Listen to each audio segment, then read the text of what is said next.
And the funny thing is, they're a real Ford family, yet he's got a Camaro. Doesn't work, does it? Second of the Garland cars here this weekend, up online at the moment. This is David Garland in the LB Lancer. This is the 1600 Lancer. I remember Liam's son here and raced a couple of times here at Leyburn. In the Escort? Raced to Rio, I think, wasn't it? Oh, no, that was Liam's car. So that was, that was Liam's car. His young son's actually got an Escort as well. Ah, okay. There's a difference between racing your own car and racing Dad's car. Here comes the little Fiat Online. Tremendously quick little car, this car of Sean Rudy. Deceptively fast for a little car, but just a great 1100 cc's, that's all they run in those. The Honda now of Graham Rimbali. This is the VW Golf. Mark 1, the car that started the hot hatch era. It and the Peugeot. Shall I have a chat to the Fonda driver? The Fonda driver? Yes. Yeah, right. Good morning, Phil Kay. How are you this morning? Pretty good, pretty good. Now, what was the thought process of sticking a Honda S2000 motor into an Escort? Revs to 9,600 and it's reliable. You know, that is an excellent reason. And how is the car going this weekend? It's going better than me. I'm too slow. I've got to figure out how. Well, go get it, Phil. No excuses. Brendan Stewart have a red hot crack this time through. We're going to interested to see what he does this time through. He's having a red hot push in that car in the little orange Escort. Here comes the Corolla. This is the Corolla of... I've got Darren Nick with us here West, running a Mark 1 RS2000. A very nice bit of gear. Regular member of the Sprints community in Southeast Queensland. How are you going, Gary? That's good, thank you very much. I'm having a great weekend. How are the times? Oh,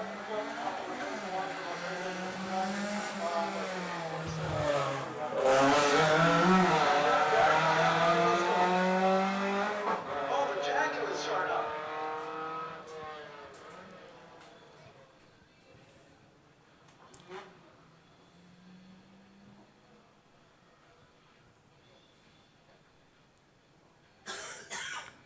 Brendan Stewart's just done a 58-second lap, Jonesy. Going to have a chat to Perry Rolton, but the engine note from the Jaguar is far too loud for conversation. Looking absolutely resplendent. I know it well. I've got John Carson over here in the AMX.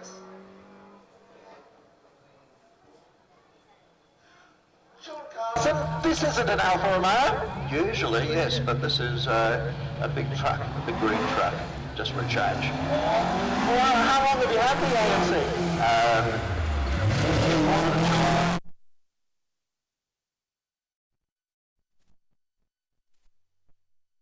Brisbane, December of 2012, and it's been a voyage of discovery ever since.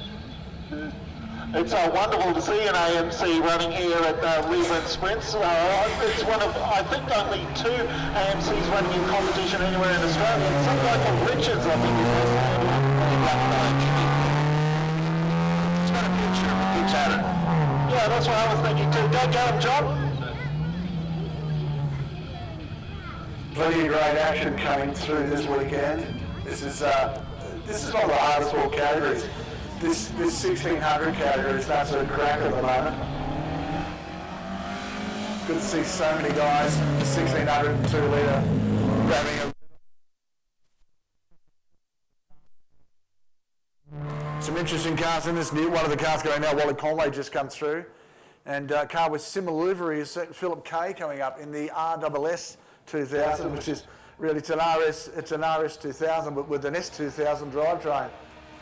Listen to the engine note out of this car.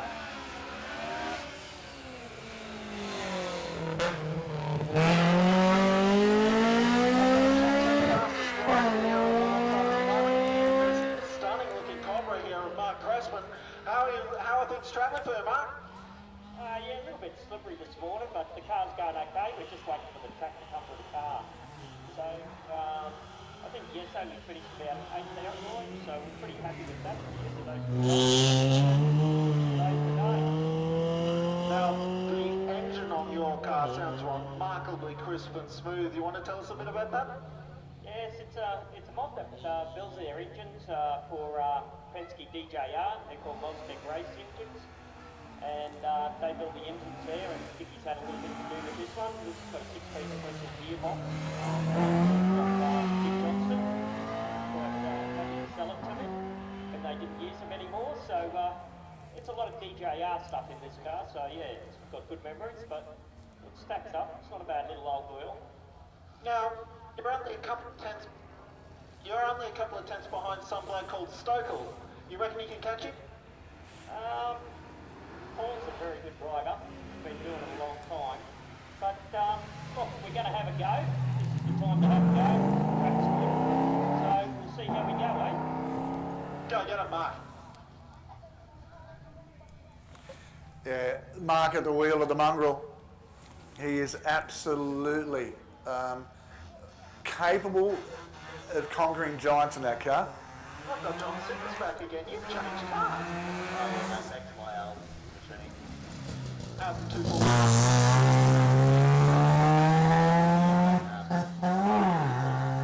Now, it's, I guess, important to point out that this isn't the Targa car. No, this is one. I've had this for 30 years now. Target car I only put together about 10 years ago. It's a little bit quicker than this one. Oh yeah, way quicker. Well, have fun with out there, John. Go get it. And parked next to John Ashton is Southern Downs Regional Councillor Eve Stocks in her Cobra. Good morning, Eve. How are you? Good morning, Mark. I'm great, thank you. Leyburn's having a weekend so far, and huge crowds. We had a remarkable over 8,500 raced in the auction last night. It's a really good. Well, I think it seems to be a bit of a crowd in the park because the weather is absolutely perfect. So let's just hope it's going to rain next week. Yes, yeah. In fact, wouldn't mind a thunderstorm tomorrow if we can put in an order for that. But like Eve, how's the Cobra going? Well, the Cobra's going really well. Pity about the driver. I'm getting a bit old, I think. Well, go get him anyway, Eve. And next to her is actually Paul Stokel, but Paul's looking a little bit busy at the moment. I might not be able to get a word in. Something like a 6-time Australian champion in various racing cars over the years, from Formula Holden Open Wheelers through to Lamborghini Diablo Nations Cup monster.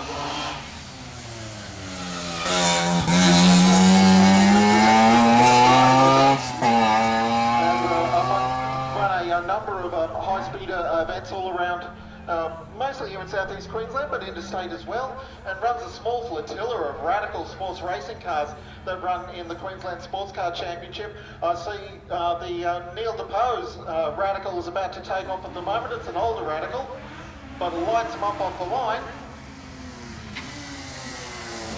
Good morning, Paul. How are you? You're, I think, 7th fastest overnight in the mighty V6 Lotus XCs. You can, but you're under some real pressure here from Mark Crespin in the Cobra. Oh yeah, it's not a shutdown. We've got Target Great Barrier Reef in 2 weeks' time,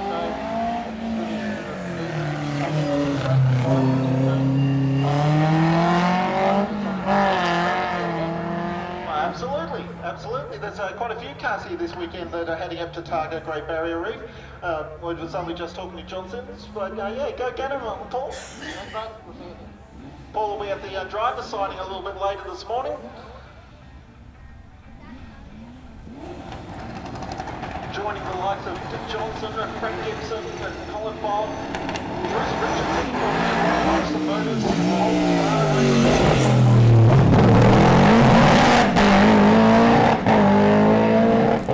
There goes the mongrel. Greg Quince is on the line now, I notice. The pothole person. There's not much that Greg doesn't know about tarmac. He was wandering the course last night, running a bit of a critique.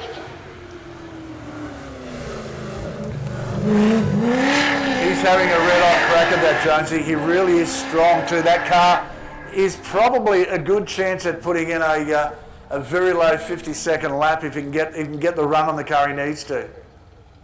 Yeah, Greg's out to have a ball this weekend. He's not really chasing time, but he wants it though anyway.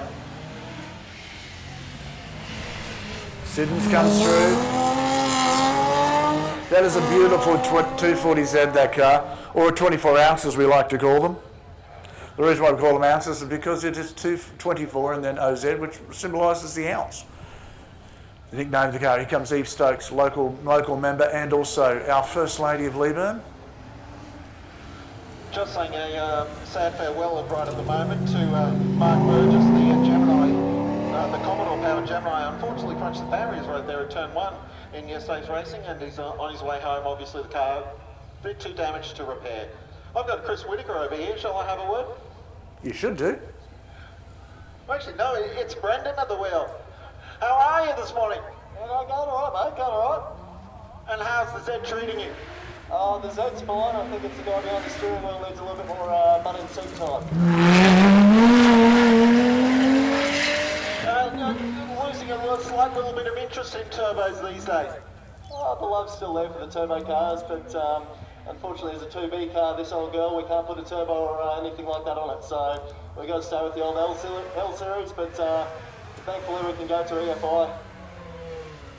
Very nice indeed. I love the car to bits. Love it. You have a great time. Thanks, mate. Well, Paul Stokel out on track at the moment, Jonesy, and he is flying. Waiting for him to come across the start-finish line, which is just about there now. Here he comes down the start-finish line now. Crispin did a 47.6. Stokel did a 46.5. He's still ahead of him. So Stokel and Crispin are going head at it. 46.5 for Stokel, 47.6 for Crispin. Here's the other 24 ounce in the field, the 240Z here. The chocolate coloured car, as Jonesy likes to refer to it as. Beautiful race car, that car. Absolutely sensational looking car. It's a car of Rob Limonth.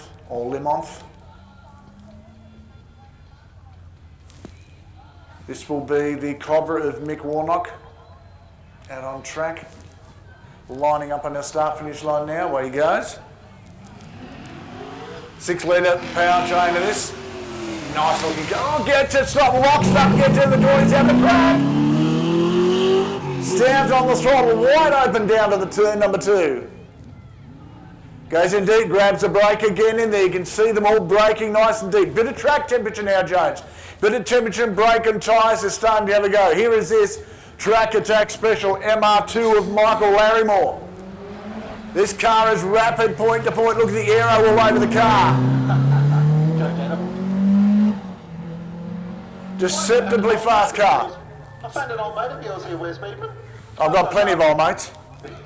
I've got Paul Hibbert down here in the Mazda RX-8. How are you travelling, Paul? We're loving it, mate. Having a great day. It's a great weekend, actually. Car's going good. I think we're first in class at the moment, so we're just going to keep it tidy. Does the aircon still work in that car, Mark? Wes wants to know if the aircon still works. Only want to put a window down, mate. 280 air. Fantastic. And Paul's a regular competitor in the XL series as well, the Track Attack XL Cup. It's been a brilliant series, and how hard fought is it at the moment? It's a very competitive series now, and it's a great category for not only young kids coming through, because it develops their skills, but it's a great category for those that are wanting to go motor racing. It's affordable, and they're easy to work on those cars, but so are these. Yes, indeed. Of course, the Mazda RX-8 have got their own one-mate series running as well. But all the best for you today, Paul, and keep at the top of the table. Thank you, mate. Enjoy the day. Yeah, problems out on track at the moment. On screen for us is the Datsun 240Z of Whittaker. That car is a fantastic. That is the same livery that a certain Paul Newman used to race in America. And that car in the SCC over there, and that I can tell you now, that car is beautifully prepared. As I said, it's an NB car, which means you can't, or Group B car, which means you can't take it away from its originality. They're well known for their 240Z with the RB series drivetrain in it. Beautiful car. Here comes Whittaker now off the line. This car, Quickest in class so far, doing a great job.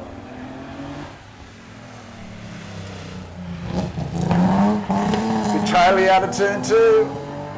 I found the biggest bearded Leyburn here right at the moment, the old Pontiac Firebird driver. This car's a bit smaller than the old Firebird. It's Douglas Swan. Yeah, she's a bit smaller, but it turns and stops. Oh, that's a reasonably important thing in a race car. It's very important, I've found out over the years, very important. You don't have to travel far to come to the Leyburn Sprints, do you? I had bigger brakes, I could probably stop and turn into my driveway after the finish. Doug Swan in the Toyota MR2, first generation MR2, unlike the other Mr. 2s that are running here this weekend. Go get him, Doug. Sorry? Go get him, have fun. I will, mate. I'll have a lot of fun. We just had Cashbush lead through in his Austin Healy Sprite. Of course, that's draped over the outside of an MX-5. Earl Murray out at the moment in his Fiat 124 Spider. And here's an injured Peter McCullough in his Corvette Stingray. And we talk about the legend that was Brett Curran. Well, Brett did so much work in this car and drove it so well. It's good, funny to see Peter back at the wheel of this car. He's got a lot of horsepower, Jonesy, way too much for the average man. You've got to be good to drive this car quickly. Steve Donker lining up in the Lotus Elise here. The one-make series that this car came from. It's a great job, and the car beautifully looked after by the guys from Royal Oil Products. Beautiful little cars to drive as a road car too, I can tell you. I had the privilege of driving a lot of them over the years when I was looking after a particular driver and doing the commentary for the series. Yeah, a number of drivers came up through the old Lotus Cup and the MGF Trophy. Yeah. I recall some guy called Moffat, James Moffat, did a bit of drive. And I was commentating that series back in the day, Jonesy, as well. Running in PCR these days and co-driving the V8s.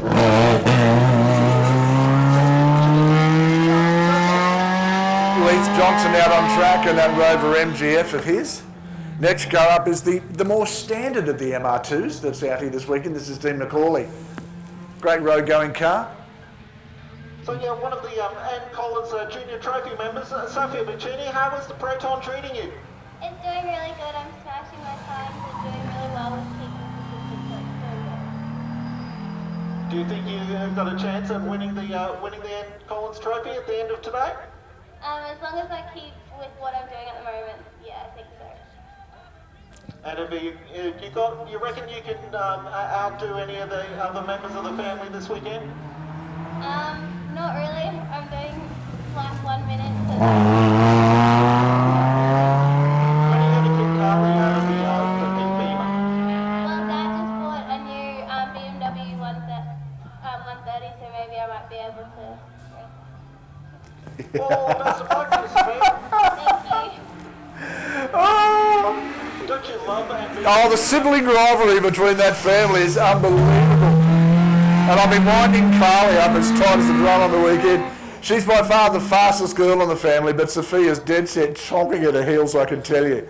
For a girl that's had little or no experience driving a motor car, let alone a race car, to jump in what she's done this year, it's great. Obviously, the family's very passionate about motorsport, the whole lot of them. All of the children love motorsport, and it's great to see them all having a red hot crack. Paul Hibbert out there in the RX-8 at the moment. That was a beautifully prepared race car, but unfortunately it was heavily damaged recently. It just had to be repaired. So the next car up will be, and it should be, the Porsche. Yes, it is. The first of our Porsches through this is Rod McRae. Fantastic prepared Targa car, this car.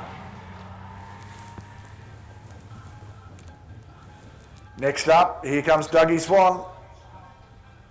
This is an absolute cracker of a motor car. I just love the fact that he's downsized, but revs it equally as hard.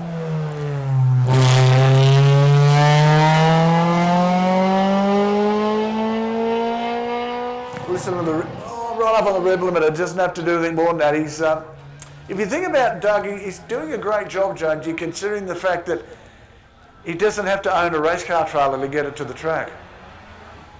Because he lives within 100 metres of the circuit. The 944 Porsche of Riley Willering. Another Targa car.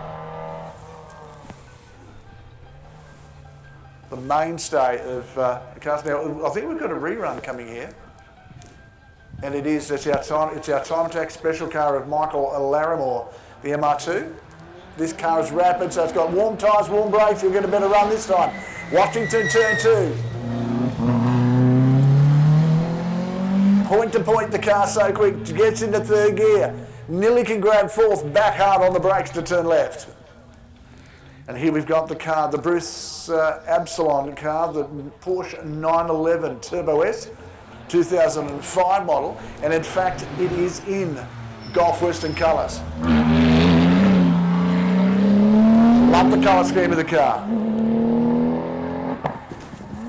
Next car up, the car of Phil Hart. The GT3, but more the road-going version of the car. Far more civilised than the race car, but still, nonetheless, a very potent Porsche. Tips it in nice and deep.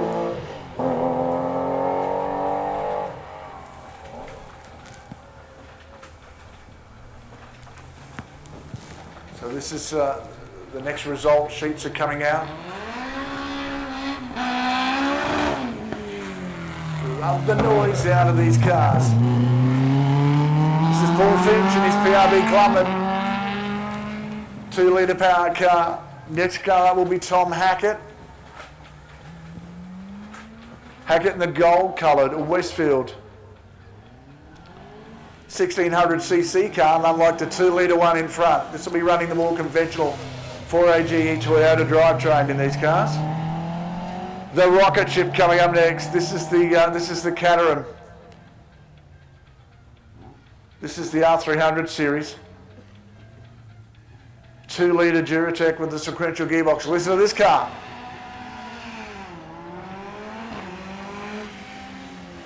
Now, I found out started down here all West Beacon, he's got a helmet on. What's all this about, Skip? Having a bit of fun in a race car instead of standing on holding the flags. Oh, I have a lot of fun doing both jobs. Don't ask him what he does, Jonesy. Whatever you do, don't ask him what he does with the ponytail.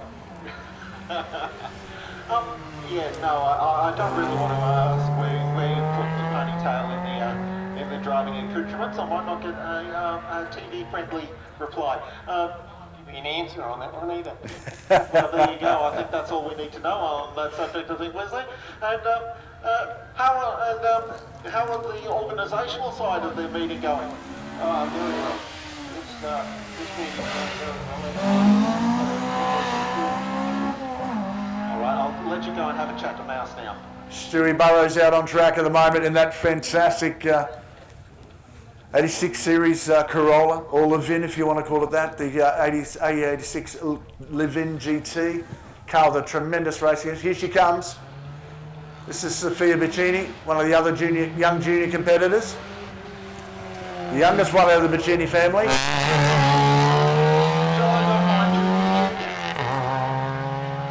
I've got the Jet alongside me at the moment. He's got the window up. You're treating things very seriously. Go get him, Jet. So Jet Johnson lining up. Here's another one of the interesting little cars this weekend. This is Steve DeLisa. I think, or is it Chloe at the wheel? I'm not too sure. Couldn't tell by the helmet. In the little Suzuki Swift GDI. Cars for sale, actually. I've actually found the McAndrew brothers down here by the Hyundai Excel. And now, Ken, you disgraced yourself a little bit yesterday. Just a little bit, yes. I thought I'd go game around the corner. Yes, it's not what I wanted to do, but anyway, we'll live on. Indeed, a little Ford Cortina hole in the fence by the tennis courts. Jonesy, I just want to interrupt for a minute. Ken, you might want to explain to people the fact that it could have been a lot nastier. It was. The cars ended up okay, but where some of that fence, the actual fence paling went through the car, explain to where that ended up through your suspension. Yeah, it actually, the bottom rail of the fence did most of the damage. It's actually grabbed the front sway bar mounts, ripped them out of the chassis and pulled the actual nose of the chassis down and bent the rails back a little. And then the post that we knocked down actually jammed up in underneath the front suspension and actually had to get the jaws of life to come out to get the car out. Well, that sounds a bit fraught. Ross is teasing us here in the XL beside us. He's motoring the car along as we're talking. It's the old schoolboy trick, you know? You're picking up the kids from school and you just trickle the car away as they're climbing in. What's up with you, Ross? So you do that when you pick up hitchhikers. Jonesy, hang on a second, Jonesy. We've got young Jet Johnson on the phone. Grandson of Dick, son of Stephen, at his first event here at Leyburn, and starting his racing career off in an XL Cup car, as a lot of the drivers do, and it's where a lot of drivers end up, don't they, Mr. McAndrew?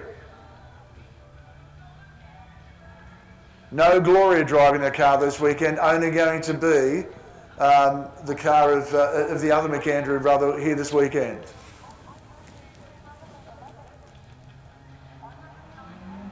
Lachlan Kelly now, and he's Hyundai XL.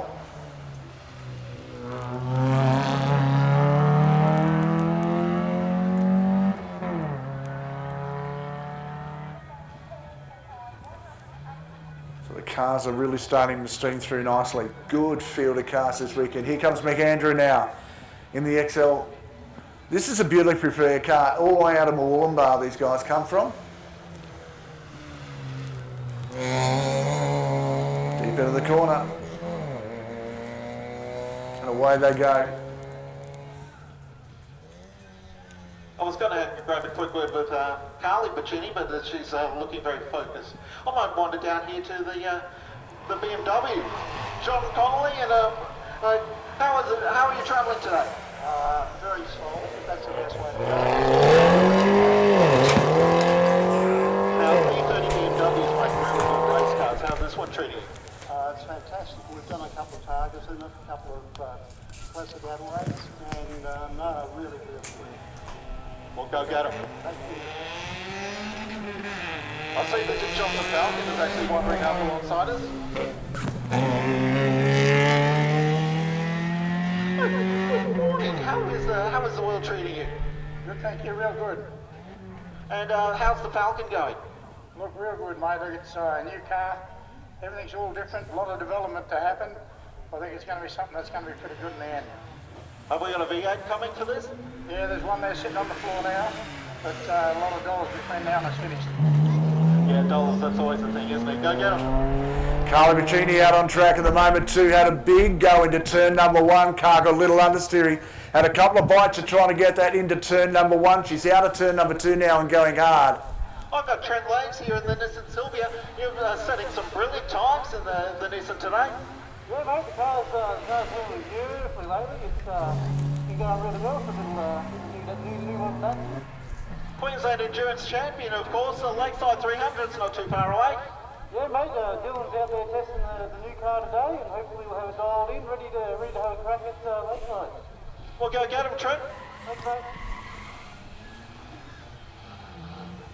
That's Keith Edwards away now in the Johnson Tribute car. That car was beautifully built and done by the guys at Bramwell Auto Group up there at Plainlands. There's such a great job of preparing these cars, and he's got plenty of them. So that's Mark Bramwell. You'll see him out here in his black block tribute car. Next car lining up will be. Well, shall I have a word to Mark? He's parked up alongside me at the moment. How are we? Very good, thank you. And how's the Brock there, Commodore going? Good if I can get off the start. I'm having a really hard time. Too slippery. Who's winning the Bathurst Tribute Challenge at the moment? I don't know, you have to have a look. Well, go get him. Maybe it's you. Go get him, Mark. Mark, if you can get a chance to talk to Paul Bacini, that'd be great. Or even Claire. Oh, big straight ahead here. Oh no, Trent Laves has gone straight ahead, could not get the car turned for turn one. He strained it up, didn't take out the hay bales, but that's blown any decent time he's going to have. He'll just amble around on his lap now because there's no benefit in it. Well, tried too hard, and out on the track now is one of our New Zealand competitors. This is Glenn Allingham in the car owned by Alwyn Bishop. He's on the start line here. And this guy likes to put on a smoke show, Mr. Jones. Yeah. I found Paul, by the way. Hang on a sec, we'll get rid of Mr. Allingham here on the line. Yeah, it's a wicked little thing. I'm driving it a little bit messy this weekend, but yeah, we'll try and square it all up today, yeah. Well, we've got a problem, Jonesy, on track, sorry. In fact, we've got a big problem. We've got one of the cars that's not had it, what you call an auspicious finish to the event. Gonna have to do some work trying to get that sorted. So I'm just trying to find out where it is at the moment. You know, Wesley, can you do us a favour? I can do anything, Jonesy, as long as it's legal. I've had a memory fail. I thought I was doing all right remembering race drivers' names, but the Aussie race car 202, remind me. Oh, I said, oh really? You've forgotten the name, Jones? Yeah, I have. Mine, I'm lost for words, Mark. It's Des Thomas, dude. Des Thomas, of course it is. Des Thomas, the Holden Cruise is looking a little bit lightweight this morning. What's happened? You just had a mechanical problem at the front, fitted the back front back on it before we come down. So, run it like that. Well, why not? I mean, it's a bit of extra cooling for the engine, I suppose. Yeah, a bit of less weight as well. Now, there is quite a scrap going on between yourself and the two MacTacs over quickest miniature racer. How, you still got the MacTacs measure at the moment? I don't know, they're getting pretty quick, they're getting quicker all day, so I don't know, we'll see how we go. Marvellous little race car, these Aussie racing cars. 1200cc Yamaha motorcycle engine, and they're remarkable devices for what they are. Yeah, revs to 11.5 grand, so you just changed these to 11, yeah, keep going. Amazing what you can do with the motorcycle engine in a race car these days. Go get him, Des. No worries, thanks. Jones, is Chris Ching lined up down there yet? He is. The white Mitsubishi's just over behind me. He's got a brand new business venture now called Car Coupe. Oh, I think we'll have a word. A fantastic way. It's a rent-to-own thing, so that's a great idea how to buy a motor car. Rent a car for 2 years and pay $1 at the end of that and you own the car. How good's that going?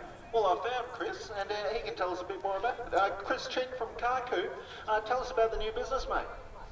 Well, instead of just renting a car and taking it back and never seeing that car again, you pay the same amount of money per week, possibly less, and after 2 years you own it. It's registered, it's insured, it's got 24-hour assist, so you can find it on Car Co-op. It's COOP.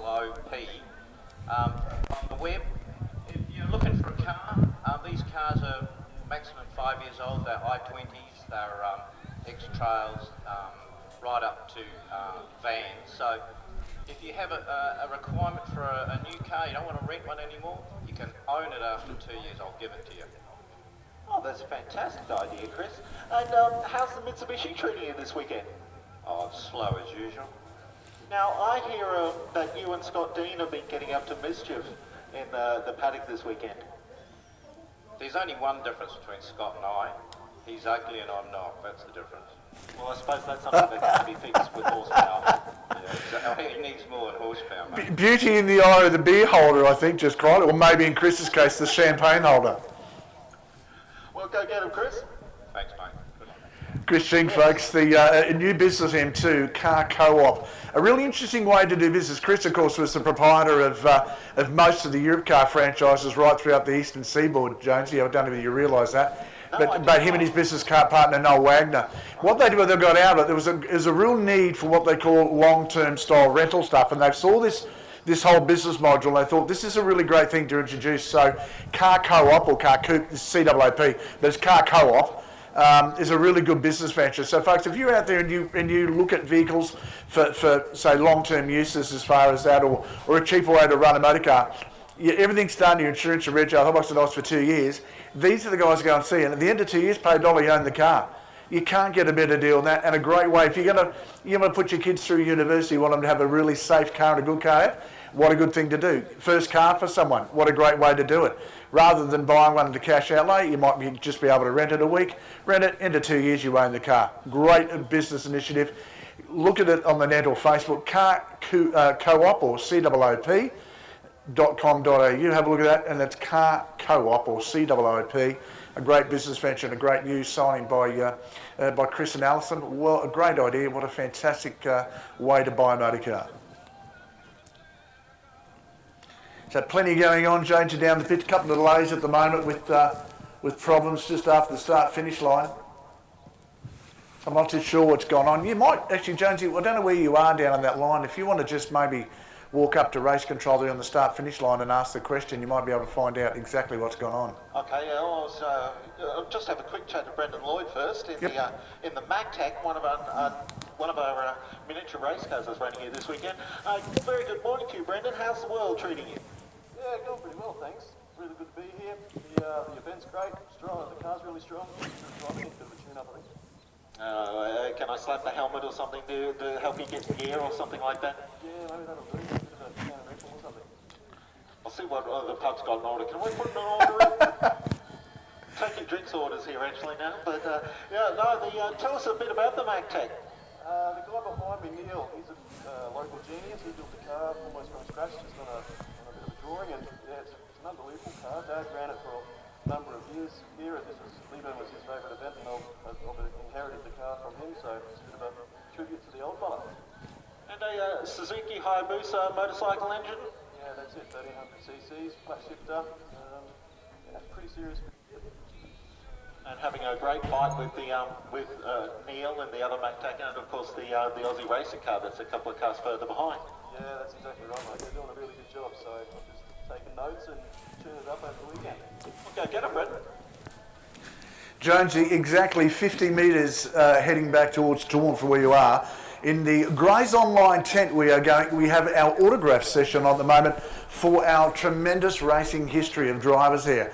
At the moment we've got Bob Holden, Stokel, Bond, Gibson.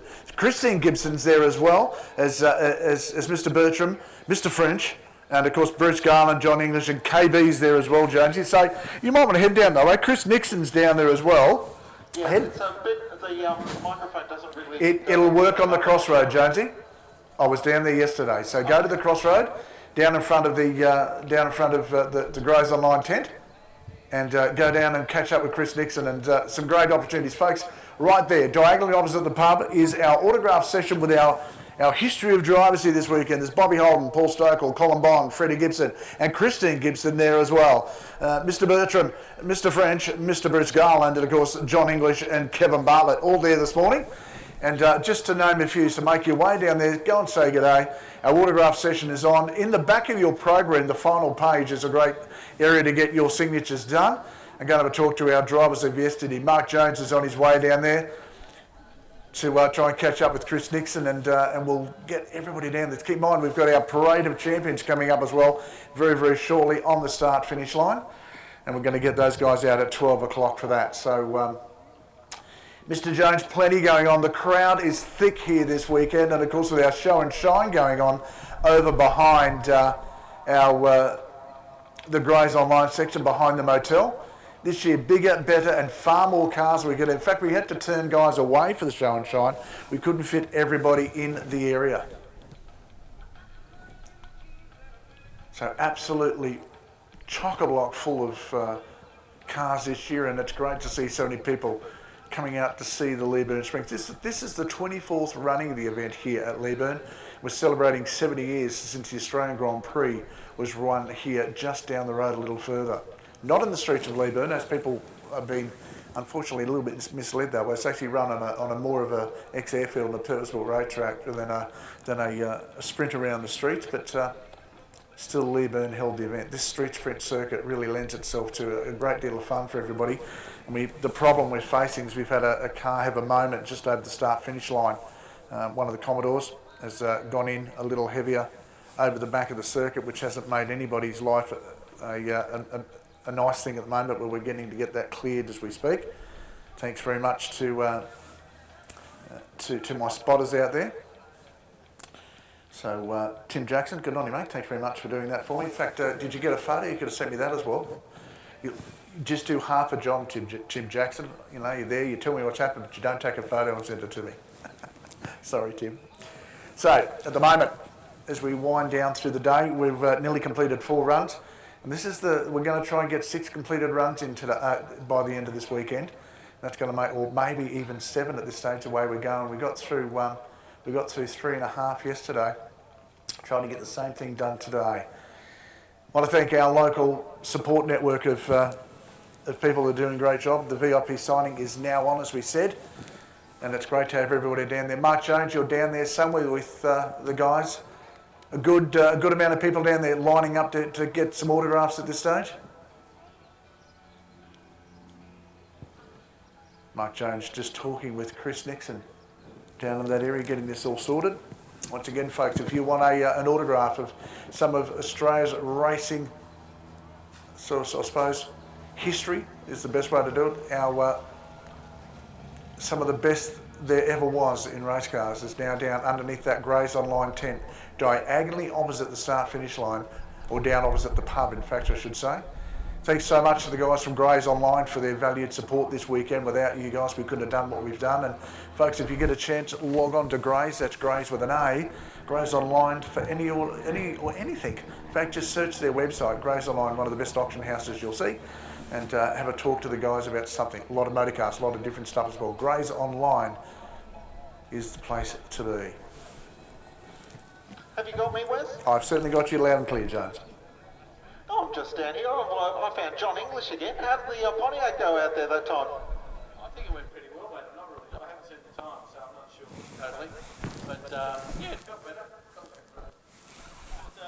Gathered around you, have got the legends of Australian motorsport. There's Kevin Bartlett sitting here beside you.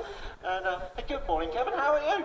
I'm terrific, thank you very much. Great to be here, Leyburn, whichever way, where you come from, or how you pronounce it, doesn't matter. But great turnout. Oh, it's a magnificent turnout. Yeah, and the variety of cars, and the quality of the variety of cars too. It's just fantastic. The particular favourite of yours amongst the entry this weekend? Would say again. A favourite car amongst the competing cars this weekend? Oh, no real favourite, but there are some. Garland's car, I think that's a really great concept. I also had a look at a little Mark EDG and that was just a fantastic shot. A little white car. It's a phenomenal little car, very well done, very well presented, and like a weapon in the right hands, that's for sure. Indeed, of course, Kevin Bartlett, the old, I'm just wondering, I'm very sorry, Dick, I didn't mean to get in your way. How are you today? Fantastic. And how is the grandson going? I don't know, ask him.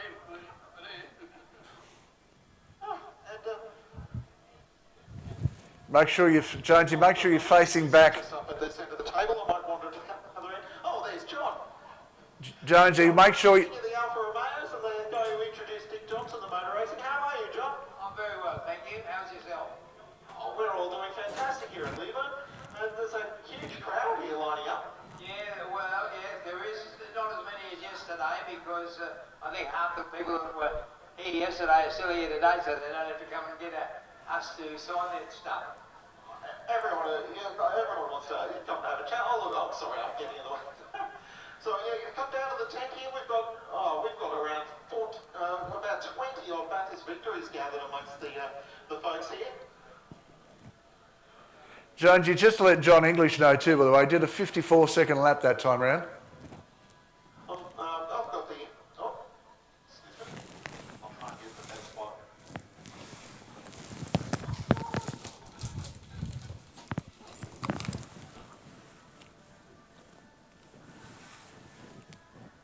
Great field of people. And Jonesy said over 20 Bathurst victories down there.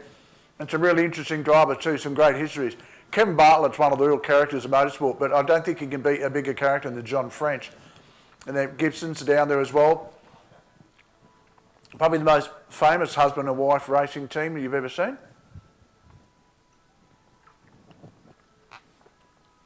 Not only did they work together, I suppose, to some respect, they raced against each other, which was really interesting.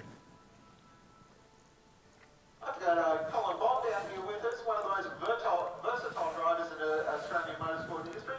Colin Bond, how are you? Well, great, it's nice to be here. It's a very fine day. I know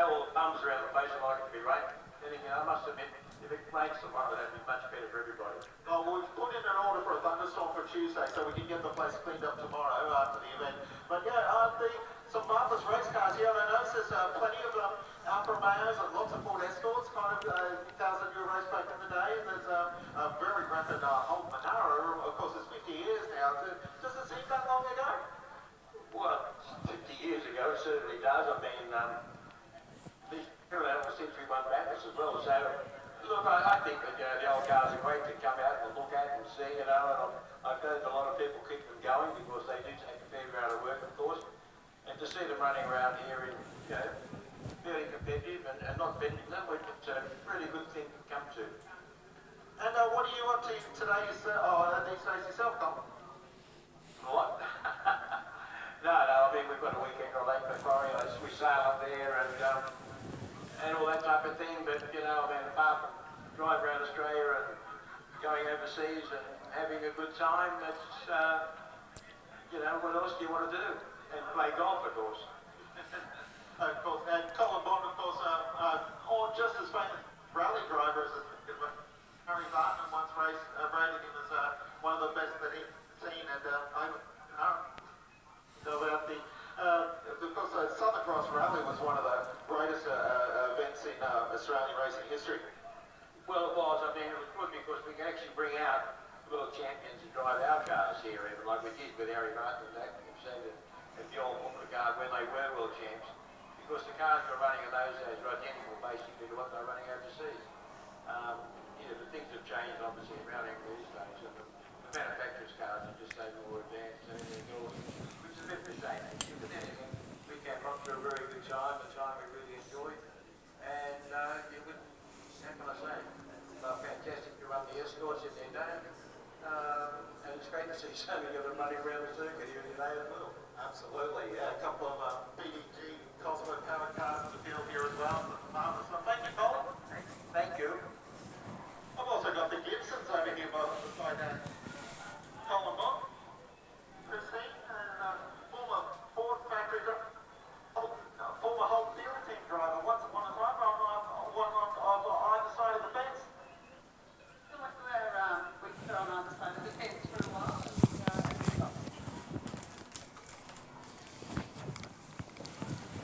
I remember vividly when I was a kid growing up, watching you at Amaroo in the Nissan Pulsar Exit Turbo.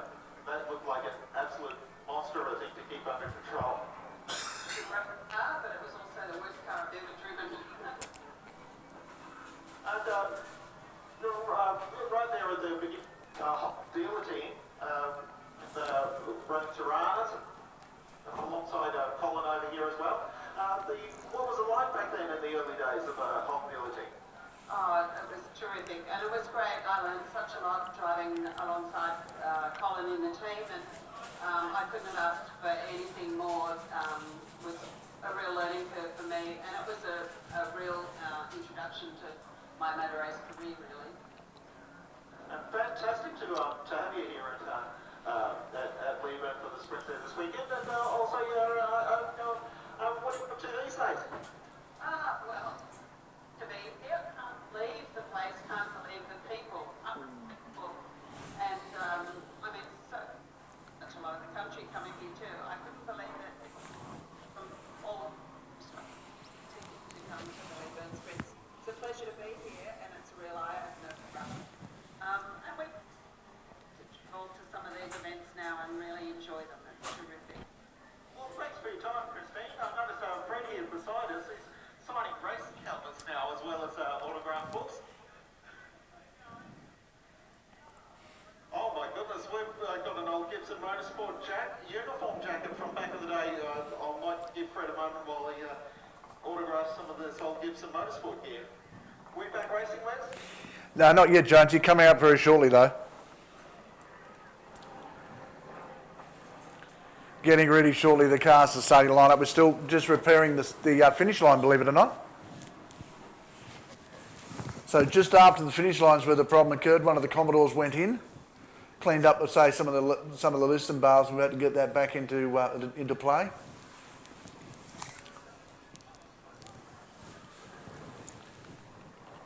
Great initiative this year too, bringing you the action live on on Power TV. I'm getting a lot of people tuning in right throughout. One of the interesting people tuning in, believe it or not, is the youngest son of John English. Sean English is tuned in today as well, and has sent me a rather funny little photo. I'll show you later on as we get ready to go again. This is like Shane Woods. I think it is car 197 through turn number 1, and we're back on our green lights. Our signing's going on, folks.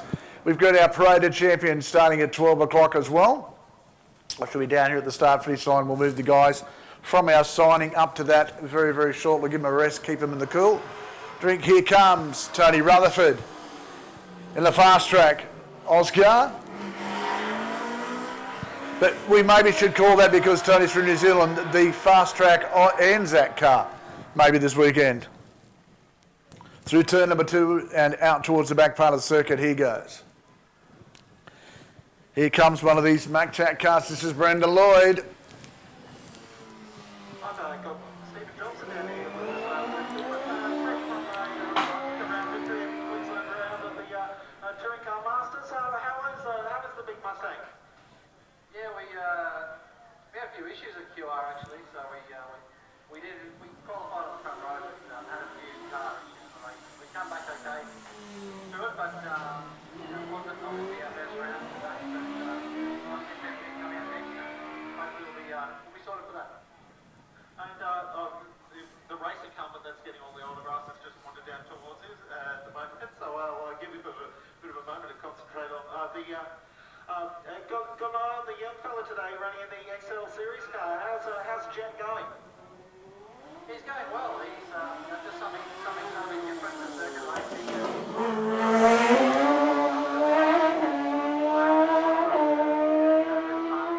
Luxury of warming up, 2 or 3 laps for a race here. You've actually got to get on straight away, and I think that for him is going to be beneficial for this racing later. So any of this sort of stuff that you do to get his bum in the seat, I think is going to be beneficial for his driving, and he's having a lot of fun. Oh! Seeing a lot of really cool cars here. This weekend, cars that he's actually seen on YouTube. So he's actually putting it all together and really loving walking around and looking at some of the old cars, and he doesn't like the old history. And how's the build for the new car? A lot of people have been really fired up about the Touring Car Masters next year. How far away is it? We were hoping to get it ready for Bathurst, but it's a little bit delayed in the process of fabrication and getting the shell ready. So it's around 10 weeks behind, which is something that's out of our control. It's getting done elsewhere, and at the moment the design's done. It's currently getting the roll cage and stuff put in it now, and we'll definitely have it on the track for the first round of Adelaide next year, which will actually be good. It will give us some time over the Christmas and New Year period to actually try to get it on track and give it a few test sessions and hopefully get it 100% sorted before we go to Adelaide, because we want to win straight out of the box down there. Well, all the best of luck to you, Stephen, and thank you for your time. And Scott, you got some of the Subarus. I don't want to take too much of the attention from the crowd that's lining up here for the autographs. Here comes Nick Conter-John. And the big banger of the team, the STI, makes its way through the back part of the circuit. This is a very rapid Subaru, that car. Very rapid car. Here's the battle. The battle between Chris Ching and Scott Dean has been interesting. The little personal battle they have is a crack. This is a brand new car for Scotty Dean. thecarselling.com.au. Mercedes, beautiful car, this car. Really is such a nice car. The 2013 A45 AMG. Lining up now. Now this will be the Commodore back for a rerun. No, it won't be. This is the car of Phil Heffy. So Heffy now. One of the top 6 cars here outright. By far the fastest in top. And just a rapid car, can tell by the short amount of time he spends on camera how quick he's going. Now lining up. Didn't bring the Audi Quattro this weekend. Has bought this car here. Stewie Reid, our Scotsman. Gets the car turned on the gas sideways out of turn number 2. out of turn 1, sorry, now down to turn number 2. He'll handbrake, turn it into turn number 2 and get it around the corner and down towards the back part of the circuit. Wayne Rosenberg now in the Evo 4. Gets the car turned around the back and now heads down this long short straight, or long straight down towards turn 2. Just about finished another round here. Aaron Springdown, the Subaru. Much more sedate to the Subarus, far more road going car. Great sprint, great track day car, this car. And a nice balance, got the car well set up. One of the very few Toyotas here this weekend, the only GT4 in fact. And this is Nicholas Windsor. A car that was more famous as a forest rocket than anything else.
Yeah, a bit of history there too, Jonesy. That's the most incredible part about it. There's one of those cars was here when it all started, and that's so.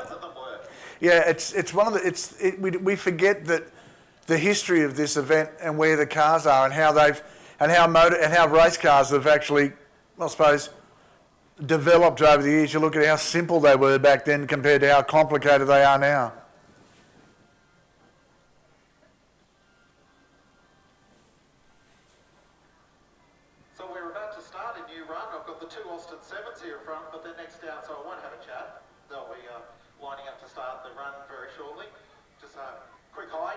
Justin and Russell, all the best, and these two, oh, Justin wants a word actually. Welcome to all the people that came to watch the Austin Sevens. You know, we won the first Australian Grand Prix in 1928 in Phillip Island. Yes indeed, and it was a factory effort too. They had Arthur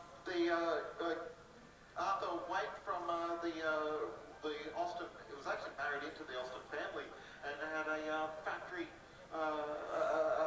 built Austin race car in the Austin 7 that won that race in the 1928. And it's marvellous to see a pair of 94-year-old Austins here today. And you enjoying yourself, Justin? Yeah, it's a pleasure to be here. And all the kids have had a seat in the car. And once photos come round to the pits, you're welcome. Go get it.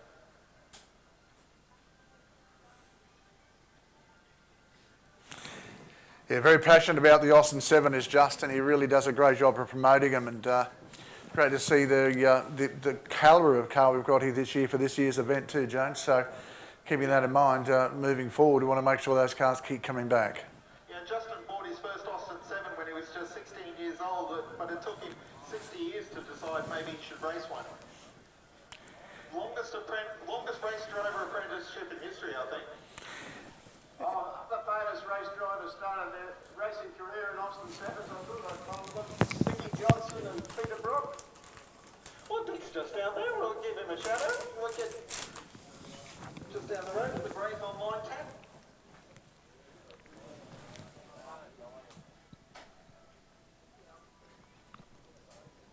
We've just got you one shot now, Mark. And interesting when you look at the style of race car from all those years ago. No, they were very basic and very open. No roll bars, half your body hanging out the car just so you could turn the steering wheel, Jonesy. Yeah, I'm having a close look at the other Austin 7 here, Russell Wright's car, and I noticed the frame is made out of wood. There's certainly a car from a different time. How are you, Russell? Very well, thanks.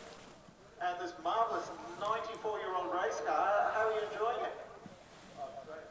Very nice car to drive. Is it very easy to maintain and keep the cars running? It's not quite that easy. It gets a bit competitive sometimes, but it's fairly basic compared to the electronic stuff today. Well, all the very best of luck to both you and Justin in running these marvellous old race cars. And I'm just so jealous of the pair of you. They're wonderful race cars. Thank you very much. Oh, Justin wants another word. He's very shy, is Justin. Some of the people here would not have seen the benefit of having a crank handle. And if you come to the pits, you can have a crank of this Austin 7 and you'll get a real thrill out of starting a car with a crank handle. It's the only one here in the parade today. Well, there you go. That's something from a different era. They're calling them up to the start now. Off you go, Justin, Russell. And also now Colin and Belinda in the MGs. And Ross Kelly in the MG K3 behind them. And then Barry Smith in the V8 race car as well.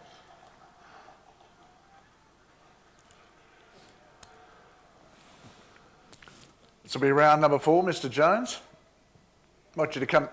Jonesy, I'll tell you what, do you want to go around to the back part of the circuit today? Do you want to go and have a look and call it the action from the back? If you've got a program with you, you don't, do you?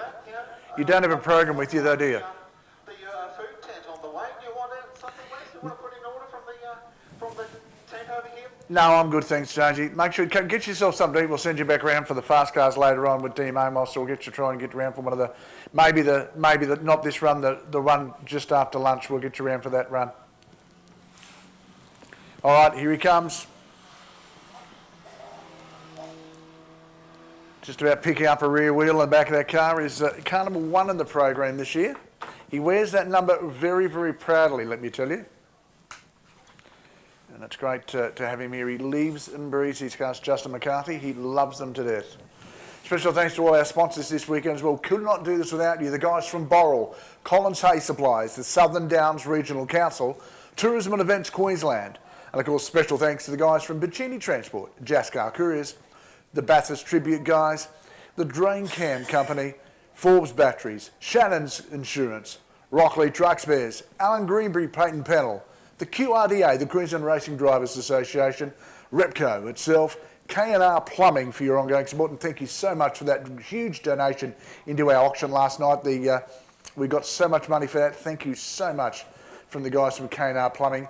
Grays Online as well for your ongoing and future support of this fantastic event.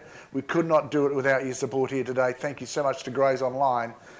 And of course, shout out to these companies here: Toowoomba Portable Toilets, Warwick Daily News, the Toowoomba Chronicle, Anglers Meats, Trapnell Creations Photography, the Leyburn Hotel, Pierce Crane Hire, Bob Malone Towing, Graham Buckner for the building I'm sitting in right now, Homestyle Bake, Leyburn Royal Hotel, and of course the RSL here at Leyburn as well.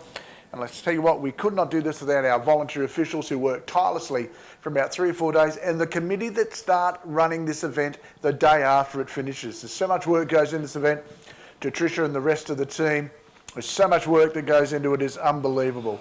Car number 2 going through, that's Russell Wright in his, this is the Gordon England Austin Brooklands Supersport. That car has got a supreme amount of racing credential. Next car up, you'll see that in the shot right now is Colin Schiller. And that's an MGTB, that car. Lovely to see that car here. You don't get to see the calibre of a car like this very regularly, and it's great to have it on track.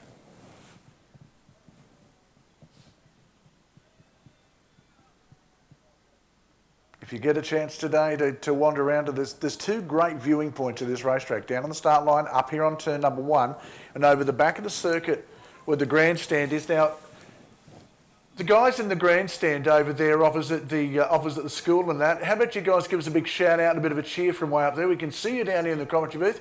Give us a wave and a cheer, everybody up on turn number 4 or 5 up there in the grandstands. Give us a big wave. Well done, guys. Thank you so much for coming along. I'm going to send Mark Jones up there to keep you entertained. He won't be as funny as me, but he'll do a good job of keeping you entertained anyway. We might change that. Yeah, I might leave Jonesy here. I might come up myself. The ride up is a bit nice.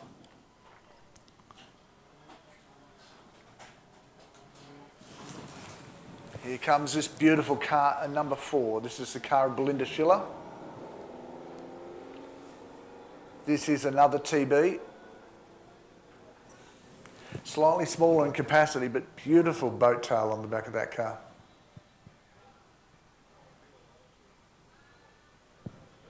Next car up should be Ross Kelly. This is the 1933 MGK3. Listen to the exhaust on that, the fishtail exhaust.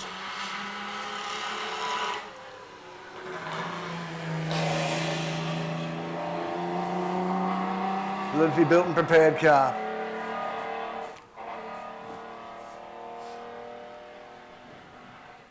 Next car up online very shortly. Nice long shot there. Here it is, car number 7 is this car here. The first of the term special. This really just referred to a homemade race car that came across, or a car that was built by its own proprietor. This car here, car number 7, needs no introduction. Anybody's been in this event before. This is Barry Smith in the flatted V8 special.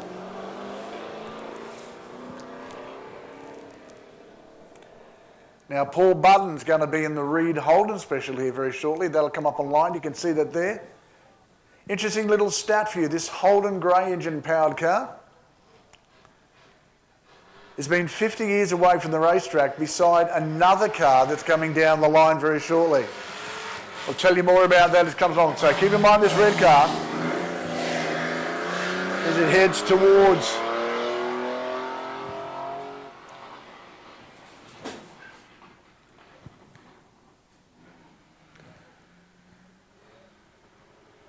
this is an interesting car now. This is the Norton Special, the 1953 Norton Special. That Norton engine out of a Manx is actually a John Surtees engine.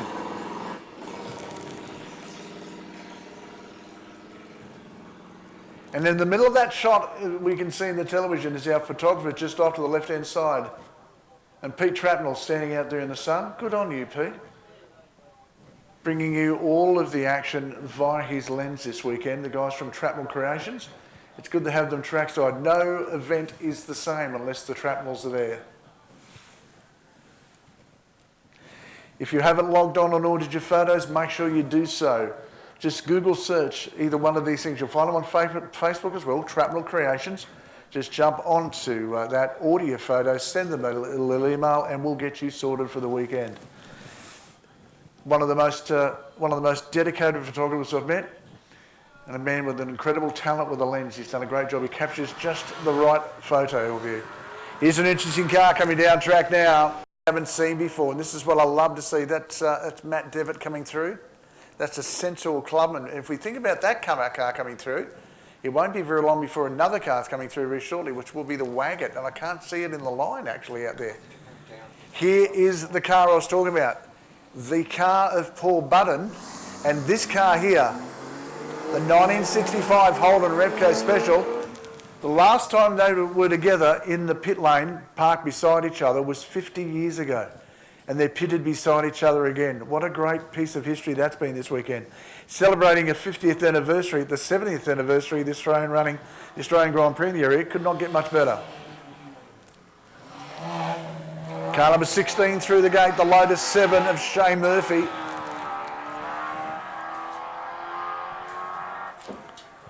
And now the car of Jeff Cohen lining up on the line. One of the interesting, this is an Austin 7 Sports Special. Now, not the Austin 7 like you would think it would be, but what a great looking car. Purpose built.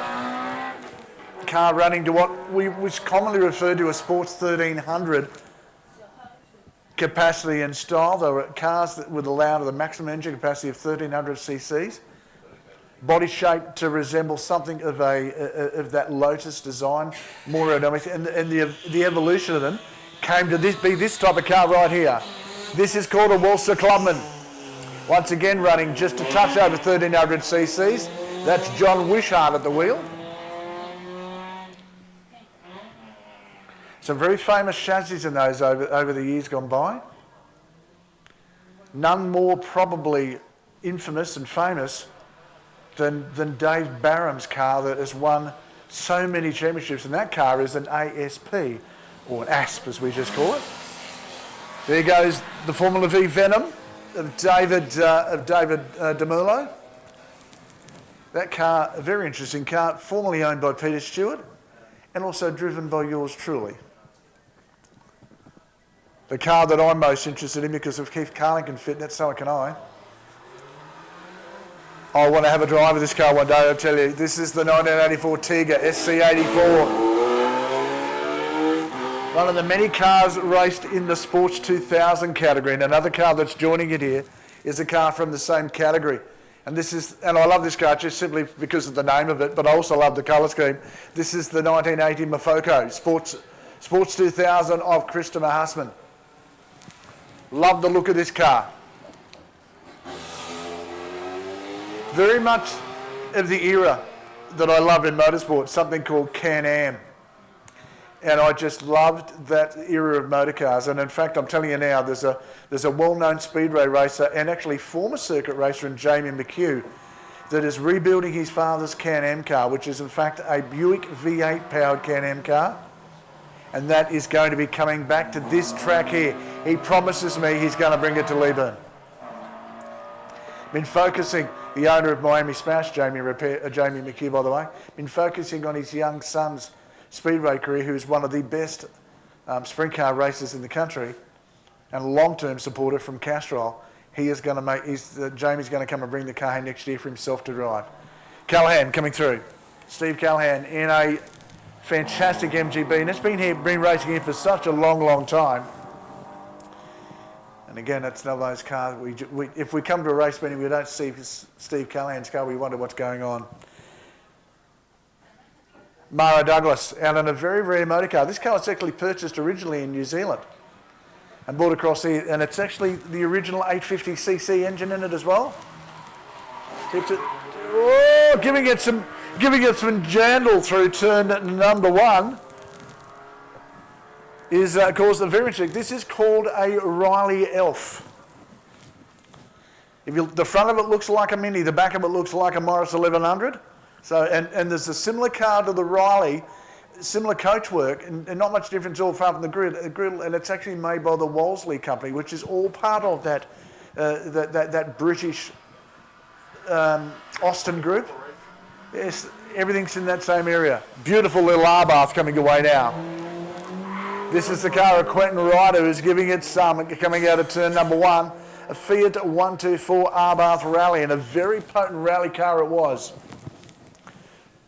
And the only thing that car doesn't have is actually the big rally lights on that normally we saw in the car. They had a hard top roof from my memory too, Jonesy, I think, back in the day. Made out of alloy, I think hand-turned alloy. Robin Todd giving the Austin Lancer some on the exit of turn number two. Yeah, on the subject of hardtop Fiat 124s, Alan Bryce made his back his debut fall over the roof. And he was co-driven by the motoring journalist and author Bill Thatcher. Oh, yeah, I think, okay. Here comes Ken Nortreth in the Humpy. We were sitting there when we watched a certain Tirana go into the hay bales and we punched one, and he turned around and he said, imagine if I'd hit that the Humpy. He said, I'd have hit that thing into Clifton. The car commonly referred to as also a wombat because they've got the same body shape. The old Humpty. Here's an example of a Market 1 Cortina. This is the car of Roy Davis. Some tremendous cars coming out in this category now. And here's another good, strong car. There should be Noel Wicks lining up.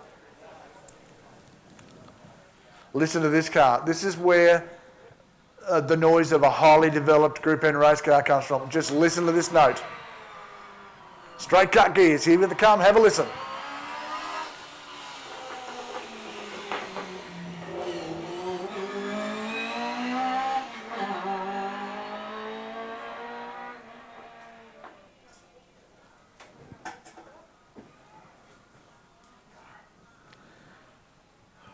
So job done. They are flying at the moment. Here comes this car of Chris Barth, another one of the Market 1 Cortinas. This one with the retro, the reverse livery of the Neptune Racing team on it. This is the chroma key version, we might want to call it that, which is the reverse. The Neptune Racing was always blue with the white stripe. This one's white and blue, which is the Congress, I suppose. I think that Night Hound was designed, Jonesy, not a little car. And I love the use of purple in this one as well. Yes, indeed. That's Rob Robertson coming through now in the Cortina. Because the Neptune race team was Neptune was actually a brand of Shell, because the Neptune race team evolved into the Shell race team. They had a bunch of drivers. Each one had a different car. Now it's not the modern trend where everyone in the team runs the same car, but you had Neil Neptune and then the Shell racing team. You had Norm Beachy's would drive the V8. You had Peter McEwen, who raced the Mini and then later a Porsche. Sorry, no, McEwen was in the Lotus Cortina and then the Porsche. There was I'm having a memory fail as to who was the Mini driver in the team. And right at the end of the team's history, there was a certain Queenslander in a Holden Tirana that appeared in the same colours, and R. Johnson. I think. Actually, Jonesy, just on big shout out to Dick down there at the Grays Online team. I think the Mini was Peter Manton. Yes, thank you. That's it. And that car, unfortunately, a few years ago, the original shell of that car was very heavily damaged in an accident with a certain engine builder from the north side, Matty, when he came around in the Falcon Sprint, and actually the car had a spin in front of him. He had nowhere to go, but when Matt White actually got him. Marty White's got him, so unfortunately that was the end of that car. Oh, that's a shame. Now, we should have a shout out actually to, as one of our Ann Collins Trophy Junior drivers comes towards us, Tom Brown.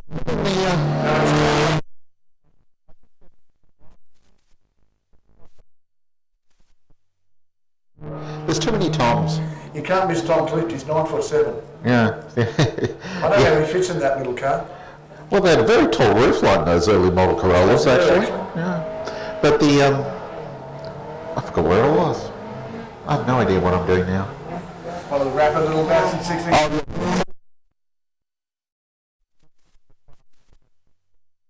Very enthusiastically. That's a great word, isn't it, to describe it. Folks, get back from the fence. Speaking of enthusiastically driven. There's enthusiasm, and then there's Matt Clift. Folks, grab your children, take 4 steps back from the fence, and hang on. Here comes Matt Clift!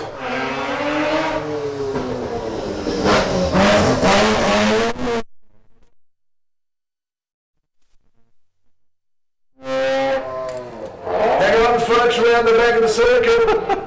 They go to Zilfrey, mate. They love him to death. Locked a break into turn 2 just then. Judge, we've got the privilege of an in-house monitor of the finish line. Bob Haggerty's coming as well now to chase him down. Watch him through.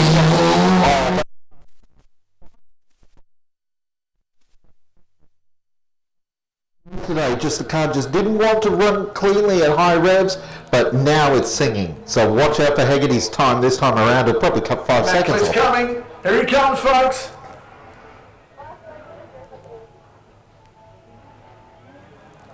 Hear the crowd. The crowd love him at Leyburn. Oh, he had a big twitch actually just on the end of the corner there. Done at 51.8, Jonesy. Wow. Here comes Mike Whitefoot. Whitefoot by name, definitely not nature.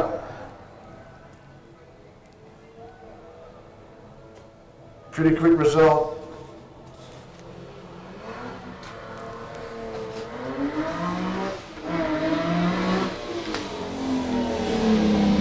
What was that time again for Matthew?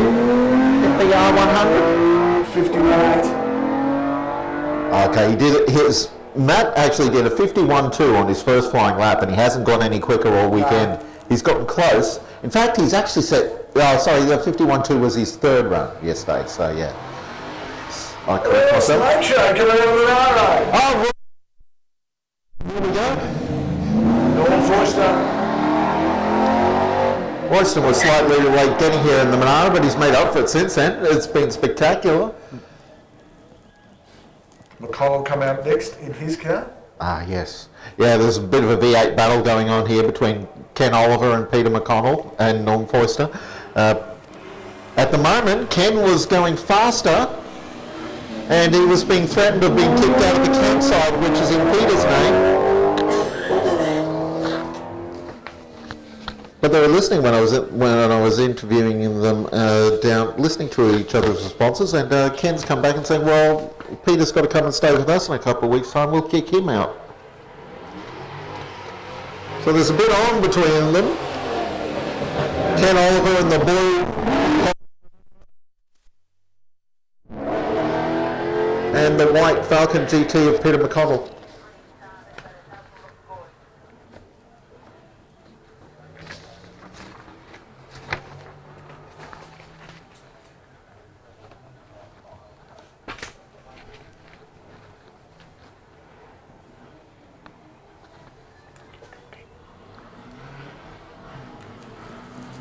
Here's the Wingit Sports Sedan Mini. Abby, I think, does the first run of the pair of them, and yep, here she is.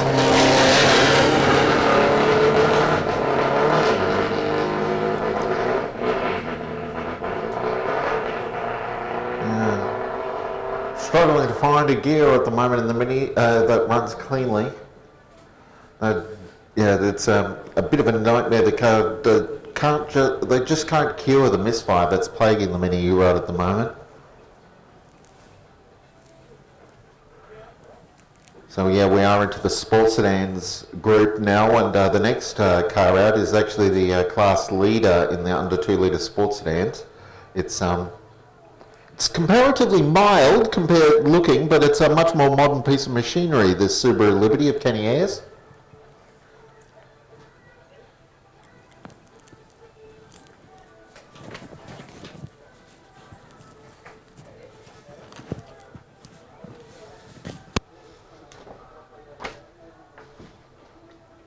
So Az in the Subaru is the leader of the under 2 litre sports sedan class.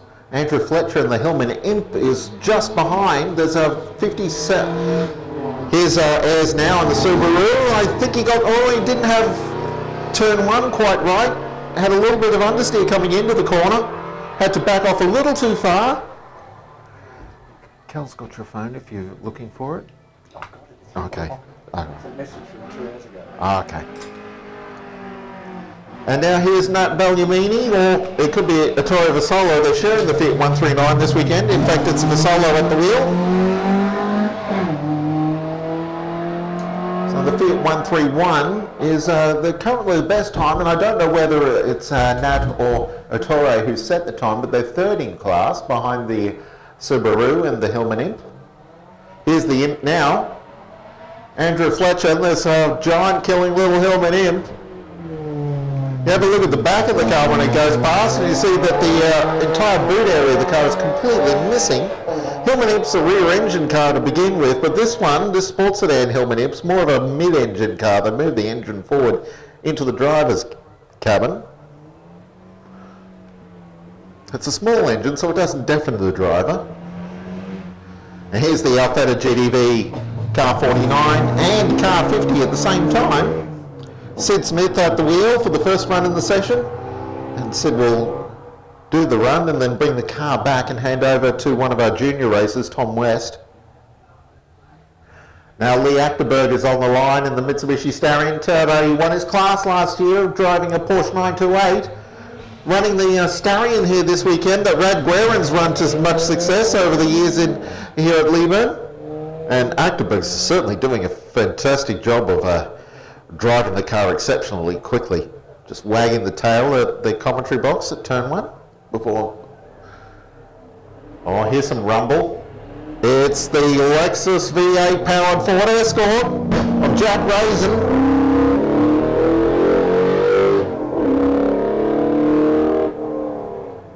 Now we move into a next class here, the 2-litre sports sedans with logbooks. Now there are 3 of those here this weekend. Jack Raisin and Steve Wingett are the only cars in the class that are still running. In fact, I'm not sure that Steve Wingett's car is running either at the moment because he's Mick Doyle. So yes, Mick Doyle there in the Commodore-powered Gemini. There are a pair of Commodore-powered Geminis here this weekend. Mark Burgess unfortunately crashed his on the 3rd run, but right at the moment, he's still holding on to the class lead. Here's Kevin Kolsch in the V8 Ford Capri, also in the same class. We've now moved into the over 2-litre class, of course, with the V6 Geminis and V8 Capris. Kevin Crouch at the moment is 4th in class behind the 2 Geminis, and also Peter Murphy in the Morris V8. Here's John McGrath in the V8 Nissan Silvia, and my goodness, this thing moves the earth. Good enough torque to power a bulldozer. But just struggling a little bit for pace this weekend. John's best time so far is a 56.8.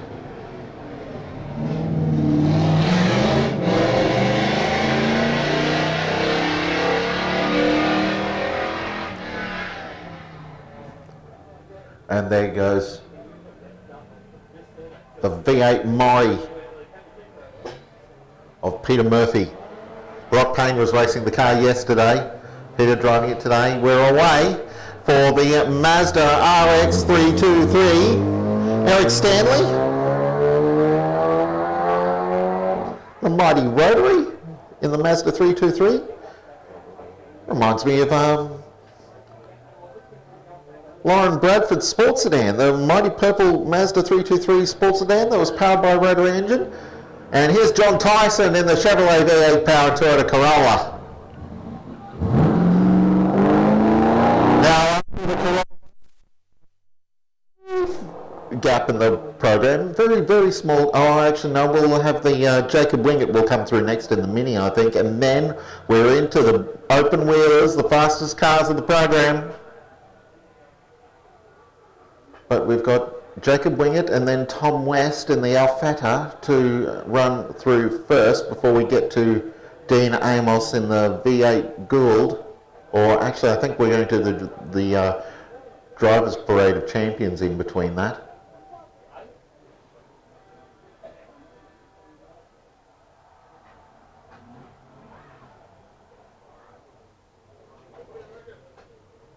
Jacob Wingett in the Mini Sports Sedans coming up to the line now. And we'll see that Tom Smith's getting aboard the Alfetta GDB at the same time behind.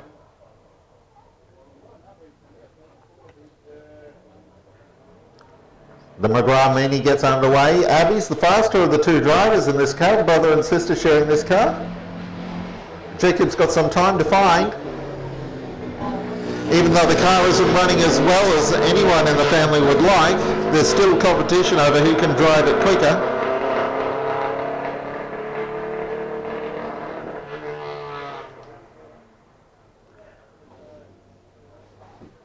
And right at the moment, Abby's got the best time in the car. I think she's done a 53 compared to a 55 for Jacob.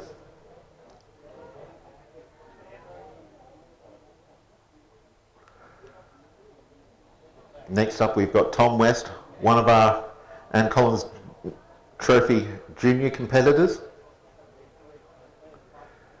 The juniors don't run on outright speed for the Anne Collins Trophy. It's a regularity trophy. You nominate a time that you think you can run consistently over the course of the weekend, and the person who can do all of their laps in closest proximity to their nominated time wins the Anne Collins Trophy.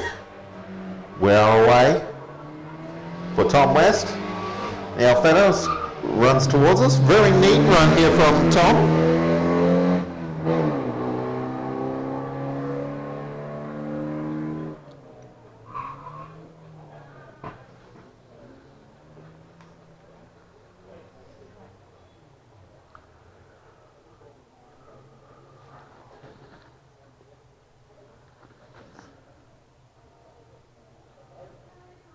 Now I think we're setting up for the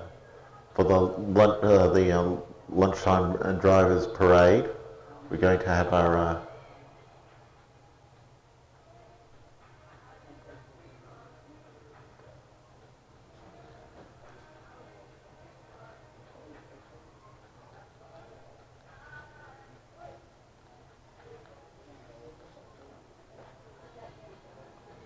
I can see the Schiller families have got their 1949 Grand Prix MGs lined up. They'll be taking part of the parade, as well as Bathurst Tribute competitors. And of course all of our motorsport legends that are here this weekend. Five-time Australian Touring Car Champion Dick Johnson. 1975 Australian Touring Car. Yes, Wes Beedman. I've just seen the most amazing thing I've seen. Please tell me. Into the passenger side for the first time in, I think, ever, was John French into the central wagon. Oh good, they got it back up and running. Now the best part about it is, yeah, there's the one line that John French just said. He goes, geez, my backside must have been a lot smaller some years ago. I just want to tell you something here, by the way. This is something in the 17 shell Falcon that Mr. Edwards owns. Jed Johnson said to him, he said, mate, we probably don't need you, I'll just drive the dad around. It'll be fine. So he said, can you do me a favour? He said, yeah. Can you help me get the seat forward? You're a little bit too fat for me. So Jed's decided to oust Keith Edwards. So Porky by name and nature has been ousted out of his own car. Well, here's the Schillers coming around, leading the parade around. Colin and Belinda Schiller and their MG Grand Prix cars that raced here at Leyburn in 1949. I've got a list of who's in my car, so keep this in mind. Are you ready? No other cars coming out the front, all the Bathurst tribute cars. From the start of our guys in hitches, you come, the first of the Mustangs coming through. In the 17 Mustang, please give a big shout out. Dick Johnson, folks, in the 17 Mustang coming out on the track now, the Redco Mustang as it comes through. And the Lotus 16 shooting the passion side, it's Paul Stone with the first car. In the 50th anniversary black car is John English. Then Junior Johnson and Jed Johnson driving his down round the Falcon. In the Nissan Bluebird, believe it or not, that is Fred Handel, so Mrs. Gibson in the car, Christine Gibson. The Green Stuffs Falcon has got Kevin Bartlett back in the passenger side of the car, but this car, really good. Well, him and Dick Lowe drove at Bathurst all those years ago. In the McConnell's ex-wife Falcon is Jenny Bertrand. In the Escort there is Bruce Garland. In the Tirana is Bruce Robertson. In the Monaro coming around, the blue Monaro, of course, is Colin Bond, who has famous Bathurst victory. And a big shout out in the central wagon. Please make him welcome, first time ever in the passion side of that car, John French. And in the minute, a man who makes things famous throughout Australia's racing history. The last car in this group, please make a big shout out to Bob Holden. Judge, you want to see the cars, and what a great parade.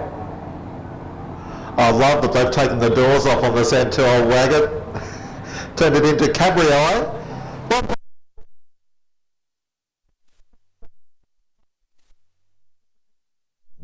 And he's so much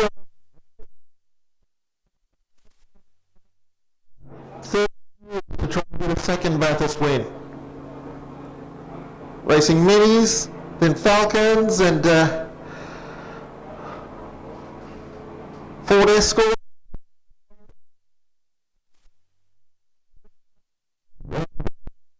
And then a 320i BMW was the last his last Bathurst car. I just want to interrupt for a second. Trish Collins. Uh-huh.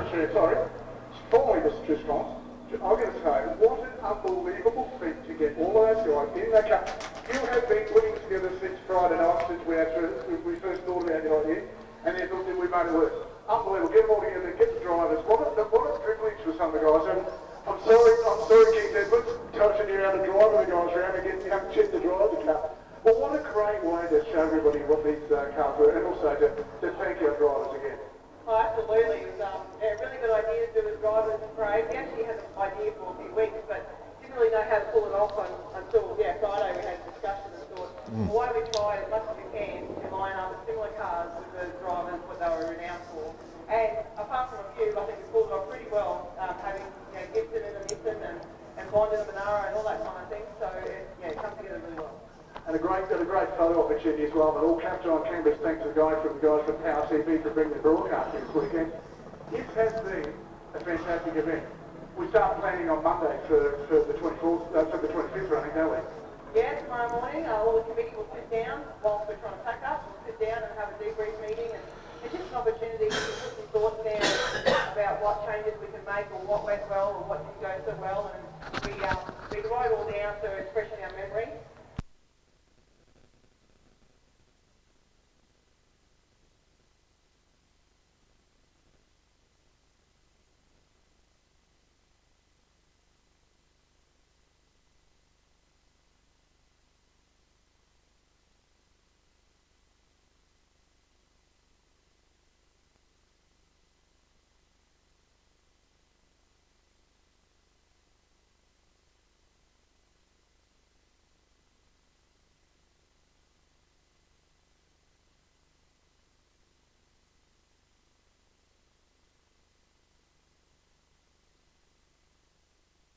It's all good, Wes. You just pick the best time. Hang on a sec. D-Name was 39 seconds. Are we going to see it? 38-second lap? Oh, maybe not the 38, but I find they'll be quicker than yesterday. So, that was good, this is good. It's up to me now. Our little conversation, I wrote it down in the back of the trailer on Friday afternoon. 39 seconds is there. You told me 38. I told you I'm going to do if you do a 38-second lap. I'm still willing to keep that one into the bargain. I'll give them a right off back. May not be this year, but see I'm going next year. Few changes to the car, get a bit darker out of the car, and come back to get stronger. You get stronger, folks. This man, the fastest man ever around Leyburn, the only car under 50 seconds, and he's going to come to the start line pretty shortly, Jonesy. Back to you. Thank you, Wes Beedman. Yes, indeed, the Dean Amos and the Gould GR55B open wheel hill climb special. Now this car has had a V8 engine bolted into the back of it that's been breathed on by the folks at Nicholson McLaren. It's a very rapid device. Yes, Wes? I'm just going to grab young Darren Duffield, our youngest outright competitor and our youngest driver in the top 10. Great results so far, mate. Got to be very happy with the cars, Ray. And it's the first time in a long time I've seen your dad smiling. Yeah, it's good, mate. We got down to a 47, so hopefully we can go a bit better and go further up in the top 10. But yeah, I'm pretty happy with where we are at the moment. I'll let you get your race face on, mate. Get your head down and focus. Well done. Well, I'm going to come back, but this time I'm actually not going to talk to the driver, because I'm going to let him keep his head on. I'm going to talk to Mrs. H. Yeah, the car sponsor it. Well, the car's half owner at least anyway. Some little changes this time. I've got to be happy with the result from the time before. The car's progressing so well. In fact, it's had very few outings so far. Yes, it's been really good. We've got some under trays to go on it, so I hope to imagine go faster next year to beat Dean Amos. It's a big ask, 39-second lap, he's absolutely flying. Even I've got a private bet going, he does a 38. You will not want to be in the commentary box if he does a 38. Well, good on him if he did 38. We'll be happy for it. He's going to crack. This is going to be a lightning fast run. He's probably got 2 more runs yet today to have a go at it, Jonesy. And I make him a promise, if you did one, you might want to vacate your box on the field as well. Yeah, I'm suddenly very concerned for my sanity and perhaps my vision. Your body doesn't tend to see a lot of sun if it involves removing items of clothing. But Dean Amos in the V8 Gould GR55 about to be unleashed. I got quite some effort with the car. I noticed the peeling off they wrap the tyres up in plastic each time. Peel that off before they... Oh. Goes on. There's a real ritual, that's why I wanted to get in really quickly. The team haven't select group of things they do. There's one bit they do, someone does something else, someone does something else, and then there's a final word or something from Dad. Helmet visor goes down, job's on.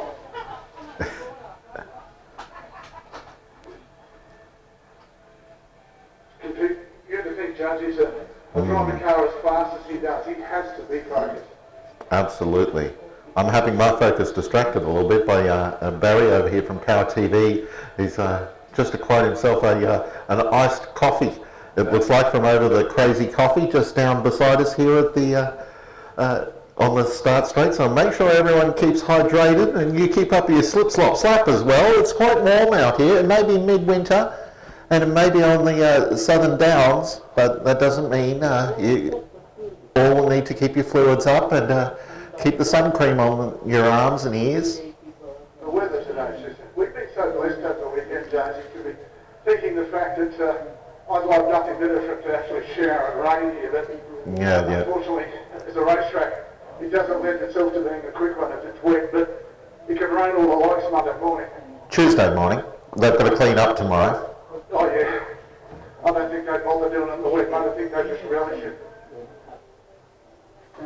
Community's done so much of the Wickage Leftist. Event brings so much in the community as well. The local constabulary here did the right thing. Dressed in a very much appropriately the wrong colour to go to work in the Queensland Heat. But that's fine. They like they're going to take me on leaving, sorry. Now, you know when the police don't want to talk to you, Jonesy? That's when they reach their taser. I took that as an invitation just to keep walking. Yep, that would be very wise. There was no media representative there to talk to me, and they weren't going to have an environment, so they went for the taser first, which is a good sign of the fact that they were at least were compassionate. Didn't go to the firearm first, that was nice. Well, speaking of firearms and perhaps firepower, we've got these fastest cars of the race meeting coming up very shortly. These open-wheeler Formula Libre class cars. Fastest cars of the meeting: Dean Amos, Warwick Hutchinson, Michael von Rappard, Steve Woodbridge and Neil Lewis. They're the top 5 fastest cars here at the race meeting. Phil Heafy sticks the Mitsubishi Lancer in next, and here we go, here's Dean Amos in the...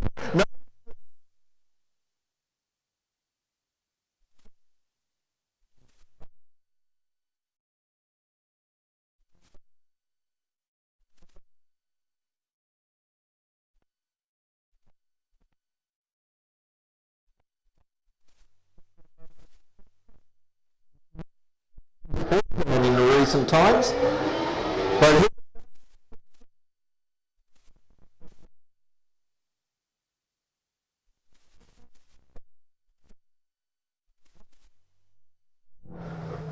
Car 64 is the B&G Hill Climb Special.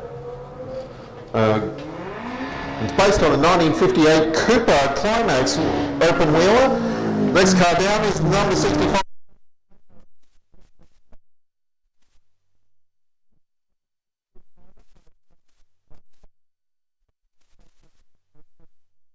Wings and this much extra half-litre engine capacity as Hamer gets out onto the circuit. Now I see Warwick Hutchinson's on the line here, currently second fastest.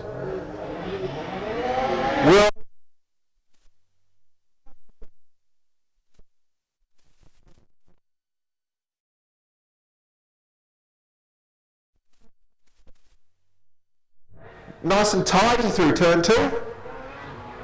Next up, I think, is David Quelch. Oh no, Neil Lewis first. The number 68 car.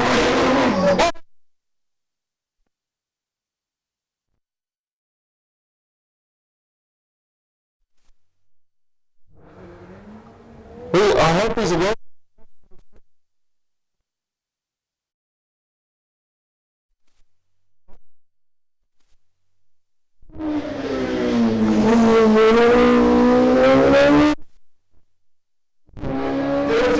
There's a wing on the racetrack, officials, a wing on the racetrack. Yeah, we've got a lot of debris over just on the exit of turn 1 that will need to be moved before we can go back racing again. So David Quelch will need a rerun in the Honda powered special. So yeah, that's right.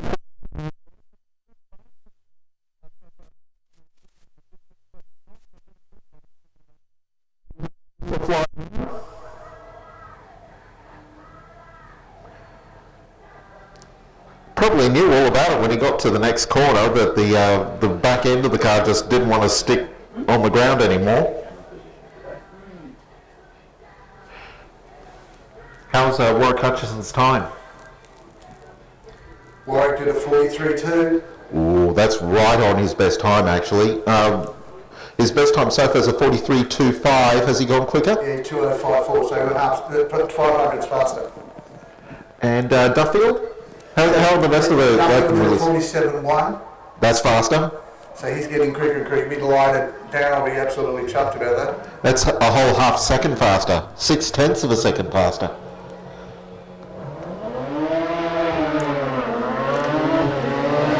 Here we go.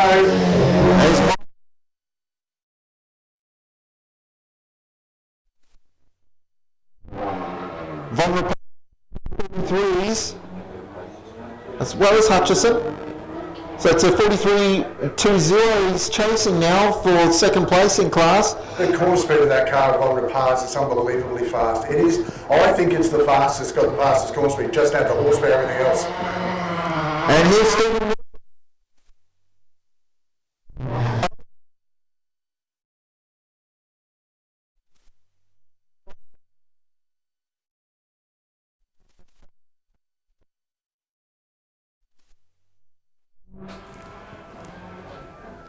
Now, has Von Rapard come across the finish line yet? That's not just yet. Now, here's the Formula V of Craig Hughes. Dean Amos has not come out.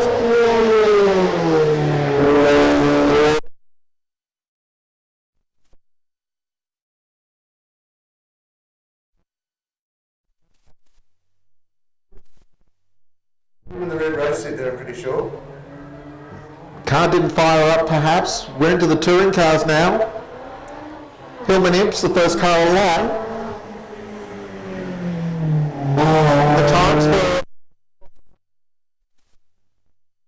42.4. Second place.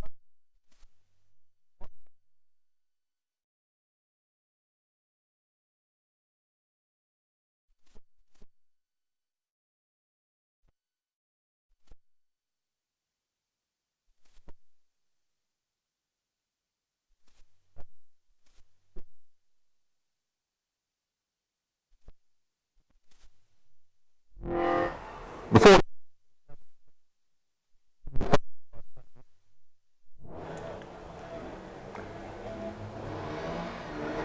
now some very rapid minis are on their way.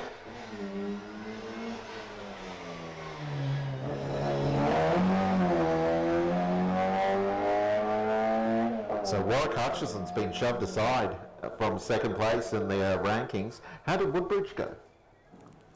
Woodbridge did a 43.46. That's his fastest time of the weekend. Well done, Stephen Woodbridge in the yellow. So he's trimmed almost 2 seconds off. Finally got the car. I think he got turn 2 sorted. He was good everywhere else, but just turn 2, getting the car, he was either getting in too early or too late, and was upsetting the car. He had the spin there yesterday, which didn't help him, but also he lost a lot of track time and setup time. Keep in mind, they're tuning these cars micro tuning points the whole way along. So here's the boss. Simon Boss Walker is about to be followed out on the circuit by the Bull. The Boss and the Bull. Sounds like an episode of Rocky and Bullwinkle, doesn't it, really?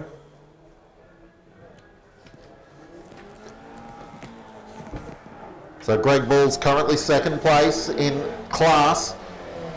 He and Craig Lawrence are having a titanic scrap amongst these Ford Escorts.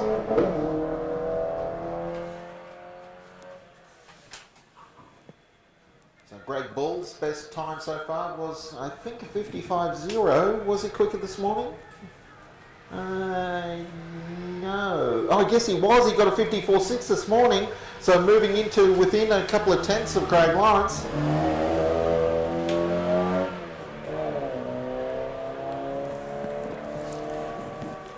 That was the number 78 Mini of Paul Keppel's out on the circuit now, the Austin Powers car.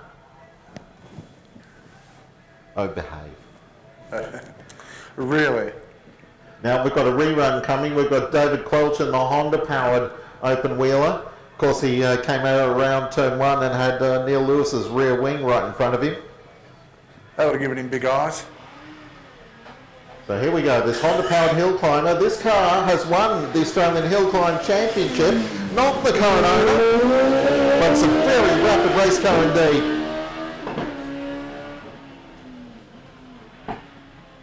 Quelch turns into turn 2, very neat and tidy there, that Honda-powered. The corner speed of that car is its unbelievable pace, isn't it, really? Here's one of our ride winners. In fact, this might be someone who paid $650 for this ride. Jamie Chan from Miles Smoke Show. Here's to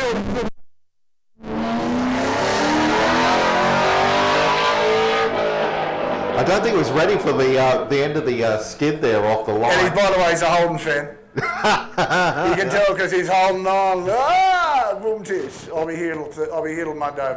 Try the veal. Now here's Craig Lawrence in the green and black Ford Escort. There's just a couple of tenths of a second separating Greg Bull and Craig Lawrence at the top of the times of the 2-litre touring car class here. Mark Wood is third, and he's several seconds away in the Cortina. I think it's Mark Wood's Cortina. Oh, hello. Problems for the number 80 Mini. Nice red. No, he's just taking it easy. Oh, okay.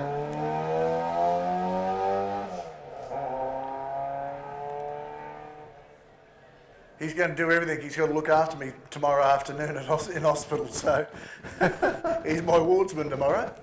Yeah, we've got to say nice things or he'll tip you out in a corner. Anything can happen to me when I'm under the knife. Here's Donna Trustham in the GT Cortina.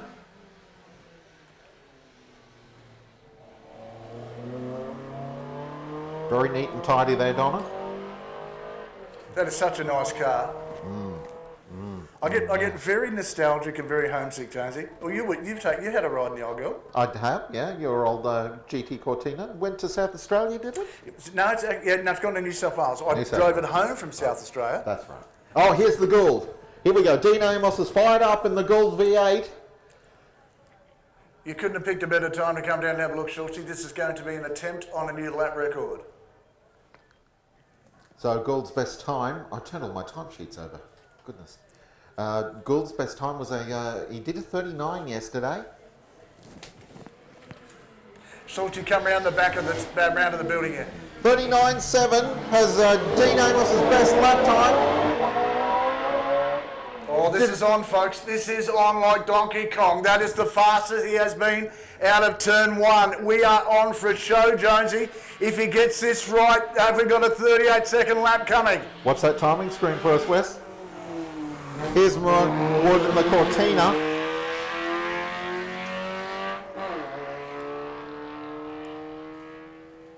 So the lap record is now a 39. Here he comes. It's round School Corner. Watch the monitors here, Jonesy. Here he comes.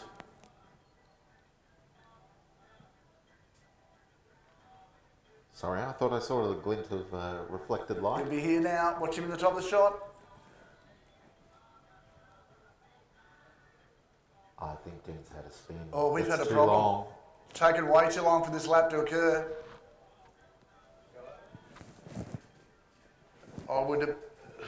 is there any of the officials over there that can drag it back for you, Schultzy?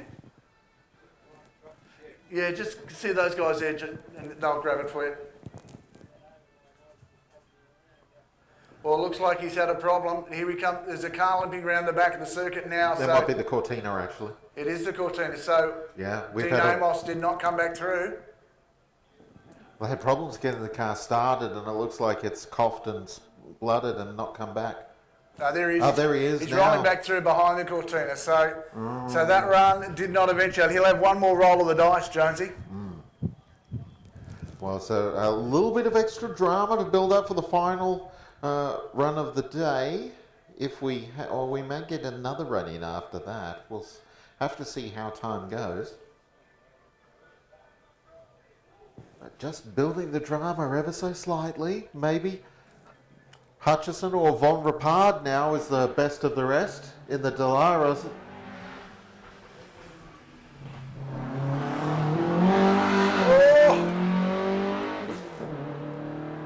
He was red hot into that. He had his foot in the fun pedal very early in that corner, Jonesy.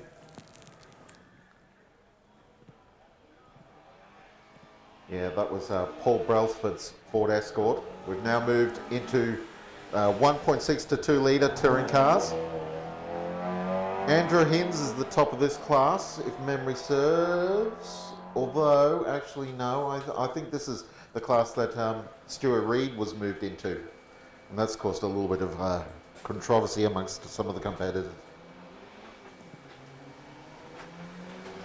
Now here's the current Escort. Blake Curran at the wheel. Oh, hello. Big moment of dust around the back of the circuit. Yeah, I think that was Brailsford who got a bit crossed up over the back there. And here's the Volkswagen Type 3.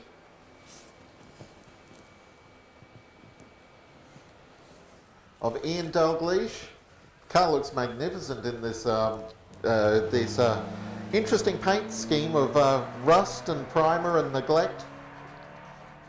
It looks like they've gotten halfway through the spray and just run out of time to get the car painted up in time for Leyburn. Certainly hasn't harmed his pace at all.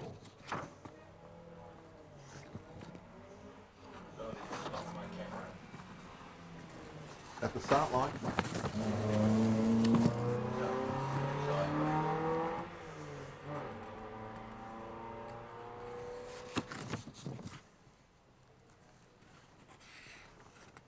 One of our cameras has just been knocked over, unfortunately. Hopefully not by a race car. Okay, yeah, over the start line.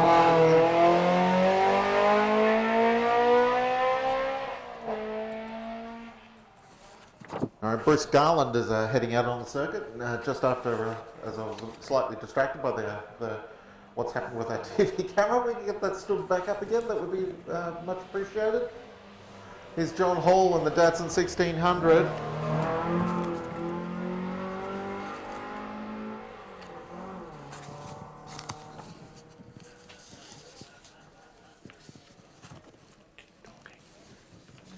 Next on the line, we've got more Datsun 1600 coming. Yeah, good field of 1600s this year. Keep in mind that here's a car that's been used. Hinsy's having a crack. This is a car that's been used extensively in all forms of motorsport, just like the Escort. Actually, yeah, Hinds, he actually keeps two Datsun 1600s, one for circuit racing and one for the sprints. This is, of course, the sprint car. And I'll tell you something interesting. Steve Johnson's first race car was a Datsun 1600 Sport sedan. Yeah, Mazda rotary power though, slightly different. As we see a rerun coming through now, one of the Mark II Cortinas from early on. That was the car that was affected by Dean Amos's spin. So that was Mark Wood. More Datsun 1600 off the line.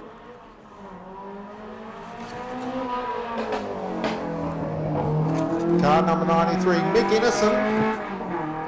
And actually Mick Innocent's climbed up the timesheets. He's climbed up over the top of Bruce Garland. So Garland's been moved back to 4th in class, behind Stewie Reid, Andrew Hinds, and now Mick Innocent. Here's the Triumph Dolomite now, car 94 is Don Milner. There's Mark Woods Cortina coming through the finish line.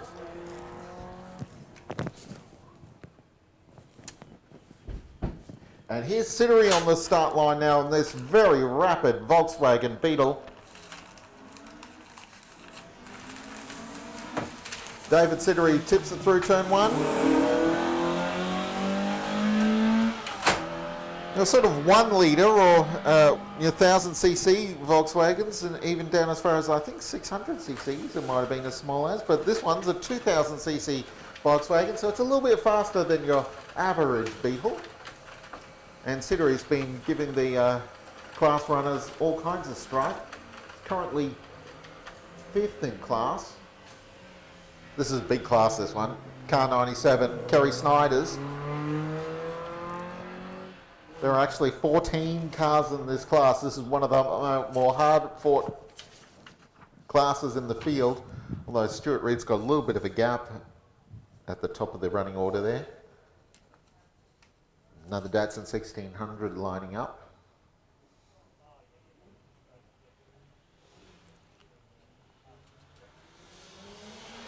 This is, of course, the number 98 car. Dallas Wolf, this is the next class. We're going up to 3.5 litre touring cars. Dallas Wolf is top of the timesheets in that turbocharged Datsun 1600. Now here's the 2.5 litre Triumph PI, the Dolomite's big brother. 2.5 litre inline 6-cylinder engine aboard the Triumph.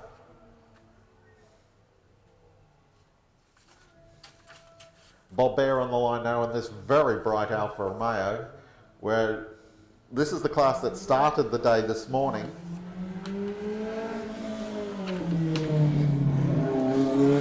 Bob Bear certainly running the Alfa Romeo very rich indeed. Bit of unburnt fuel sneaking out the back of the exhaust system.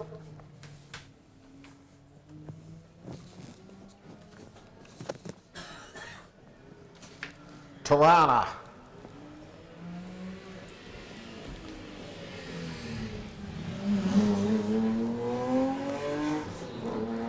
Car number 101 out on track at the moment. That is a magnificent looking first generation of the Triumph. John Bolton.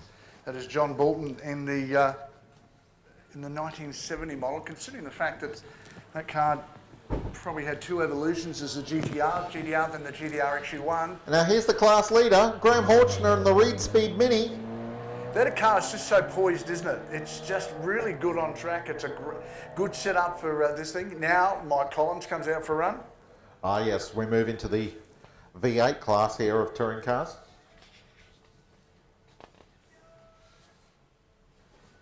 Up to 5 litres, or 5.1 actually. And Mike Collins brings the Trans Am Mustang down to the first turn. It's comparatively neat for Mike. He's chasing time, I think, this one, rather than showing off a little with a bit of burnout. There's a little bit of family sort of rivalry on here, I can say more than likely. Now here's Greg McKinnon, who's actually in the over 5 litre class. So not competing directly against Mike Collins. Now McKinnon is currently 5th fastest in the over 5 litre class, which is another big class in the field. There are 11 cars in that class. The bulk of that class will be coming up next. Here's Dave Stewart. Now Dave Stewart has been really neat and tidy, deceptively fast in this orange Mustang. Oop. Leaves a stripe on the tarmac there as he exits turn 1. This is the final round of racing too, Judge, as far as I know. Really? Well, 52 seats from Dave Stewart. He's been scorching. Trish got down to a 53 in her Mustang, but she's not coming out this time. We move into the over 5 litre touring car division now, and there's Busby. Of course, McKinnon's already been out. Busby is currently 7th in class. And next is the AMC of John Carson. Long-time Alfa Romeo racer. Decided to move into a V8. And here it is, this AMC Javelin AMX. Love that car. Had the privilege of actually having a driver one some years ago, Jonesy, and I've got to say it was just a really nice car. Oh, hang on, I've got to pause you there. You know who's here? Oh no, the It's smoke machine's arrived. Jamie Chant in the NASCAR Falcon. Yeah, it's smoke show. No passenger in the car this time. Oh, he's having a go, Jonesy. Listen to this. Oh. I'm sorry, Wes, I can't hear you. Jamie's on track. And now the missus is behind him. Ah, here we go. Husband versus wife. They're not in the same class, but mind you, they are having battle for biggest burnout. I think Jamie's won that one.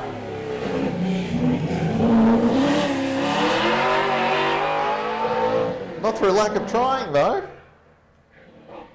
Oh, and Trish has missed a shift missed a downshift. Yeah. Here we go. Another one of the big bangers. Hamilton now in the no, not Hamilton. Yeah, Bob Hamilton in the no, I've got that wrong. Dave Dunn it is. There are a pair of red Falcons in this class, so that's Dave Dunn next. Then we've got John English in the Pontiac Firebird, taking a break from the signatures down there, the Grays Online car, to put the reigning Trans Am champion winning Pontiac Firebird out onto the circuit. Back on track again at Queensland Raceway for the next round of the Trans Am Series. Patch of rubber too, it's in second gear. Or third gear, sorry. Yeah. Plenty of power down in the Firebird. And here's the other red Falcon. Now this time it's Hamilton. Nice smoky burnout.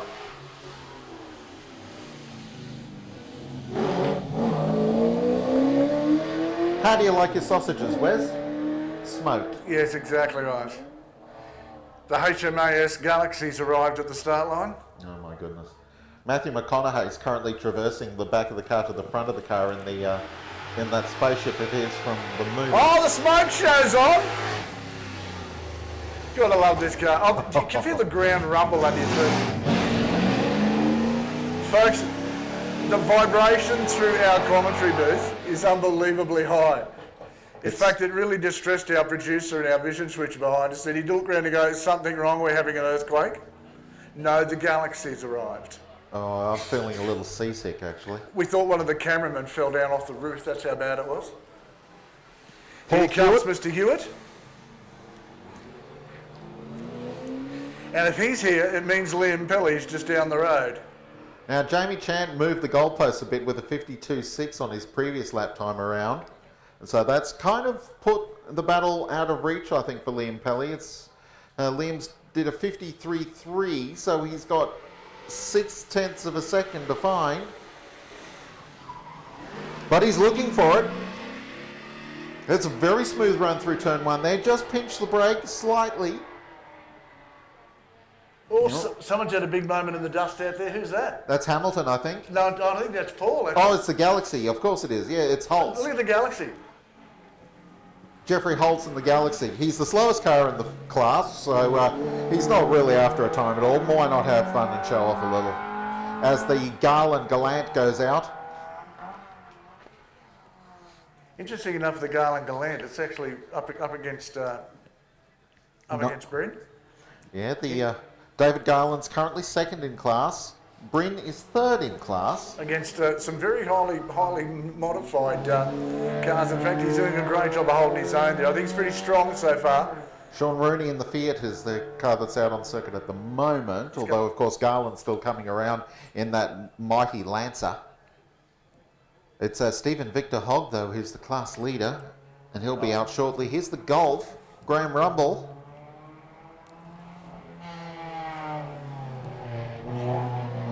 As you were saying yesterday, Wesley, the original hot hatch. Yeah. Garland's through the, not Garland, yeah, Garland's through the finish line. How did Dave Garland go? I don't know, here's the young fella. Oh, here we go. The Performax International, Holden Gemini, Bryn Stewart. Nice launch.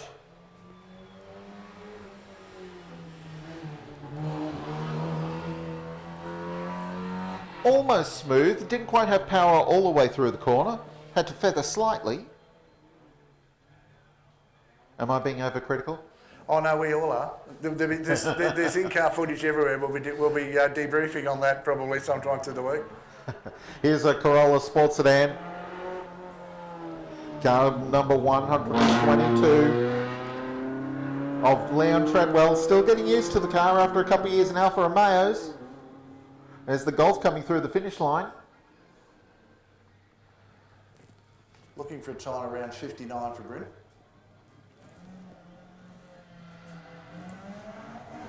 Here comes Victor Hogg. Yep, class He'll leader. win this class this weekend.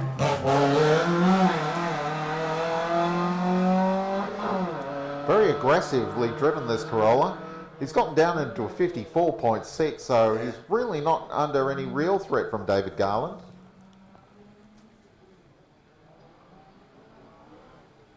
Oh, and now here's the parade of escorts.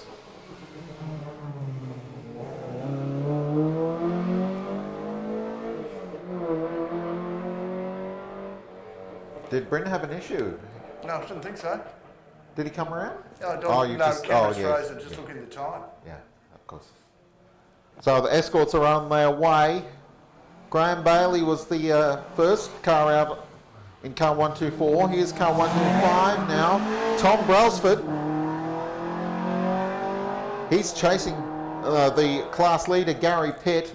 There's quite a battle going on between them, although there's 3 seconds between them, so it's not really that much of a battle.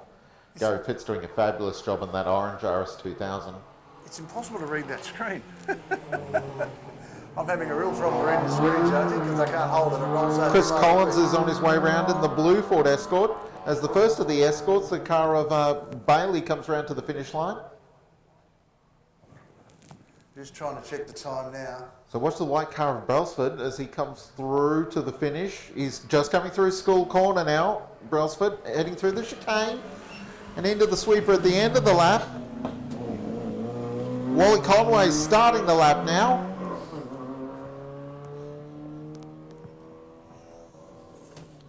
And we've got the Fonda on the line now. Phil Kay lights them up off the line in the Honda-powered Ford Escort.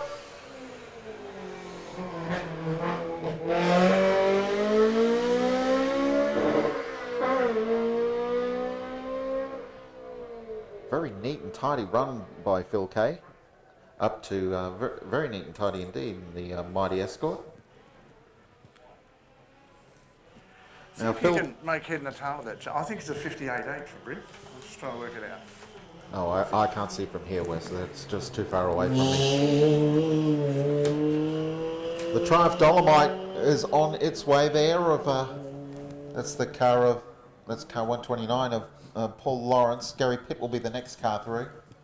Watch Gary Pitt, this orange Escort. He's the class leader in one of the bigger classes in the field here. This Escort versus Dolomite battle.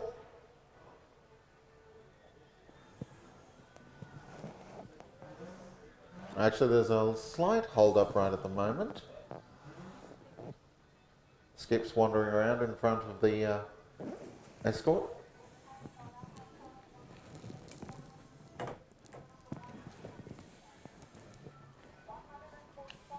Okay, Lawrence has had a problem. Paul Lawrence, it seems, has gone off somewhere.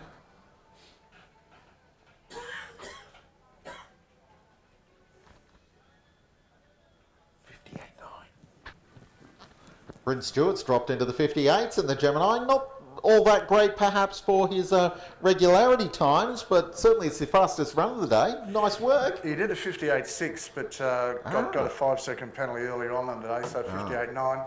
I think he's trying to prove a point to me. Anyway, I told him consistency is the gruel. I don't know what they've actually set up as his time last time round. We'll see.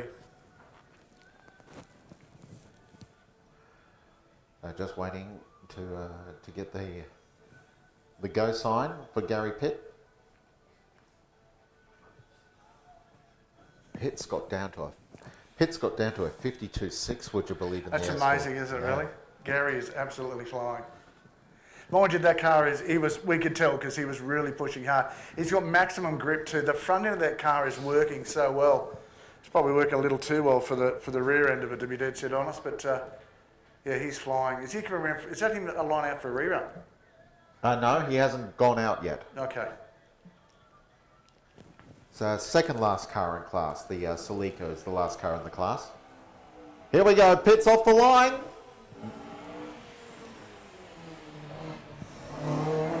Fantastic stuff. Very neat and tidy through turn 1. Robinson and the Celica has been given the go sign, so we'll wait for the Celica to launch.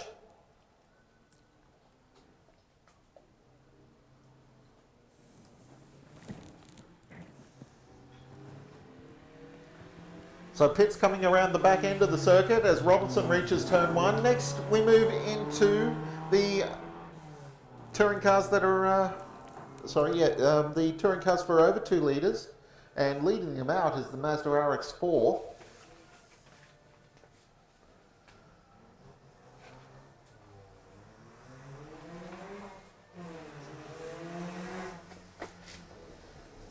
Gary Irons.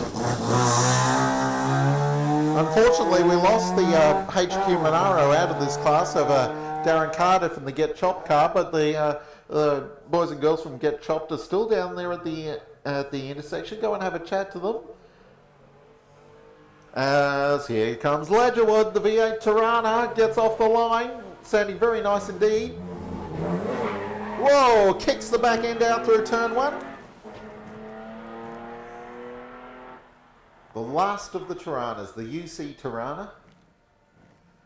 Not all that well known as a performance car because it didn't get a V8. They stopped the V8s in the LX.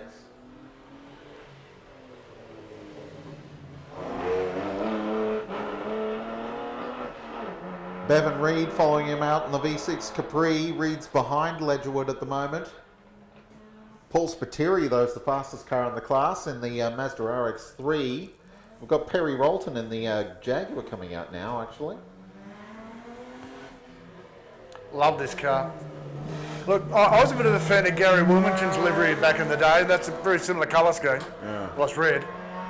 Now Spiteri is on the line in the RX-3, current class leader. Oh, Rolton just pinched the brakes into turn 2. A little bit of a skid. The RX-3 launches.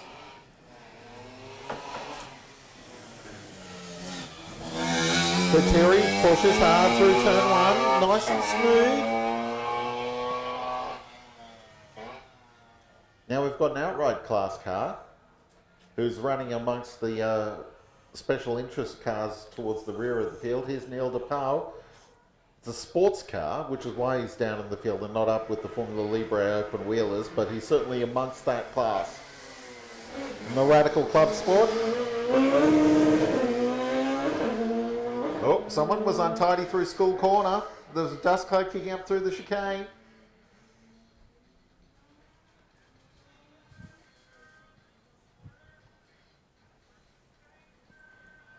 There's Spiteri coming through the chicane. Very neat and tidy. No dust kicked up at all. So a very quick time for Spiteri. I am suggesting, wait for a confirmation.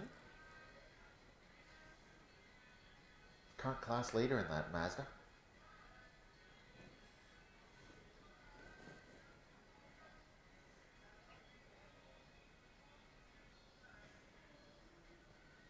.53.1 from that time, so it's not Spiteri's best time.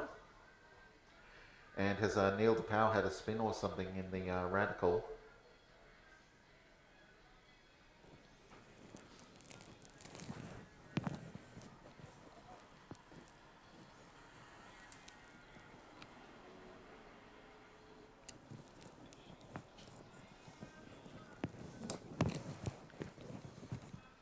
So we'll just have a bit of a pause while we, Spiteri came around instead of 53.1, not quite his best, but I think Neil DePau has not come around in the Radical. Oh, hang on, we've got the hay baler is on the move. And that's the start-finish line where the problem seems to be. Oh. Which is not nice because you tend to get trapped in that chicane there, and And that Neil to power, that's a car that won't take an impact in the front very well. I'm actually wondering if it might be the Jaguar might have been untidy at the finish line. Can't tell from here. I've got someone called Tim Jackson that's around the back part of the circuit at the moment. He will know, he'll tell me shortly, but there's nothing to know.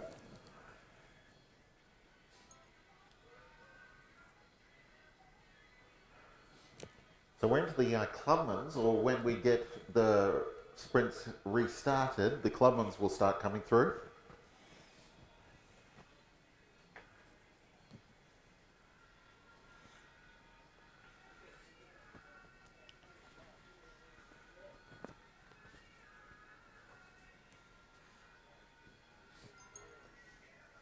Actually, we're not that far away from Mark Crespin and Paul Stokel, two of the fastest cars this weekend, and John Siddons as well in the Z.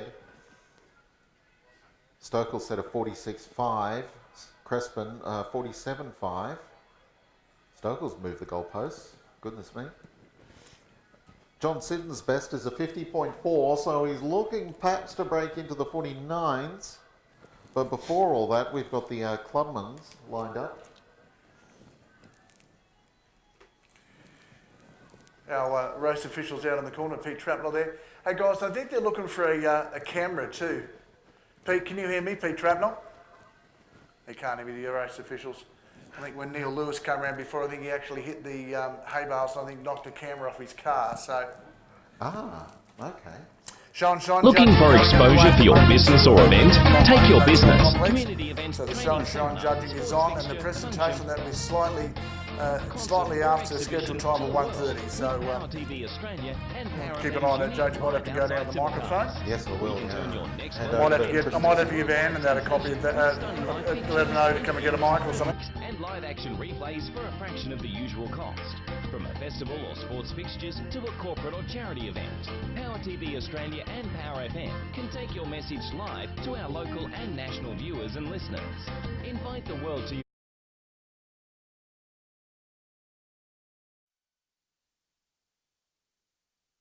this one. Oh, I didn't get off the line nicely, although bit of traction.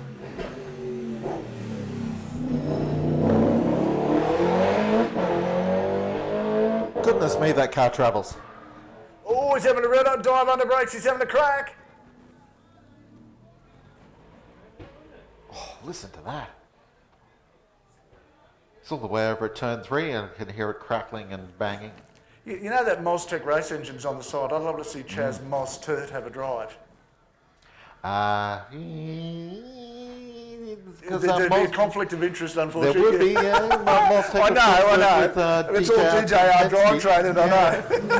Here's Greg Quince in the DRB GT40. He's giving it some welly. Greg's having a crack. You cannot read that screen today, can we? Oh, just glare. Yeah. Mark Crespin's done a 47.5 last time round. What's this time going to give us? John Siddons is set to go. Team 24 ounce in their sprint car as opposed to their target car. Oh, a bit of drift for the Dado through turn 1. There's nothing, I don't think there's anything better than the sound of those L24s running like they do, even the L26-28. Still a great engine note, isn't it, really? It's more of an L30, that one, but we'll leave keep that quiet. There's Greg Quince crossing the finish line, the DRB, as another DRB takes off, Eve Stocks. Leyburn's first lady. Or Councillor Eve Stocks. Yes, correct.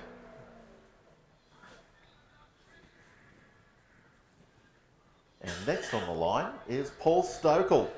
If you thought the Cobra was fast, have a look at this Lotus. This is the battle between these pair, the Cobra and this car.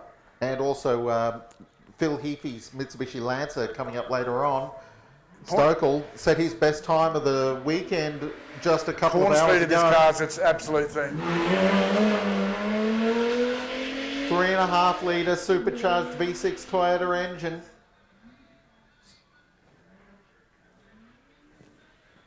Concerning the previous model was a 1.8 litre, they went quite the jump up to a 3.5 litre with the resultant improvement in performance. The Lotus 211 is away. This is the second of the Amos family cars. Oh, What was a flare going into third gear, that car? I don't know what the story is. Yeah. H-pattern gearbox, eh? Oh, here comes too much horsepower and big tyres. Way too much torque, this car. It gets very squirrely when you stand on the throttle. Watch this thing out of turn 2, Jonesy. Graham Dilley in the... Thank God for a bit of tyre heat and a bit of track condition. That thing gets very nasty when you try and get power down. He feathered it through turn 1 there, actually. Here's the Toyota MR2. Rob Learmonth. Track attack special. Sorry, no, not Rob Learmonth. It's Michael Larry. Oh, he's overcooked it again. That's not the first time he's done that here at turn 1. Did he hit the barriers on the inside of the corner this time, I think? You know what? He may very well have just tapped that. He did, actually. You can see the debris. The string that wraps up the hay bales has been hit and it's come undone. Look at that. How accurate got to be to cut? Well, he's got enough sharp edges on the outside to cut it as he goes past. Here's Rob Learmonth now in the chocolate-coloured Datsun 260Z. I say chocolate because that's what's on the driver information sheet. I know that. More Cobra coming up momentarily.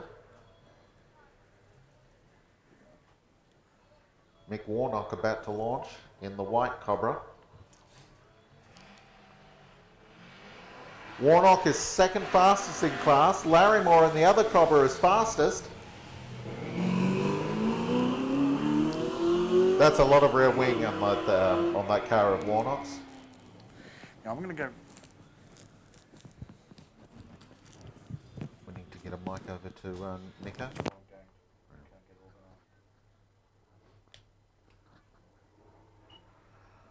So here's Chris Whitaker in the Datsun Z car.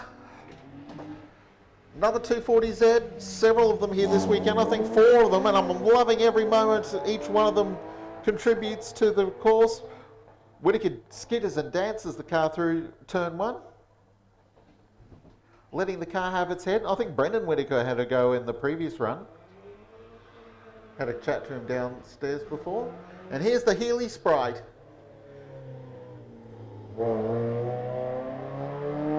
We can't have a sprint race meeting without an Austin Healy, so it's great that we've got the Sprite here today.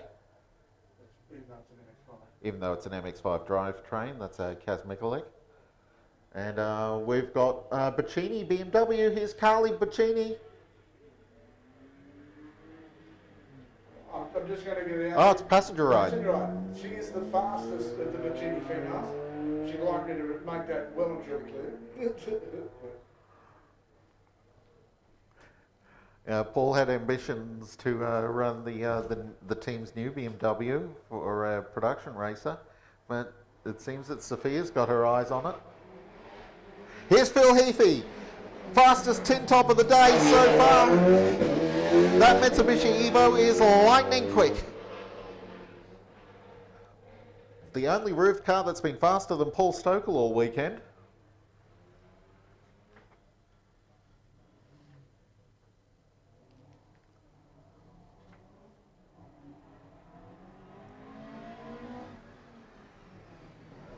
Car 152 coming through the field now. So we're doing a couple of passenger rides right at the moment. That was because Phil Heafy's not due to come out for a little while yet. As Earl Murray is out on the course now in the Fiat 124 Sport. Now here's the Corvette C3 of Peter McCulloch, the car that was raced in the last few years here at Leyburn by Brett Curran.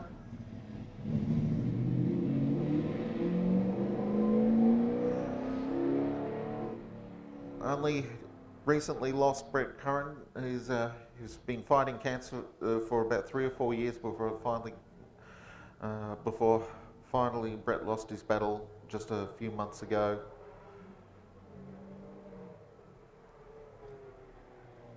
Here's the Lotus Elise. So yeah, so running the Corvette in Brett's honour here this weekend. This is another fun ride with Jamie Shan. This is going to be a smoke show, Jamie. Oh dear. Breathing is optional. Is he going to hold the passenger might want to hold the breath over the course of the run? No, we're just having a pause at the moment. There's some people walking up on the main road down there. Can they just get off the road, please, and come behind the car? That'd be nice.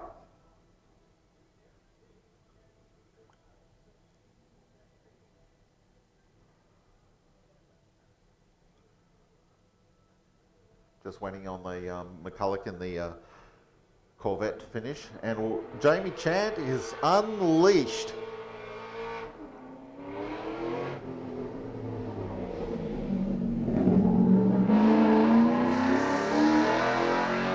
Oh my goodness, doesn't that car sound glorious? It's amazing what a 5.8 litre Ford NASCAR engine can do to an XW GT Falcon. Leith Johnson in the MGF is on their way.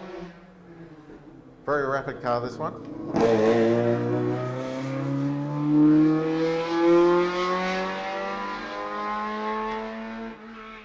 Leith is currently second fastest in class and one of only 2 cars in this in the modern sports car division that's under a minute.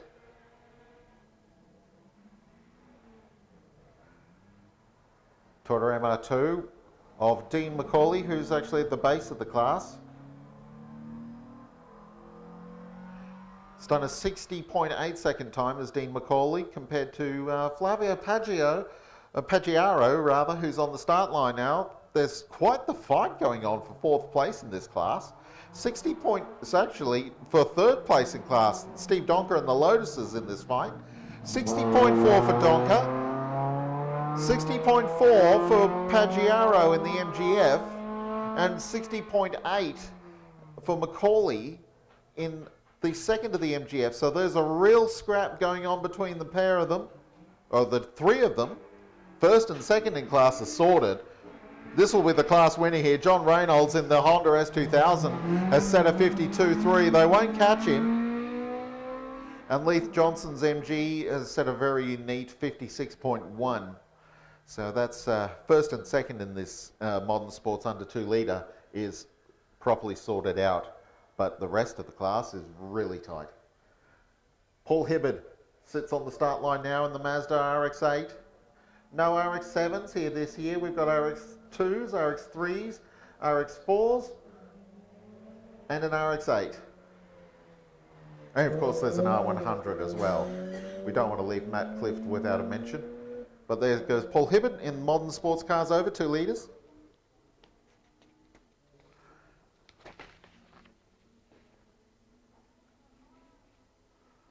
And he's fighting with Doug Swan and Rod McRae and Riley Willering. So it's Toyota MR2 versus Mazda RX-8 and a couple of Porsches. Here's McRae in the Porsche 911. He's currently 3rd in class. Doug Swan's the class leader in the MR2. Overnight, Paul Hibbard was the leader in the Mazda RX-8. So this one's actually turning into a tight contest between Swan and Hibbard. Swan set a 54.6 this morning and he really kicked the goalposts forwards. So watch the little MR2 arrive at turn 1.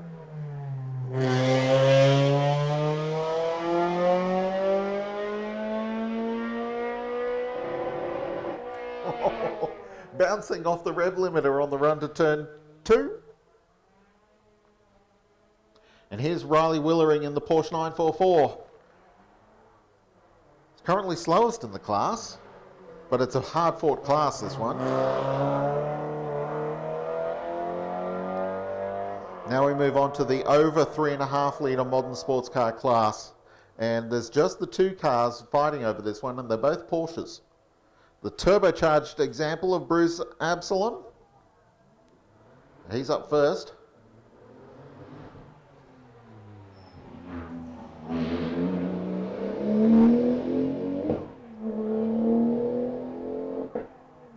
And Bruce Absalom's car sounds like power.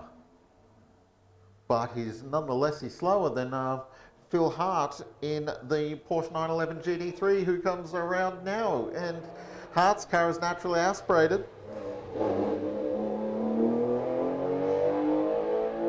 GT3 is just more of a race car than the 911 Turbo, and that's the difference between the 2 of them. Now we move into modern clubman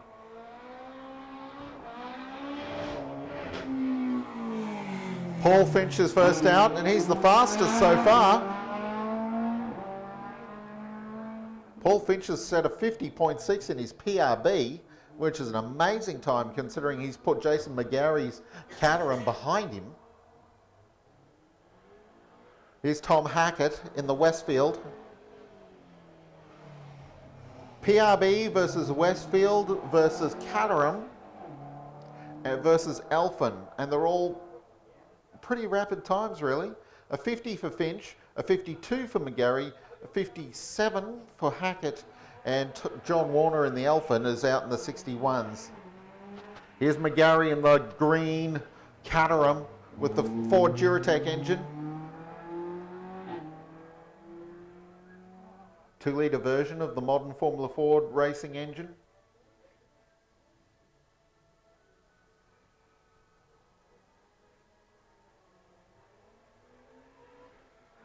And here's the Elfin of John Warner. This is the Warner and Finch are the two Australian-built cars in the field. McGarry and Hackett's cars are imported. Although, actually, the Westfield's probably assembled here, but manufactured in the UK. They tend to distribute Westfields on a kit basis.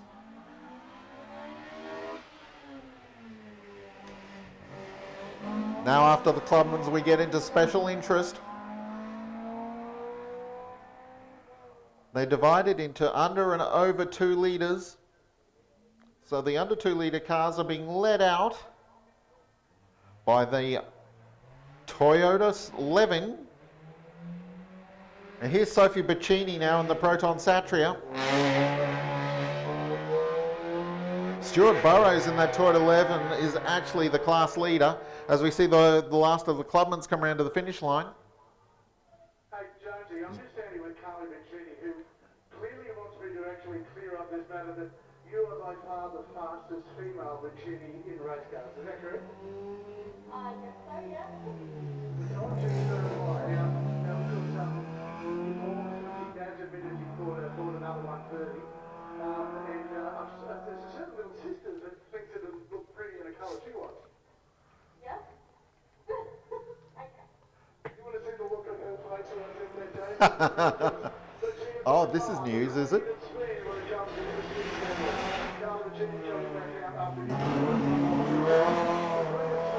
The princess is in the pits.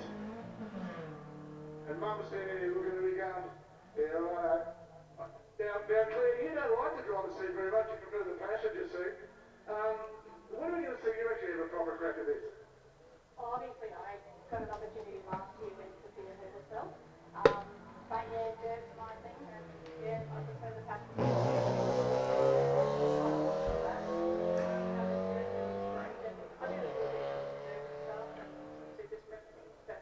I'm quite happy to leave that to these guys while I go out and play in the forest. You really are at home telling people where to go. Is that what the story is? Comes with the territory, I suppose. I've known this woman for about 30 odd years. She's telling me where to go every day on leave, so that's fine. Jonesy, we've got some time going on. I'll be back to you shortly. Yeah, Skip Evans is out on the circuit now, our starter here at Leyburn. He puts his helmet on, climbs into his Hyundai Excel, and then goes out to set a time. I guess he can only wave and point at people in an official's uniform so many times before you've got to put the helmet on and have a go at yourself. Here's Jet Johnson, the launching here, the third member of the Johnson racing family. Jet Johnson, son of Stephen, grandson of Dick. And Jonesy, just give you a heads up, Jet did a 60 last time round, so he's had to adjust his timing on the forecasted time down to nearly a flat 60 now. Reckons he go a little bit faster. Grant Olsenton's currently the fastest XL car here this weekend, but he's got a 2-litre engine, so he's cheating a little bit, isn't he? 1.5 litre is the standard engine for the, and here's the fastest of the 1.5 litre cars is coming towards us now, and that's Lachlan Kelly.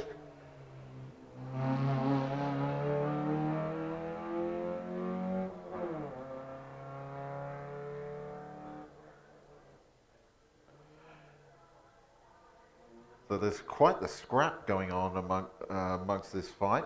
Stuart Burrows in the Toyota Levin's way out in front, so first place isn't really in dispute. But there's Rad Guerin in the Honda Civic might be able to catch Steve Ethan in the Honda CRX for second place. James, just let you know, we will go on to round number 7 after this as well. Oh, you beauty. We're not done yet here at Leyburn. The Mini is on its way. Some of these supercharged BMW Minis are on their way around on the circuit now in amongst the under 2 litre special interest division.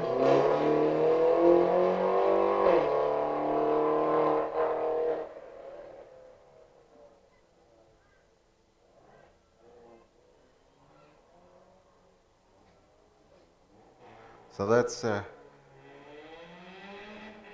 here comes Grant Ossington now, car 179. In the 2 litre XL Cup car. Probably can't really call it an XL Cup car if it's a 2 litre. Whoa! No, held it. That was quite the skid there down at turn 2 for Grant Ossington in the XL Cup car. Now we move into special interest over 2 litres, and Carly Baccini is leading them out. She's currently second fastest. She's not going to win the class. Trent Laves is too far up the road in the Nissan 200SX. But Baccini is having to defend from attack here from Derek Holstein's Mini. The BMW moves up to take the start here. This is John Connolly.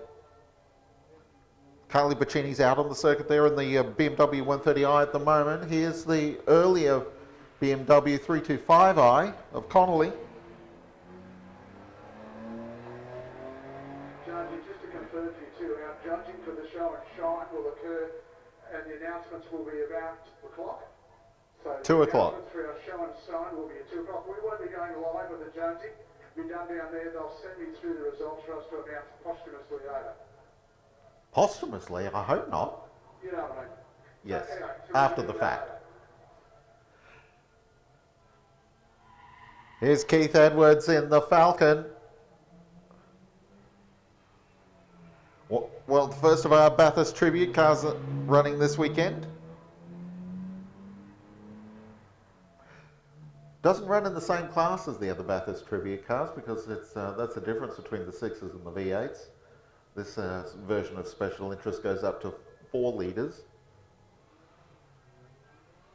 So here comes the quick Mini, Derek Holstein, BMW Mini that is.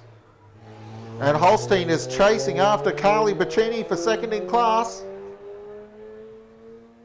Now on the line here is the class leader, Trent Laves, who's put a 48.6 into the Nissan. See what he can do this afternoon.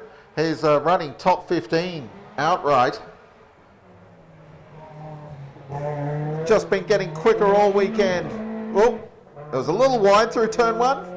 Trent is certainly trying really quite hard as Edwards comes around to the finish line. And here's Grant Allingham in the Commodore. Allingham's having a ball here.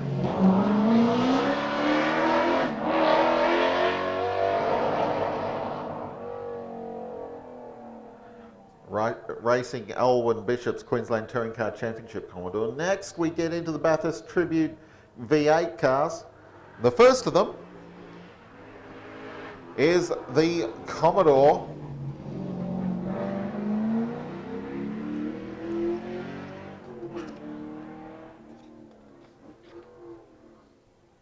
of Wayne Bell. Wayne Bell's chasing time at the moment. He's 6th in class.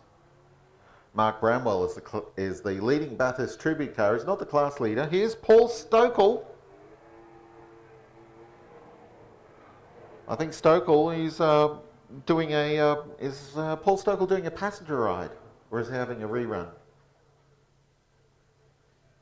Very delayed rerun.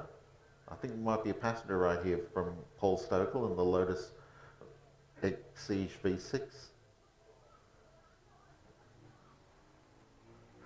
Wayne Bell's coming around to the finish line now.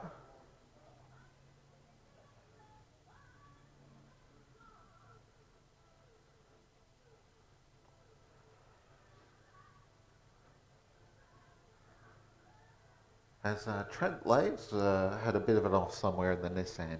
I hope not. Saw Bell coming around to the finish.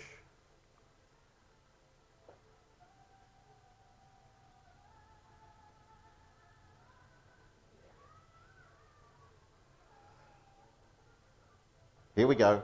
Stokel launching now in the Exige.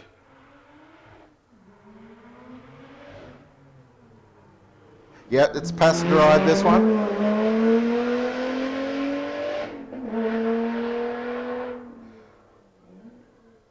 Stokel currently the second fastest tin top. Fastest goes to Phil Heafy's magnificent Mitsubishi Evo. We're back amongst the Bathurst Tribute cars. Here's the leader amongst the Bathurst Tribute division, Mark Bramwell.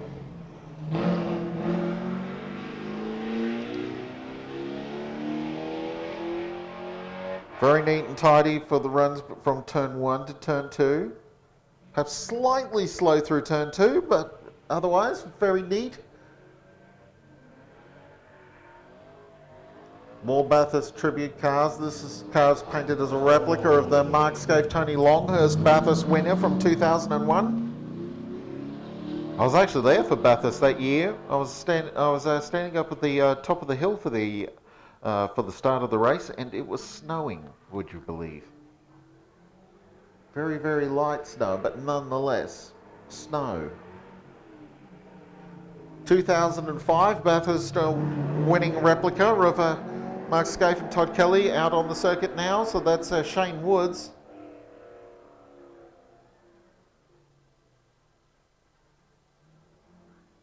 And next up is Paul Bacchini, who's the class leader in special interest over 4 litres in the BMW 135i Turbo.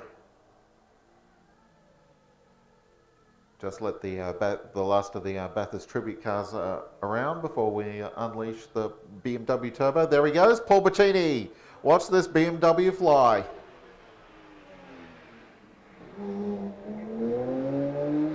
Fastest member of the Bacchini family here this weekend, but the girls are pushing Dad.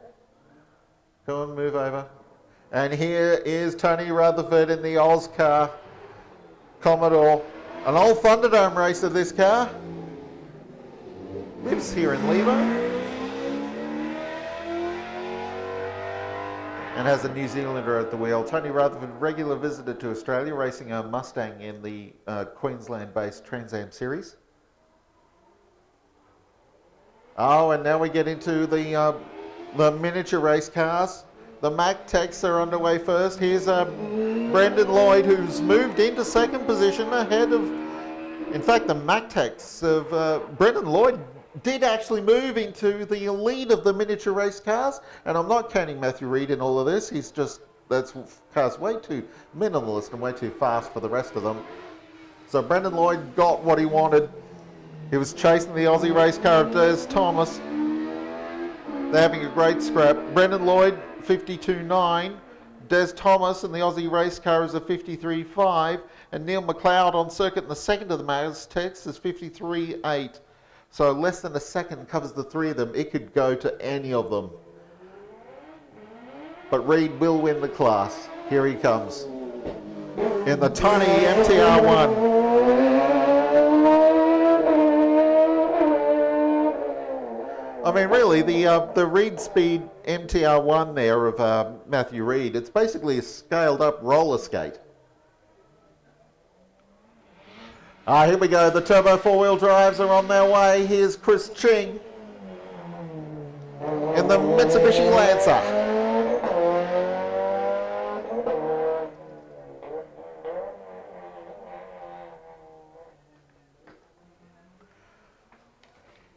Chris Ching is currently embroiled in a personal battle between himself and Scott Dean for third place in class. Scott's done a 48.8, Chris has done a 49.8, so perhaps Scott Dean in the Mercedes is starting to get on top. Max Contagion out on the circuit now in the 2-litre Subaru. And unfortunately Max crashed the car yesterday, so he's been taking it a little bit easy since then. Here's his father Nick in the 2.6 litre Stroker Subaru. Subaru WRX turbos don't normally come with 2.6 litres. So we'll see what Nick Conterjohn's got for us this afternoon. Smooth start. Maybe bogged down slightly. Here we go. Conterjohn in car 205. Very rapid Subaru. Just outside the top 10 cars. Scrabbling for... Here's Scott Dean now in the Mercedes Turbo. He's currently 3rd place. He wants to keep Chris Ching behind him. Ching's chasing Dean.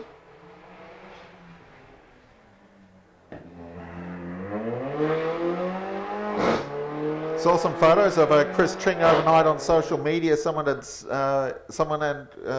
may or may not be Scott Dean having placed spray gunk all over the steering wheel. They're getting a little personal in their fight down there. The Conterjohns around to the finish. We'll see what Nick Conterjohn's time is. Oh, that's nice. A 47.3 from Nick Conterjohn. He's pushing the running order. Phil Heafy's not come out this time. So Nick Conterjohn is closing in on the red Mitsubishi of Phil Heafy, our class leader. There's Aaron Spring in the silver Subaru on his way, chasing after Wayne Rosenberg in the white Mitsubishi.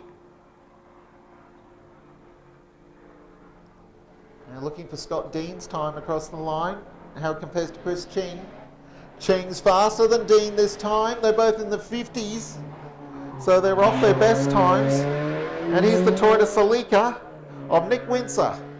Oh, here's Heafy now. Okay, Phil Heafy, the fastest tin top so far in Leyburn for 2019. Watch this red Mitsubishi fly.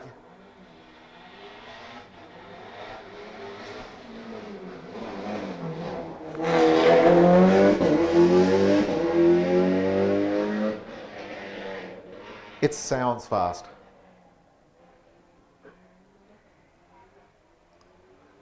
So Nick Conterjohn, 6th fastest today. He's only just behind Daniel Duffield's rotary open wheeler actually.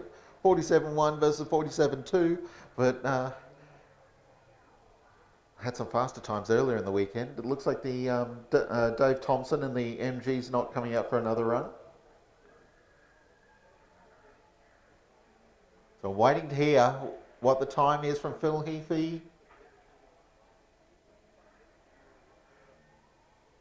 Oh my goodness, a 45.0 from Phil Heafy. The Mitsubishi is scorched around here. He's really moved the goalposts, just crossed the finish line. That red Mitsubishi set an amazing time. He's almost got into the 44s.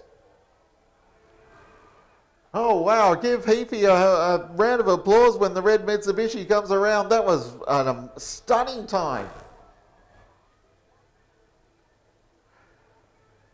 And that's the last car in the running order. We go back to the top of the entry.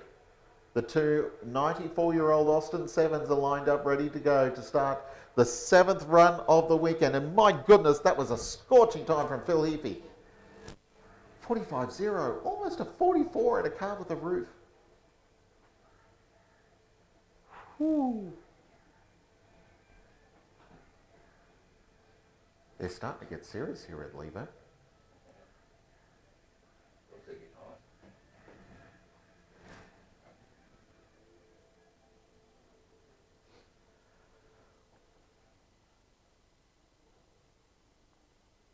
Dean Amos, unfortunately, broke down on his most recent run through the timesheet, through the run here. So his 39 is from yesterday is relatively untouched. We've had a 42 now from Michael von Rapard. Really pushing it now in the Dallara, pushing Warwick Hutchinson back into 3rd place. Hutchinson's having achieved a 43.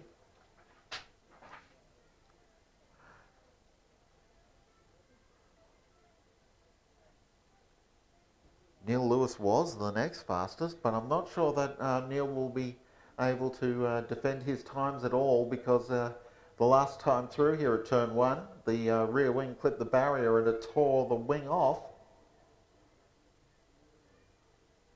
you tend to notice when your rear wing's torn off. There's suddenly you've got no grip in your rear tyres. So yes, back to the top of the running order, and the two Austin 7s are on their way. Justin McCarthy first in the green Ultra Tune Austin 7, and next through in the aluminium coloured car will be Russell Wright. These marvellous, I had a close look at these Austins are old enough that they're actually wooden race cars. How about that, hey? Race cars made of wood. Okay, Morgans to this day are still made out of wood, but it's wood plus. There's some lamination that goes on in the construction of those Morgans. They're not quite the same thing. So Russell Wright sits on the start line in the second of the Austin 7s. So give Justin McCarthy a hand as he comes around in what I'm presuming will be the last run of the day for these 90-year-old racers. Justin McCarthy is one of the happiest looking 80-year-old race drivers that I've ever seen. Although Bob Holden's here and he's always a sunny, happy person to talk to. As Russell Wright gets underway, big shout out to all of our legends of Australian motorsport that are here this weekend.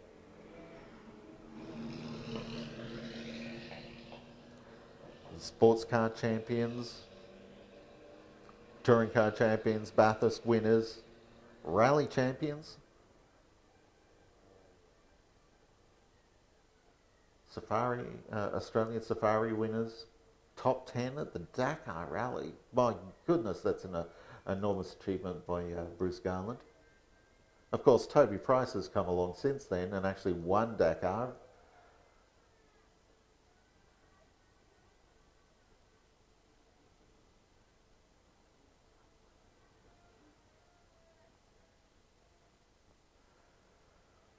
Now next up, the two Austin 7s are the first two cars out in the run, and then we have the two MGTB based racing cars. Both of these cars competed in the 1949 Australian Grand Prix. The first one was the car that was driven by Peter Critchley, climbed into 4th place near the end of the day, almost got 3rd, was with just 13 seconds behind the 3rd place car. And Colin Schiller's brought that car out for a run here at Leyburn, and it's marvellous to see both of these MG-based race cars here. And there's his daughter Belinda Schiller driving the car that John Lind raced here at Leyburn. Unfortunately, this MG actually didn't make the finish. The silver MG, that is. Blew the engine. This was actually a problem at the Leyburn Grand Prix in 1949 with the 3 really long straights, and there was quite a bit of an issue with stone chips flying up around the circuit at the original Grand Prix circuit here, and a couple of radiators got holed over the course of the weekend from flying stone chips.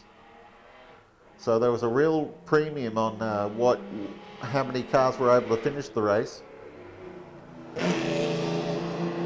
Frank Kleinig in the Kleinig Hudson was the favourite to win, but unfortunately Stones got into wrecked the front brakes on the car. He came into the pits and got it repaired and rejoined, but he lost a lap doing that, and that was enough to ruin his chances, and Crouch was able to take the victory.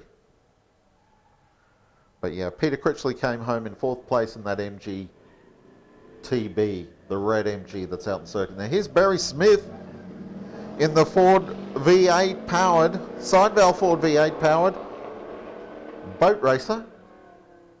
It's a slight unkind nickname. Here's Pete Trapnell. He's put the camera down and he's got his side valve V8 race car on the line.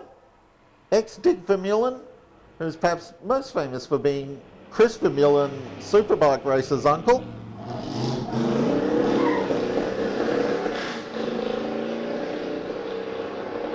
And the Trapnell car is misfiring a bit on its way from turns 1 to 2, so not running cleanly here this weekend. There's Duggan in the one of the Holden engine specials here. There's a number of them racing here today, and as Wes Beedman mentioned, there are two of them that haven't seen each other for 15 years, parked up next to each other, sharing a pit bay today. That glorious Holden 6-cylinder engine note. Budden car sounds fantastic. Paul Budden in that Holden engine special.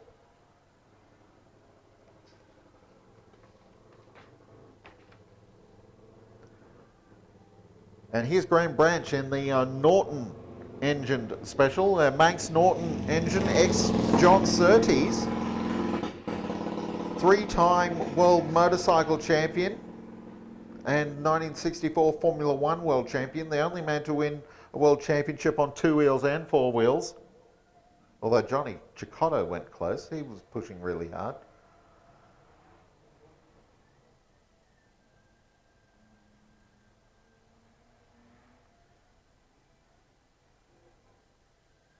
Barry Smith's side valve V8, oh no, not Barry Smith, that would be Pete Trapnell's side valve V8 special coming to the finish line.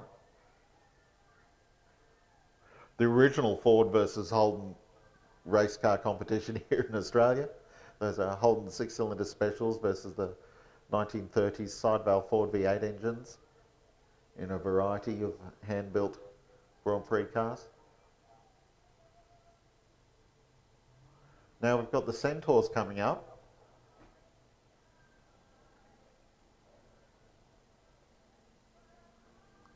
Although Jason Wingett first, I think.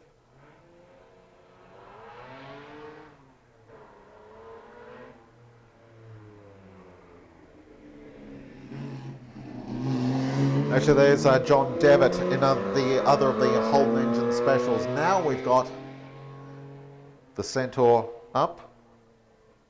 Yeah, these are the cars out of the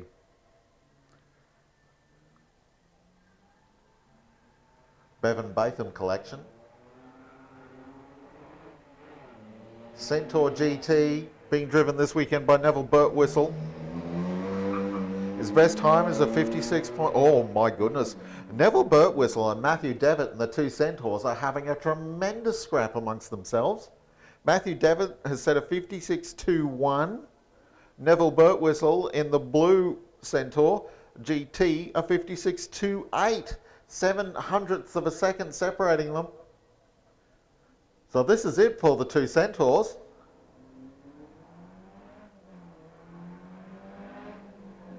Which one of the two Centaurs is going to claim class victory for 2019? Budden's gone through in a 58.3. That's a great race time for the old Holden special. And Pete Trapnell's done a 58.5.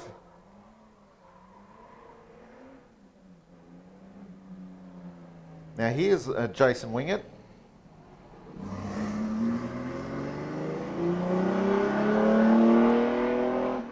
And Wingett has got the Historic Racing and Sports Car Group M class victory, because Mike Osborne has unfortunately broken down in the Nota.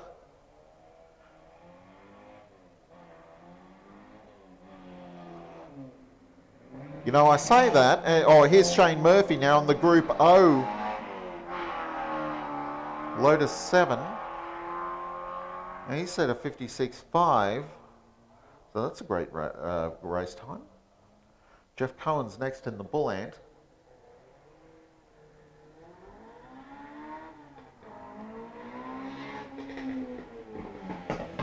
Car 17, Survivor from the Sports 1300 Days of Racing. John Wishart is next out in the Welser. This is a proper, well, Cohen's got the early model Sports 1300. John Wishart's much later model.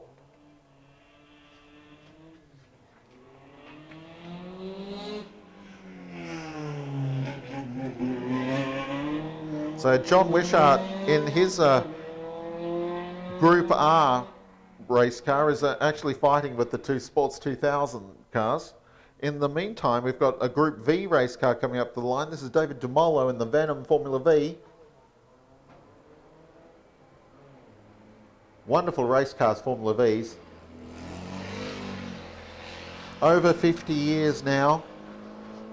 Formula V has been a racing class here in Australia.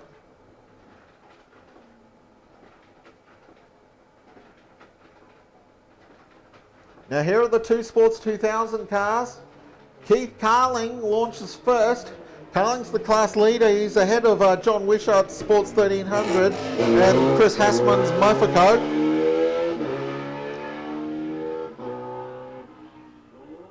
Carling, the first man to do 300 kilometres an hour in a straight line on Conrad Straight at Bathurst in his Nissan turbocharged sports sedan.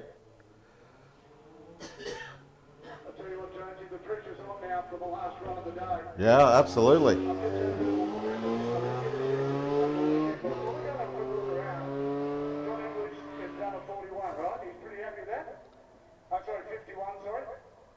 He wants a 49.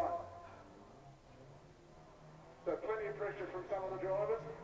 I've had nothing but pats on the back from our New Zealand contingent. They just can't wait to come back next year. Here's the Sunbeam. Here's another thing. Steve Callahan. I think I've just goaded Ian Palmer into coming and having a drive. But he's got I told him you can't bring anything else but the CUDA. Can you take over for a little bit, Wes? Sorry, what's that? Can you take over for a little bit, Wes? Oh, yes, I can. I can Right. take you for a second. Thank you. All righty.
Mile 100 underneath.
So here's Matt Cliff through turn 1 in the Mighty Master R100. Screaming his way from turn 1 to turn 2. Watch the Mazda. What can he do? Keith Carling's come through in a 50.7. Just by the way, this is the quickest. Goodness me, Keith Carling's taken 2 seconds off his lap time. My goodness me. Waiting on, and there's Bob Haggerty in the Mazda RX2 away, waiting on Cliffs to come to the line. Here he is. And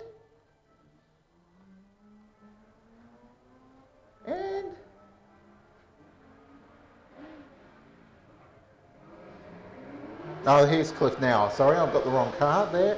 And oh my goodness, a 50.8. Didn't get the 49.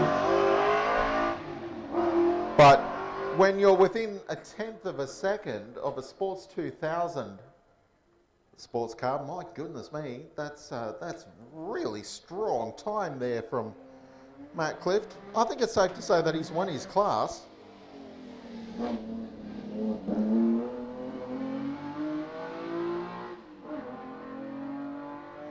Matt Cliff's done what? A 50.8. 50.8 for Matt Cliff. The guys in his crew let him know was 50.8. That's a remarkable time. Nice work. I don't think he could have done anything better. I think there's nothing left for him now. Well, that's 4/10 faster. So that's what you want in your last run today, to be the fastest. Now, what has been a fantastic scrap all weekend has been the battle between Ken Oliver and Peter McConnell for best of the V8 Group NC. It has. It's been a cracking battle. And the good thing about it is, sorry, Jack, you have to turn my my TV mic back on. It's been a cracking battle, and it's been one that's seesawed a little bit too. It has. They keep coming out and just getting each other, which is great. Oh, we've got fresh tires. Oh, fresh? We've got more stuff. Thank you to Belinda too for my ice slushy before. Folks, they have run out of. I think I'm fine. I turned it back on. It was £2. Sorry, I just said Barry, our producer's come up and noticed that my mic wasn't working. He thought the batteries would run flat. I went, no, I haven't turned them on. It's fixed now. So Oliver coming through in the Monaro had an interesting passenger this morning. Colin Bond and him had a very long conversation in that car. Colin, I'd say, recanting how much nicer the cars are now compared to what he was sitting on. And in comparison, it's got a proper race seat rather than just a bench seat, really. That's what they were nearly out like back in the day. Is this Abby Wingard? I think it is, on the start line. She's had a less than stellar weekend. Like, the car got away a bit more sprightly this time.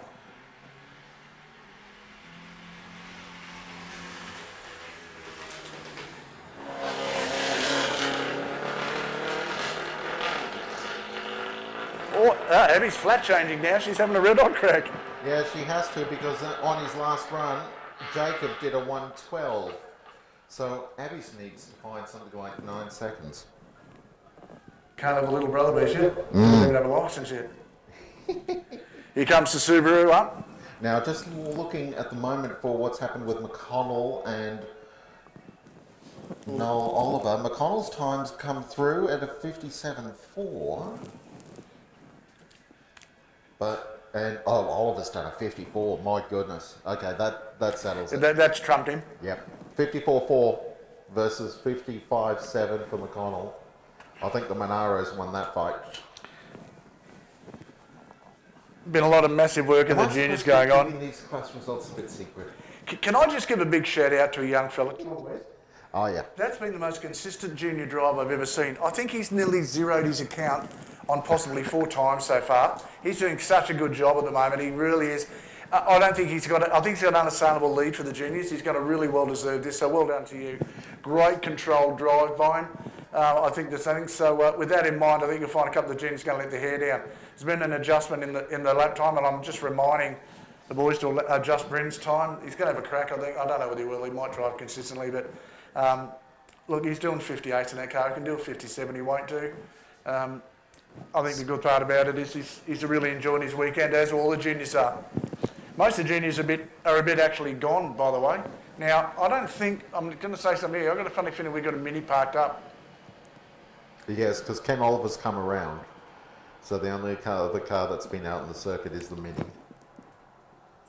Can you get the cursor across to here, Jonesy? Maybe drop that second monitor off. I don't know whether we can split that at all because it looks like we've got a bit of a window thing coming up. Won't it come across? Just got a problem in there. Oh, don't get across. Here we go. Hide. Bingo. Fixed. Look at that. There we go. The technology is just amazing. Yes, this marvellous invention called a mouse. Yes. Well, in this case, it's a mouse. It's a, what do you call them? Mouse pad. No, one the little bit in the front of the laptop. It's not called a mouse pad, is it? What it is? Yeah. I suppose. The finger pointer. Words of wisdom from Barry, our director, sitting in the back of our room here. Now, who has been? Can I just give him a shout out to the moment? Here's a bloke that all he's got to do all day is sit in front of a computer screen, look efficient, tap out a few keys, and occasionally go out for a walk. He's had the worst job here over 2 days. Had to rush out from here yesterday, go and do another broadcast, and jump back here. Look, to all the guys at Power TV, thank you so much for your efforts this weekend. Without you, we wouldn't have been able to bring the third dimension into our motorsport. The first dimension is the physical act of what we do. The second dimension is the PA we do. And now the third dimension is the television. When we go into the fourth dimension, I don't know what that's going to be. Well, that's when we get a TARDIS. We get a TARDIS? Yeah, TARDIS. We'll get a TARDIS. And we'll be in the thing. But look, special mention too to sometime, what's the date in September, Jones? I cannot remember. But the Warwick 1000 at Morgan Park will be a fantastic event as well. That's the QRDA sponsorship event. So it'll be a QRDA event, which is fantastic. I'm going to turn my phone back on here.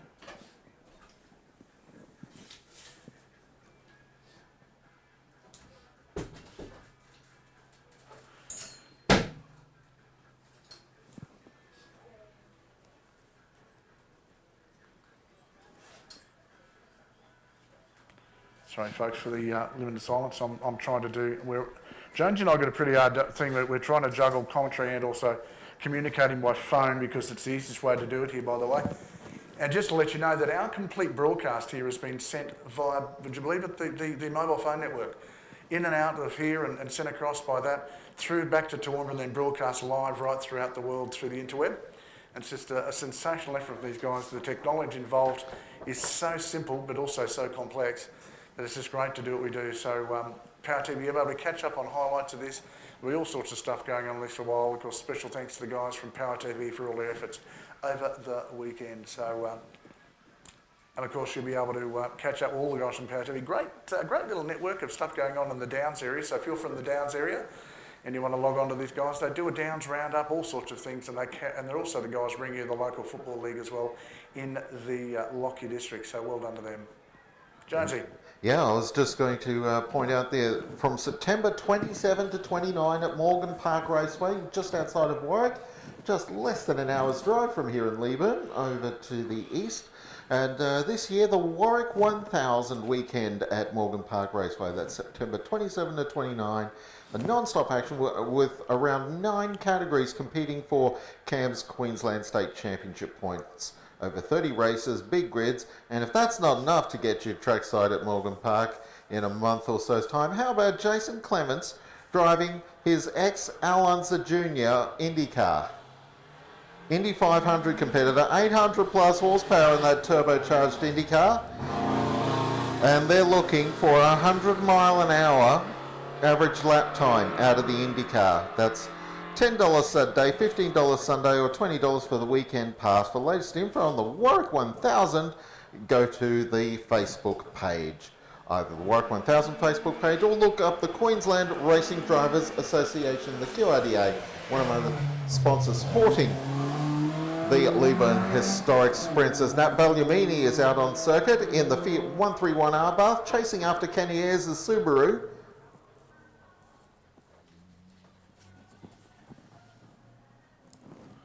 Here's this lovely little helmet nib again. Fletcher. Now Fletcher's car is very interesting because it is a so much different to the road going version. Very much a case of a sports sedan, re-engineered, where they put the engine, changed the car around it all. It's a bit of a moment turning into turn 2. So he's really trying quite hard. Up is the Alfetta GTV. Now, I've got a feeling this isn't the junior driver at the wheeler style. This may be the... No, Sid normally does his lap first. And Then they bring the car around to park in front of the pub and swap drivers. Pretty much what the same thing that Abby and Jacob Wingett are doing in the Mini. So Sid Smith at the wheel of the Alfetta GTV. We've got a couple of Alfettas here this weekend, and this one is a 4-cylinder. We've got a GTV 6 coming up a little bit later. So yes, Sid Smith, he's currently at the back of the class in 5th place for up to 2-litre sports sedans. Oh, here's Lee Achterberg in the Mitsubishi Starion Turbo. He's not running in this class. It was a late change of vehicle, and that but he still had the number pre-allocated, so that's why the Mitsubishi's coming through now. Same situation to your read as well. Now we move up another class here into sports sedans for over 2 litres. Now, unfortunately, the class leader, David Malone, crashed his Tirana heavily at the finish line.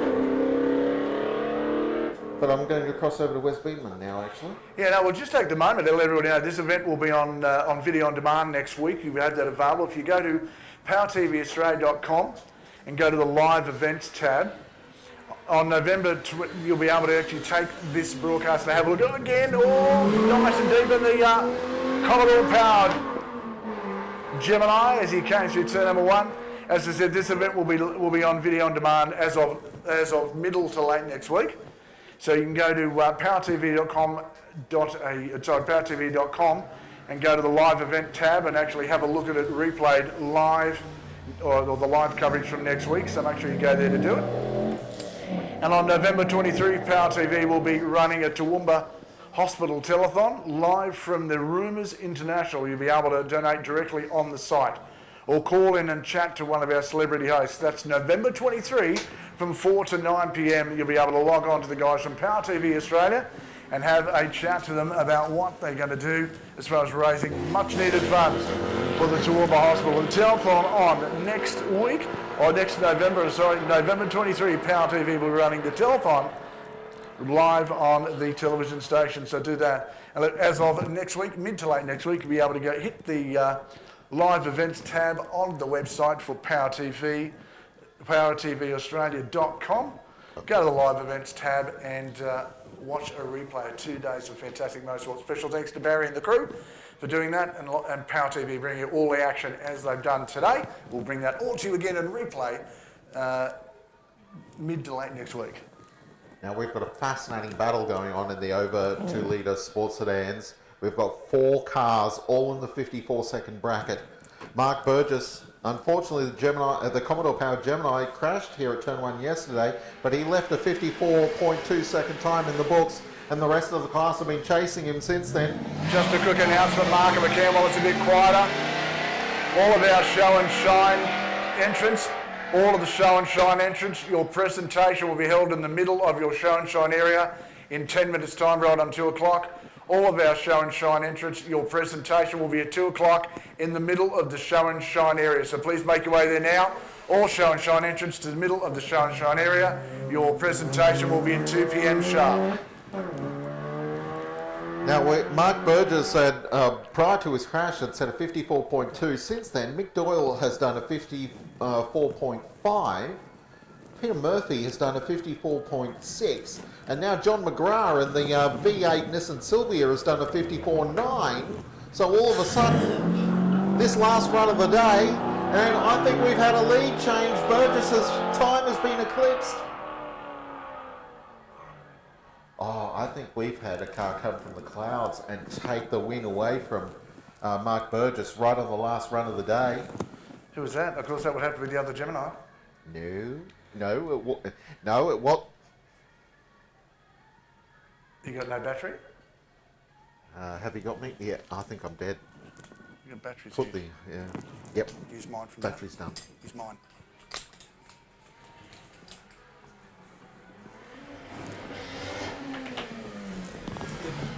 Oh, here we go. Dean Amos is out on the circuit now in the Gould V8. Fastest car of the day. He broke down in the previous run.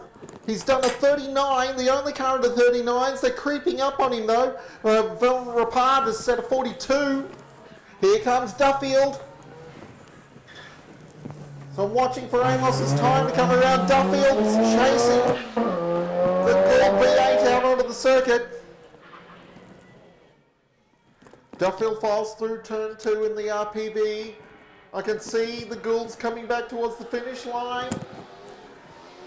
And the time is... Oh, it's slower. 40.3 for Amos. 40.3, so just the 1:39 lap time for the weekend, but can anyone catch him? Duffield's time will be coming up on the screen soon.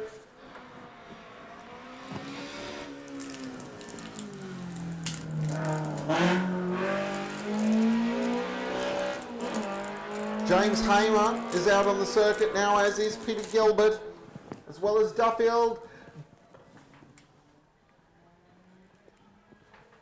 Oh, Duffield snuck into the 46s, a 46.6, so that's Daniel Duffield's fastest time of the weekend. Well done for the young fella in the original RPV. Hutchison, currently third fastest. He was pushed back into second place by a fantastic run by Michael von Rapard last time out. So Hutchison's got honour to reclaim here. He's been second all weekend until von Rapard's pushed him aside. David Quelch is underway now on the Honda-powered racing car. Next off the line is actually going to be von Rapard. We're waiting for Hutchison to come around. Von Rapard launches in the Dallara Suzuki, and the time from Hutchison of 41.2. The gauntlet has been thrown. Hutchison, second fastest on a 41.2. Von Rapard's on the circuit now. So he's got...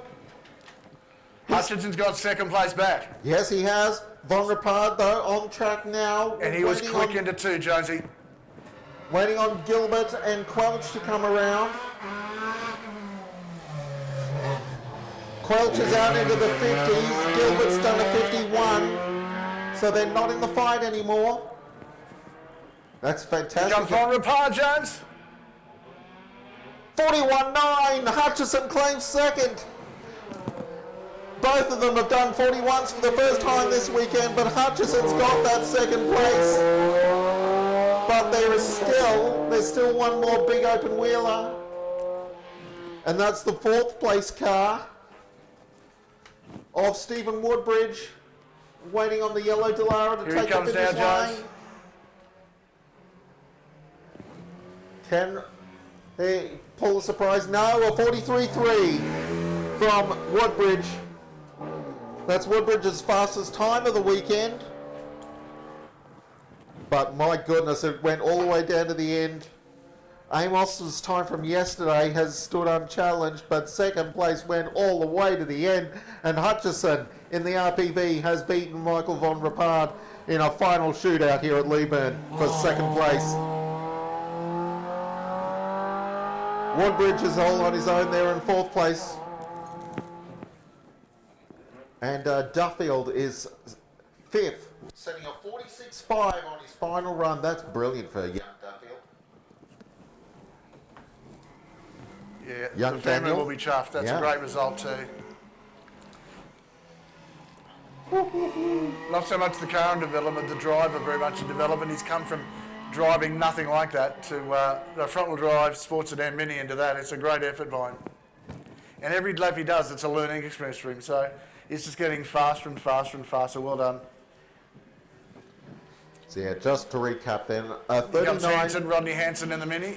A 39.7 from Dean Amos, a 41.2 from Warwick Hutchinson, a 41.9 from Michael von Rapard. Fantastic battle there between the two fighting over second place. Amos just a bit too far up the road. And my dignity is kept in place. Along as other, as well as other things. Barry's looking across wondering what we're talking about too, by the way. The boss is coming up to the start line now, Simon Boss Walker. I was wondering which He's had a very lonely weekend, to be honest. Not really.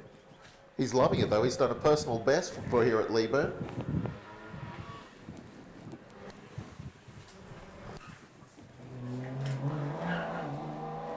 So Simon Boss Walker there in the XP Falcon. Always driven hard, always driven well.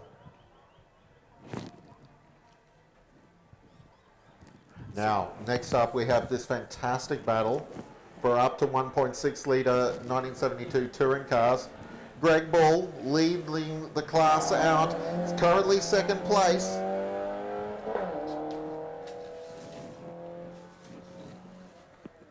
And his best time is a 54.6 for Greg Bull compared to a 54.5 for Craig Lawrence.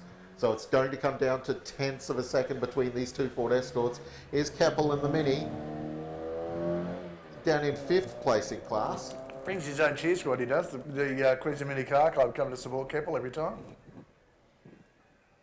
I was sitting amongst them yesterday. Looking for Bell's time coming up. He's in the 54s. I'm wondering if they can get a 53 out of one of these Escorts. The green Escort of Lawrence is underway. So Greg Ball versus Craig Lawrence for the win in this class. Mark Wood is 3rd in class, but he's 3 seconds behind them, so he's not really in competition. Where is the Bull? Unless he pulls the screamer out. Where's the Bull? Greg Ball's time, 54.6. Oh. Close, isn't it? No, not enough actually. No. He needed a 54.5. Lawrence has already done a 54.5. Oh, geez. So just a tenth of a second between them. Lawrence is still coming around, so he might improve on his own best time. But Paul Buccini's cracked a 9 too. He's got himself underneath the time. He's done a 49 now. Now Lawrence is coming to the line.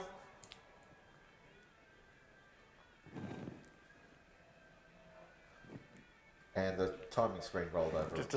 It just kills the moment, doesn't it? Oh, the screen flickered as his name was added to the list, but it didn't have time to come. Here we go.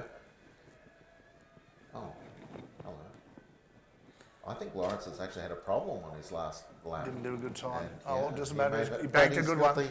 Here, he won the class though anyway by just a tenth of a second between the two Escorts. Oh my goodness, that was close. Just a tenth of a second between the two Escorts. Almost as close as the AFL game yesterday between the Lions and the Cats. Go the Lions.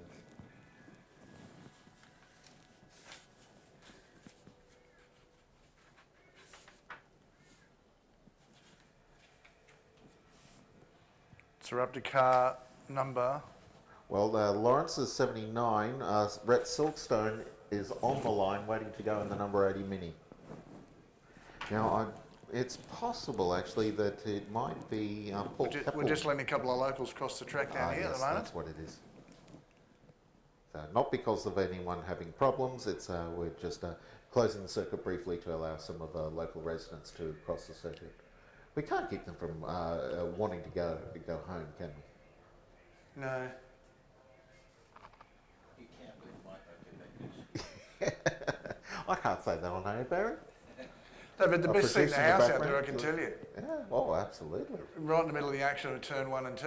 Yeah, oh, there's been plenty here at turn 1. And I can tell you now, the guy that's had he's had it all on shot too is Pete Trapnell from Trapnell Creations. Folks, don't forget too, if you are chasing anything from this weekend, make sure you send him an email, Trapnell Creations. You'll find him within all of his details throughout the program and off our website as well. Here's Rhett Silkstone in the Mini.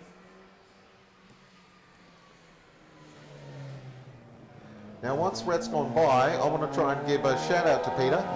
Peter, can you hear us? Hang on, not while the car's going past. Yeah, well, it's try gone now. past. Pete Trapnell. Peter, can you hear us out there, Pete Trapnell? 58.5. Nice work, Peter Trapnell, in the Ford Special. Nice work. 58.5, sub-minute. Ha-ha. Big thumbs up from Pete. That car's old enough that you could actually, it probably gets timed by using an hour. By sundial or an hourglass, his race car. Donna Trostam out on the circuit in the Cortina GT.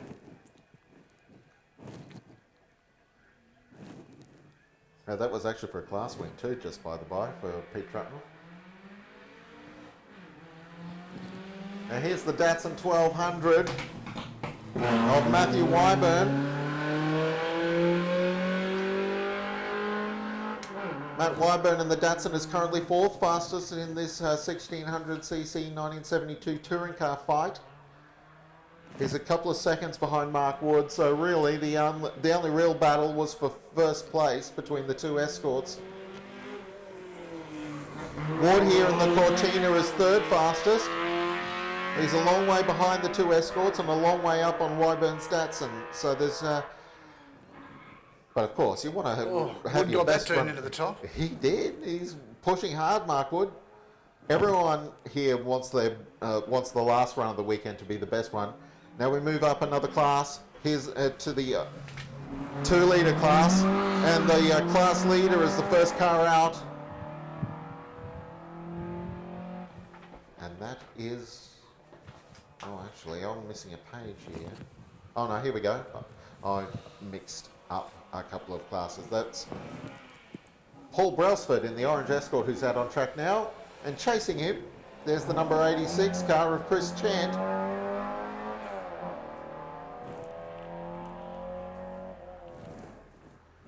So the class leaders are actually a little bit further down in this class. Blake Curran out on circuit now in the Anglers Meads Escort. Not only did the diff, they had to rebuild the gearbox too. Feel a whole lot of work done in the car. Racing for Curran here this weekend. Yeah, I run into the family, went and spent some time with them just before Jonesy, and geez, I tell you what, it's great to see someone sitting in that stand in that race suit again. That made my day. Now we've got Ian Dalgleish In the Volkswagen Type 3? Yes, the new patinaed look. Yeah, as I was saying yesterday, painted in primer, rust and neglect colour scheme. Nobody loves me, everybody hates me colour scheme. Dalgleish is currently 11th in class. It's a big class, this one. There's 14 cars in class, and a driver of the calibre of John Hall is actually at the tail of the field in his Datsun 1600. So it's a hard-fought class, this one. D. Downey going through in the Datsun 1600. Then we've got the Ford Escort coming up. Now this is Bruce Garland, 5-time Australian Safari winner, top 10 in the Dakar Rally.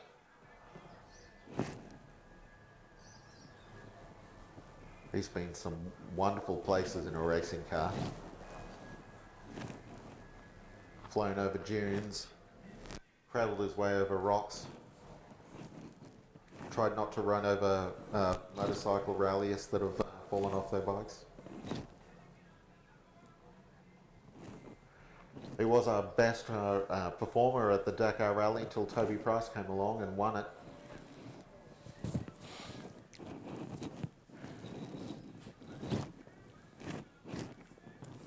We must have lost some cones or something, or we're just going to let some people cross over and do something. Yeah, we're in a brief hold up here. Now D. Downey was the next car out, but I think Downey got the Datsun back. So unless Dalgleish in the Type 3 has had some problems. Here we go, we're underway. Garland in this beautifully coloured Ford Escort, a mix of orange and purple in a very artistic designer scheme. Now Garland's chasing time. Oh, he's having a crack. Yeah, well he needs to find 9/10 of a second because Mick Innocent has jumped over the top of Garland in the last couple of runs today.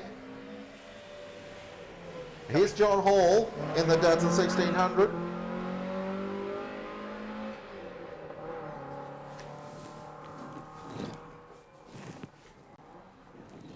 Good to see John still having a competitive drive too.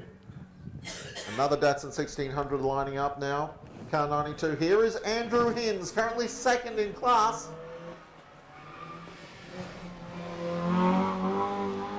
Now Hinds has set a 52.9. He's done it twice actually. What gets him into the show? What's he chasing? What time? Oh no, Stewie Reed's too far up the road. Right. But he could get himself a 50. That'd be nice. A 51.4 is Stewie Reed's time. So if Hinds can take over a second, Now here's Mick Innocent. So this is what Hins is really doing. He's defending against attack here from Mick Innocent, because Innocent's done a 53.0 and Garland is chasing Innocent, and both of them are chasing Hins, who's done a 52.9. Here we go, Jonesy. Here's Hins through, coming through on the first across the start line now. Finish line, here he goes. Hins has set a 52.8.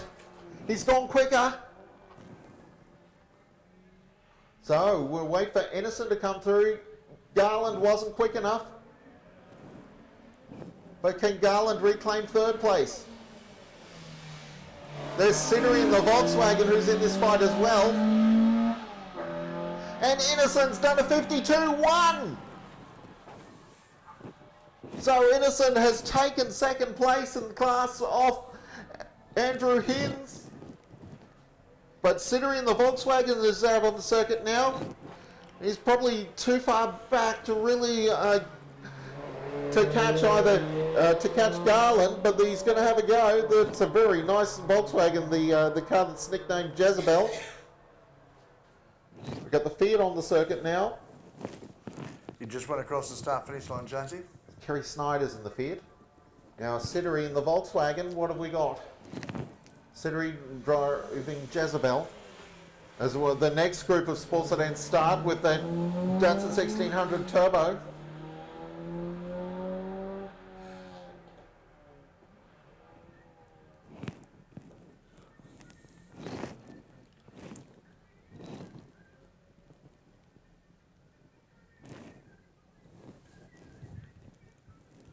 Siddery's done a 53.7, so he's moved, but I don't think he's gone far. He might have passed Garland, actually. I think Jezebel might have climbed over the top of Bruce Garland's Ford Escort. That's a great effort from the Volkswagen. Just need to confirm. Absolutely stellar effort. I have to confirm Garland's last. Oh, I've got a problem. Yeah, I think he has. I think he's got him. There goes recovery, guys. That might be for Snyder's in the Fiat. I think Fiat's just gone through. No, it's not. Yeah, I think Kerry might have struck problems in the Fiat. But I think Siddery in the Volkswagen's gotten over the top of Bruce Garland on the final run of the day.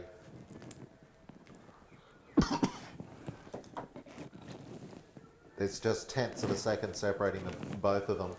And same with Innocent and Hins for second place. Top Datsun is in that class is one that's fought for. Actually, you know what the problem is? Probably the Turbo Datsun of Dallas Wolf, because Dallas is on a 55.3 and he's chasing Graham Horchner's Mini on 55.1 for the up to 3.5 litre class. Because we can't physically see what happens and we are guessing sometimes because we miss what's going on. Sorry.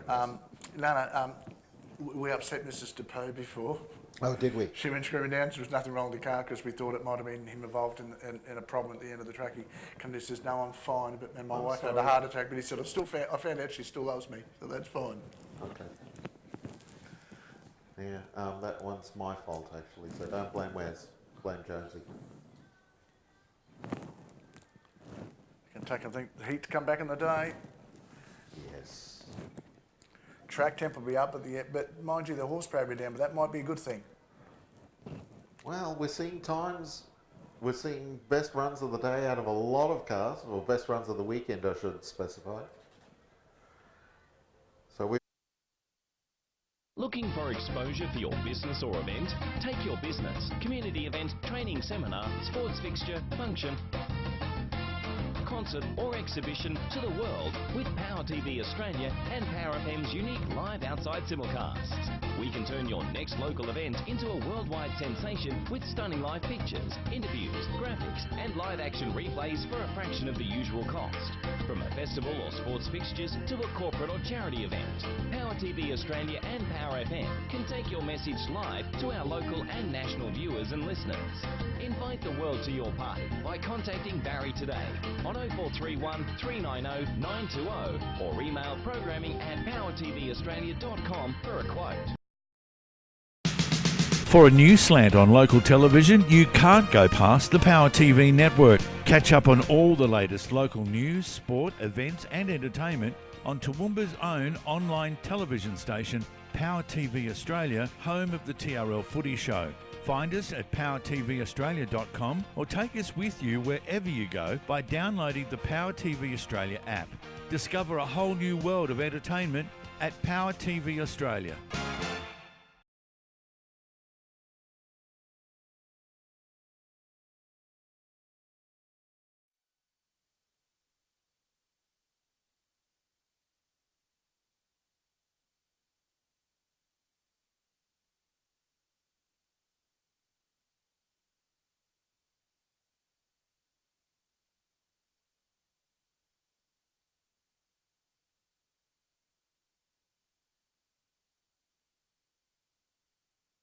Toby Barker goes by in the Triumph PI, 2.5 litre. This is the big brother of the Triumph Dolomite. You see the similar styling, but it's a larger car all round. Now here's Horchner in the Mini. Now with Kerry Snyder's having had a problem, Dallas Wolf might get a rerun. So this class battle might not yet be over. Horchner's on his way. He's the current class leader on 55.1. He's having a crack too. He's really starting to throw the car around. Well, he knows how close Wolf is. In the meantime, the 5.1 litre class is on its way. Trish Chan leading them out.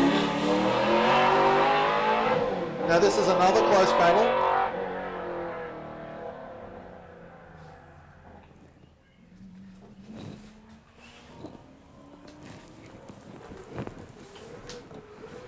Mike's doing a bit of a smoke show. No, he's not in this class fight. He's just in it for the show.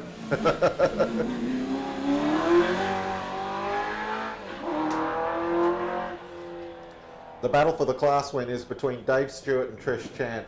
Trish has done a 53.6 and Dave Stewart has done a 52.5 in that very neat orange Mustang that's coming up shortly. Car 105 not in this class battle. This is in a different class that's coming up to the line now. This is the car of Greg McKinnon, who's currently 4th fastest in the next class. And that beautiful Gagan tribute colour scheme Mustang. Looks like we've had another problem out on the circuit. Just looking to see what Horchner's time is.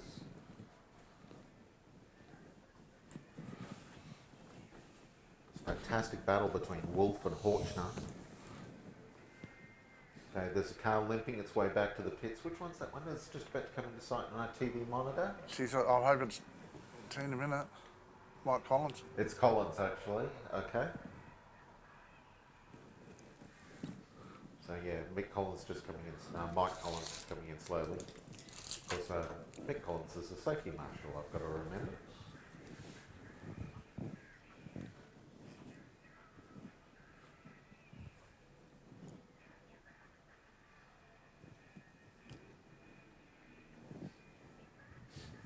Some magnificent battles all weekend.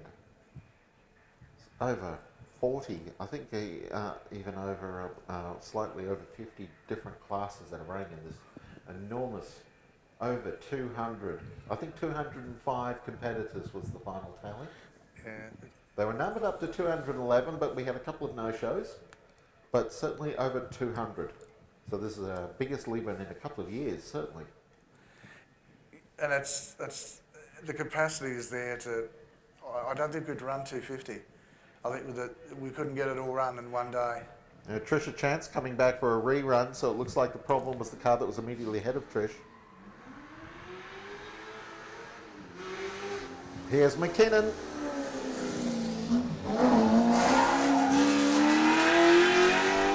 McKinnon's running in the over 5.1 litre class. So it's not directly competing against Stewart and Trish Chant. Although he is involved in Battle Mustang. Oh yes, yes, that's just a different Battle Mustang. Here's the car to watch.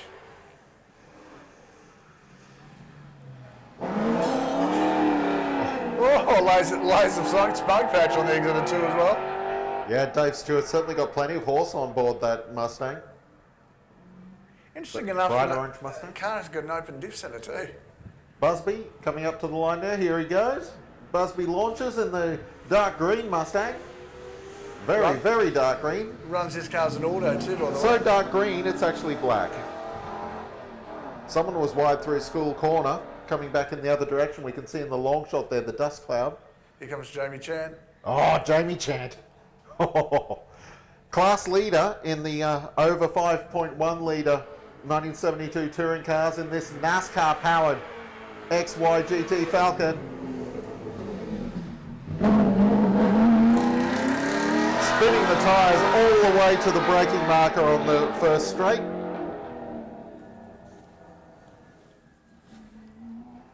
Now, Jamie's best time, 52.6, I think. Oh, actually, we've got an interloper.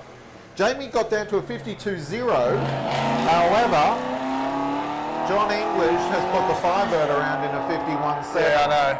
So Jamie, chance under pressure here for his own class. Here comes JE now. Yeah, English in the Firebird. JE wants to get into the 50s. He'd love to get a 49, but doesn't reckon it's in the car. Nice launch.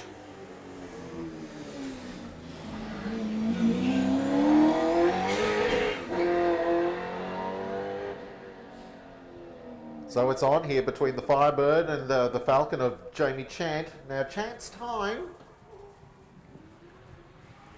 Can't see it yet.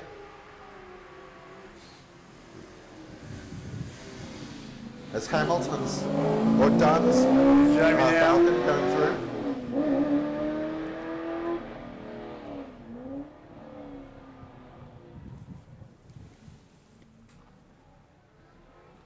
Here's Trish Chant on a rerun. And Collins is getting a rerun as well.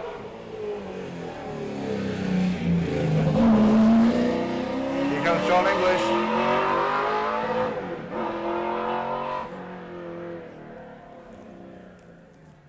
Oh, that timing screen's frozen on us.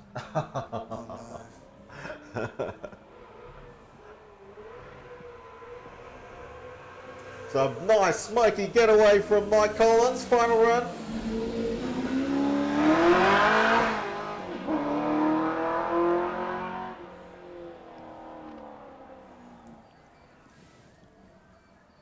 Try and see what John, as I said, timing's frozen. Sorry folks, we'd... Am I getting too enthusiastic about these times? I said, no, we're going to take the times away from Jonesy. Here's the Galaxy. My goodness.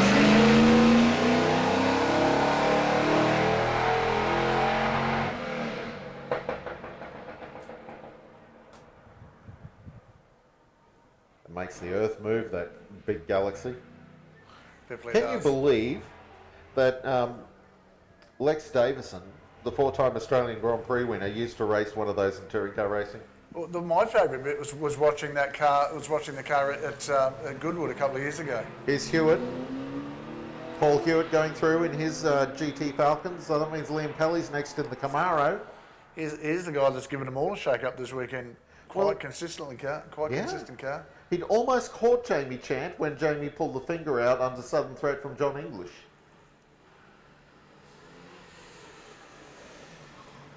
Plenty of torque in the Camaro.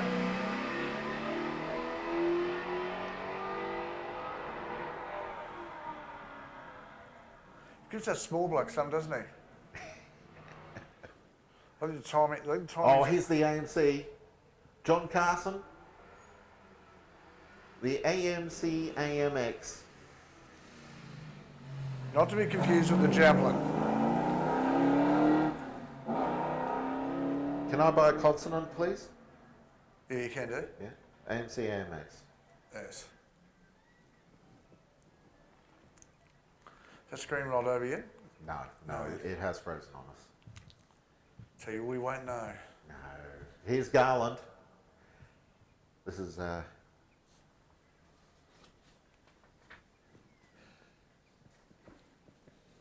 Chapeau backing in the background of that shot. Here comes the open wheelers. This is David Garland, actually, who's coming up to the line now. as opposed to Bruce Garland. David Garland running the Second in Mitsubishi class, Lancer. Second in class. Yeah, chasing Stephen Victor Hogg. And they're highly developed, webbed cars. Now, Times are close. Yeah, 54.6 for Victor Hogg. David Garland did a 55.3 earlier this morning. He's got the time. You can actually get there. This is now a 1980 touring cars, so we've skipped forward from the 1970 touring car, 1972 touring car bracket up to 1980 touring cars.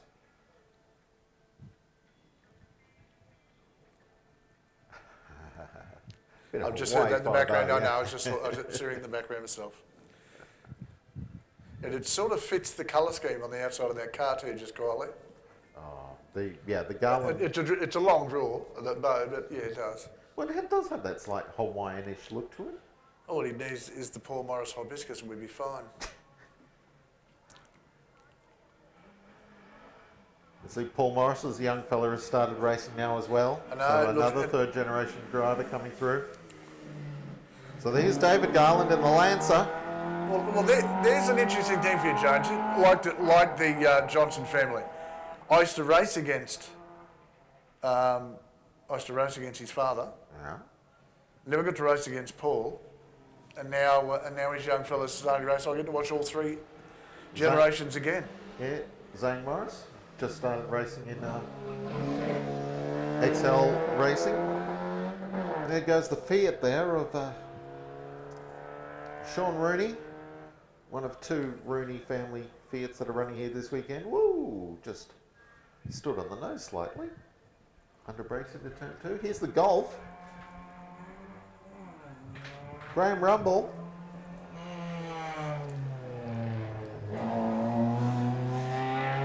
Which means the next car up is the Holden Gemini. Now, Bryn Stewart has risen up into third place in class. I'm not sure that Rumble or Rooney will catch him for third place. And nonetheless, the Jemmy's on his way. There he goes, Bryn Stewart. Can Bryn get to David Garland? That's probably a bit of a reach, really. It's 3 seconds. He's pushing hard, though. He's only doing that to annoy me. Oh, okay. The Corolla of the class leader, Stephen Victor Hogg, is underway now. The dark blue Corolla has been absolutely punished this weekend.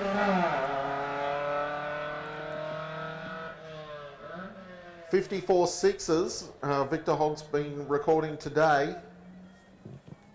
He did now we move into the 2-litre 1980 class, so lots of escorts coming.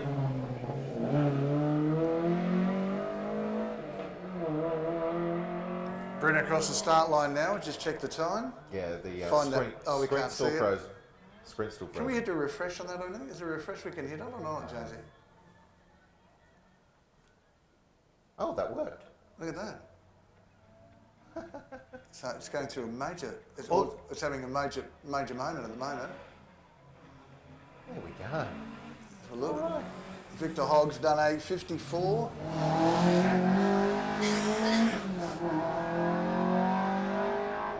Tom Brailsford's on his way. He's currently second in class there in the white Ford Escort. Coming up to the line now is the, actually we're going to step backwards a little bit. It's the Wing It Sports Sedan Mini. Now, Jason's had a relative, sorry, not Jason, Jacob has had a relatively clean run in the Mini earlier today and recorded a 12. So Abby wants another shot at a clean run, I think. Although it's actually Jake's turn to drive the car. But no, it's Abby at the wheel. And she's not going to get that clean run. Can you see if you can spot a time for Bryn for me as I go through? I cannot find that at all. It'll be in the 9s. I can see B. Stewart. Is that a 50? That's a 58 flat. Wow. He's taken another half second. 58.0019. 58.0019. On your Brenny. Crew chief's messaging the hell out of me at the moment, wondering what's going on. Half a second he trimmed on that last run. Now I did see Horchner's time come up. That was one I was watching out for. That's for the, I'll have to go back through the paperwork. That was right there, Horchner versus Wolf battle.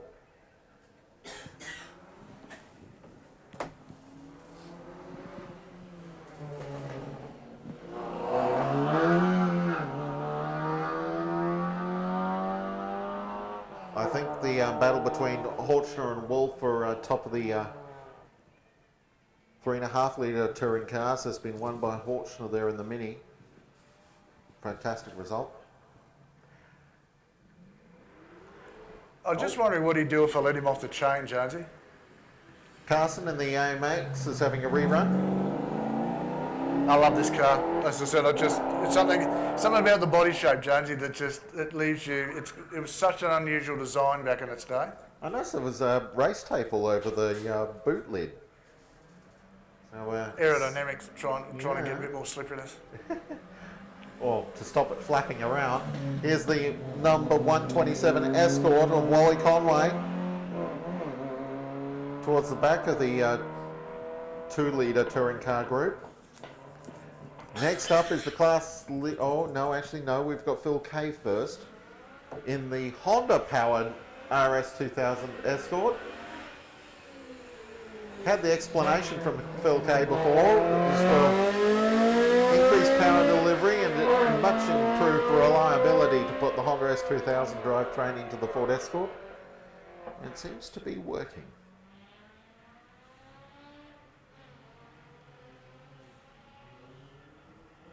Now here's Paul Lawrence and Triumph Dolomite.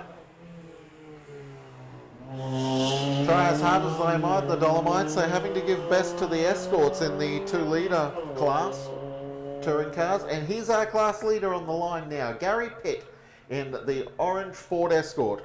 I think he had firm control over this class. He set a 52.6 compared to Tom Brailsford's Escort on a 55.3. So appreciate the orange Escort here of Gary Pitt. He's done a fantastic job this weekend to dominate this class.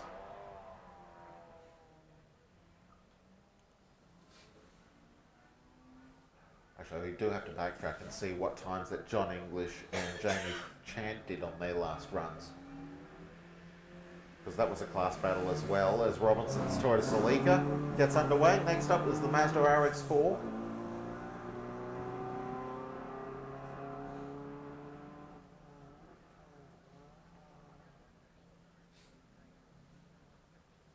Ready on them. Here comes the Mazda RX-4 underway now. As we have the over 2 litre 1980 touring cars. Gary Irons. I've been waiting all day for him to have a crack. You've got to think that someone's motorsport career, they all start in different cars. Marcus Marshall started in an RX-4. That's right, he did too. Australian IndyCar driver, Marcus Marshall. V8 supercar driver. Teammate Here's Ledgerwood in the Tirana. Teammate Dwayne Wakefield for a long time. Ledgerwood's chasing time here. He needs over a second to catch Spiteri for the class win in the Mazda RX-3 that's about to come up. In the meantime, here's the Ford Capri of this is Bevan Reed, who's 3rd in class. That's a beautiful motor car. That you had a close look at it today. 3.4 litre Cologne V6 on board that Capri.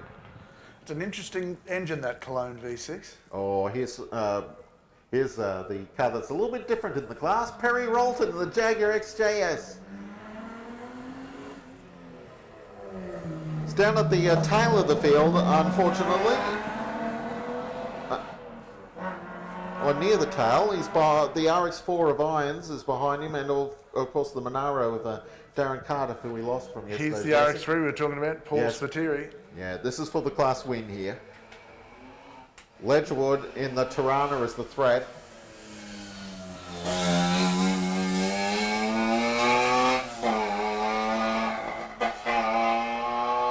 Doesn't a lot of That exhaust gives him no ground clearance under power too, I can tell you.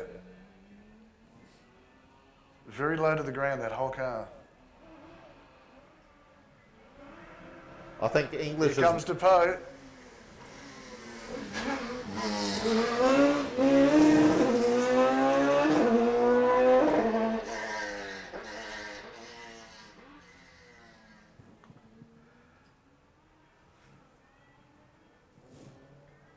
Brian Dunn, this will be. Yep, in the... It's another pretty little car, Jonesy. Oh. Here comes the mongrel. Mark Crispin's coming. His last roll of dice, so we're going to see something special.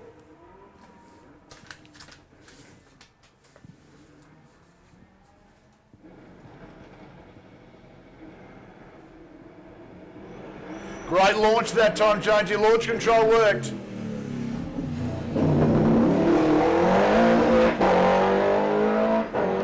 That car point to point is like a rubber band pulled to its limit, isn't it, really? Unbelievable the pace out of that car. I kind of think of the car more as a rolling explosion. Well, it is. Here comes East Stokes as well. Councillor East Stokes there in the pit stop lodge, DRB Cobra. We could have called it Patellenby pit stop, couldn't we, really? 57.4 has been Eve's best time. Here we go, what's Crispin going to do? We can hear him around the last part of the circuit. Oh, he comes, got a little tail, watch him cross the start-finish line. Oh, Amos and the Lotus 211 starting, no Paul Stokel. Righto, here we go, what's the time? Crispin did a 47.2. Not enough, not enough. He was chasing a 46.5 from Paul Stokel. So I guess there's a certain amount of confidence there from Paul Stokel in not coming up for the final run. Although, actually, when I spoke to Paul Stokel on the start line earlier, this is just a shakedown run ahead of Targa Great Barrier Reef because, of course, he's chasing the Australian Targa Championship this year in that Lotus. As a shakedown, it's a pretty impressive time here, a 46. Oh, it is. It's a very impressive time. The Toyota MO2 is on its way.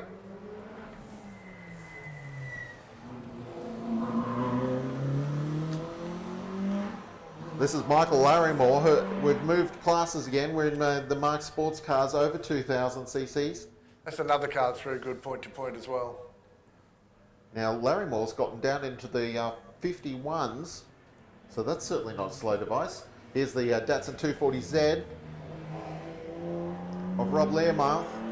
Now he's actually the tail marker in the class on a 67.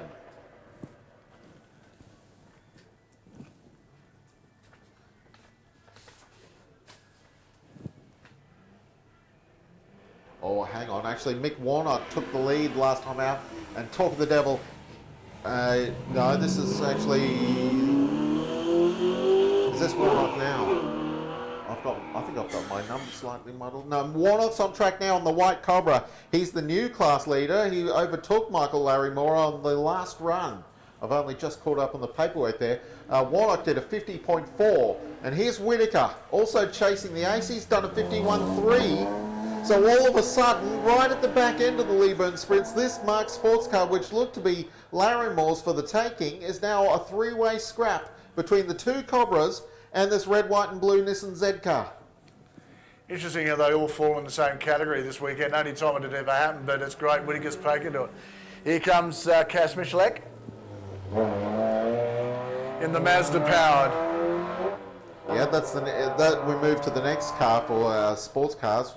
1,500 cc's to 2 litres, and he's having a fight with Earl Murray for that class, but I think that class has long since been won by Earl Murray, and in fact Murray's not coming out to defend the time. McCulloch is next in the C3 Corvette in Brett Curran's car that he raced the last 3 seasons here at Leyburn. Now, I was looking to see what was going on with Warnock, Whitaker, and Dilly and Larrymore. Just waiting for the clause to clear. That car coming back through to the back. Whitaker has set a 50.4. I think he snatched the class at the last moment. Oh, this is going to be sensationally close. Whittaker and Warnock have both done 50.4s. Is there anything in it though? Can't be the matching time. No, then it's not a match. I'm just going to the rest of the decimal places. I think Whittaker has snatched the class away from the two Cobras right at the death. Too close to call. We're going to leave that for everybody else but us, Jonesy, I think, maybe. Oh, it's that close. It is. I think Miss Wingett's finally found her way into the commentary box all day. Abby, we'll get this door open for you. Come in and say good day. We'll get this door open as McCulloch goes through. Peter McCulloch goes through in the C3 Corvette. And finally, after 2 days, 2 nights, Abby comes and finally joins us. Abby, mate, welcome to the commentary box the first time all weekend, and you've had a diabolical weekend in your car. Yeah, I've been struggling with my car this weekend. Not happy with my performance, but I guess I haven't raced since last year in Leyburn, so it's been 12 months since I've sat in that car. Well, great effort though. Like the younger brother's done okay. He's sort of come to grips. Considering the fact we taught him to drive a manual last year for the first time here at the track. Yeah, he actually beat me this weekend. He actually beat you in time. Yeah. Oh my God. Well, that's By 2 seconds. That's going to be a problem now going into anything else from now on in. So, in a car that was a mishandling and a car that really caused you some grief, you really didn't have a lot of free run on the time, but great effort otherwise. Still a good weekend. Yeah, And now back home to Victoria. Yeah, back to school, back to routine for another year. I hope I'm out next year because it's such an amazing event with great community. Like it's probably my favourite event of all times. Well, it's great to have you here, and you're one of the few. Well, you're no longer a junior anymore, which makes it even harder nowadays. Yeah, it does. So with the junior, let's talk about the junior category. That cuts off at 17 years of age, doesn't it? I think it's when you're 16 down. 16. 17. Once you turn 17, That's it. You're out. So you can be 16 in the year of the event. That's it. That's right. So Bryn gets in by, would you believe it or not, about 2 weeks. Wow, that's pretty cool. His last roll of the dice. I don't think he's won at this, but I think Tom's been so consistent. Although, Bryn's now doing 58-second laps around here. So, wow, that's impressive. yeah, it'll dag a little 1600. Sorry? Which Tom? Tom Smith. So he's done. I think he's done a great job. So, but look, great effort. Dad's happy. The Holden Special is going well. Yeah, it's doing really well, and John brought out his. Yeah, John Evans' car. John Evans brought out his too. And that car, believe it or not, those cars, the first time we're talking about it, first time together in the same paddock for 50 years. Yeah, correct. Unbelievable, isn't it? Really think about it. The parade before. Yeah. Side by side, fantastic to see. It's really good to see. So, what's really good? It's just got to go pack up. Yeah, pretty much. I was going to say I feel like Daniel Ricciardo because my car's breaking down all the time. So I think I need a new pit crew. A new pit crew? The only problem, if you sack your pit crew, you're sacking your family. You've got a problem, haven't you? Yeah, pretty much. I think Rodney needs to be my. You reckon that'll fix it? Pit crew, yeah. All right, we'll get Rodney to fix it for you. So the car's going to Hanson. That's where it should be going. We'll get the Mini out there to get it fixed. But Rodney Hanson. That's the guy. Rodney Hanson's a guy to see. Definitely got his Mini going like a train. Well, thanks for coming up to say good day. It's great to have you here. And once again, folks, Abby was a big part of our commentary last year because she had really nothing to do. She worked tirelessly last night at the auction, and now she's come to say good day today. So thank you very much for coming and saying good day.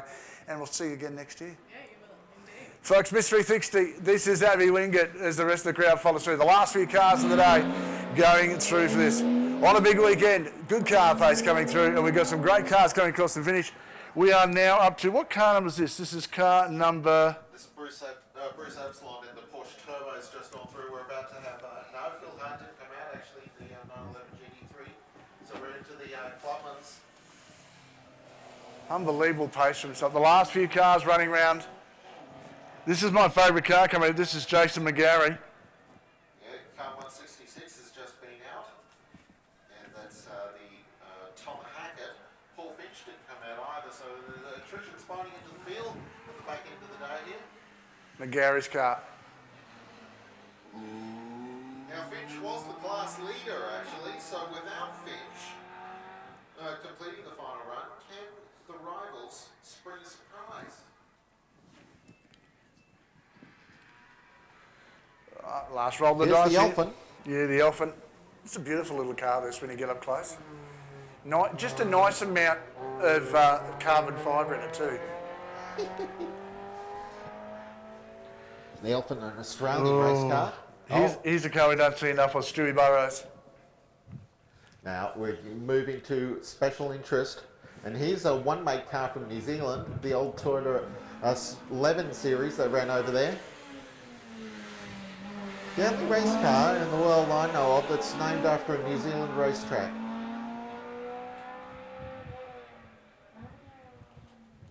Those 4OGEs sound beautiful, don't they? Really do. Sophia Bacchini now. Oh, it's Brinny, I think. No. Oh. Come in. Come in. So the field rolls through.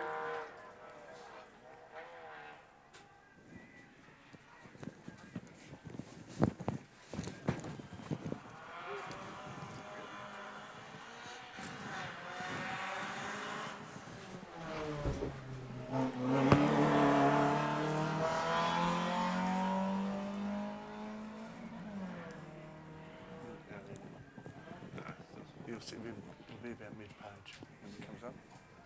Bring me to 5800, that's what you're after.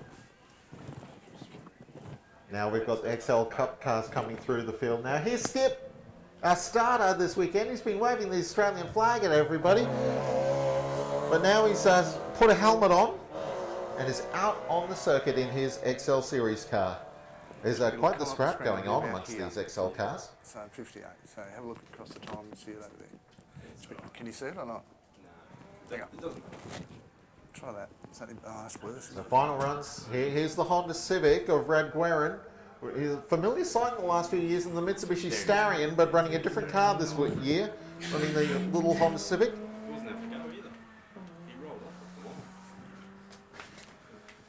Young Jet now. You can see there's not a nervous dad, but a father just wondering where we're going to go next. Yeah, I had a chat to Steve Johnson before. He was talking about basically just getting, because all laps are good laps in motor racing. So there's Jet Johnson, the world's best technology. Hyundai Excel.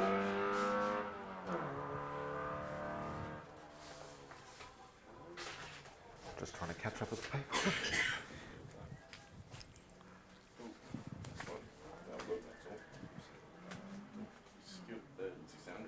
That's right. Oh, that was secured before that run. So the leader in this class, the special interest up to 2 litres, was Stuart Burrows in the Toyota. Steve Ether was second fastest, then Rad Guerin in the Honda. Grant Ossington was 4th, but he's got a 2-litre engine in his XL Cup car. I think Lachlan Kelly was the fastest of the actual. Here's Ossington now.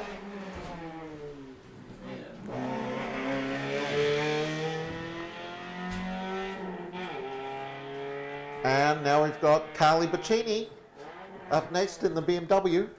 Look, Queen Bacchini and Princess Sophia.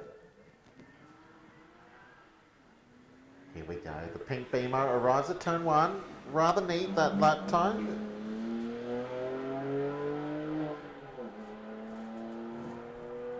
This car has some pedigree for they bought it. They've developed a fair bit of it now, so it's doing such a good job too. As we said, they bought another 130 as well. They're going to be running in other forms of racing. It'll be good to see the team. There's the BMW.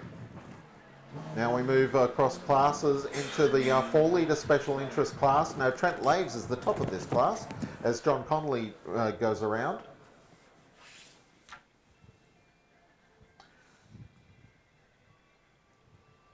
And here's Keith Edwards in the 6-cylinder Bathurst Tribute car, who's at the base of the class. Jet drove that today. Ah, okay. He drove his father around in the fashion set. Oh, that was in the that was in the Champions Parade.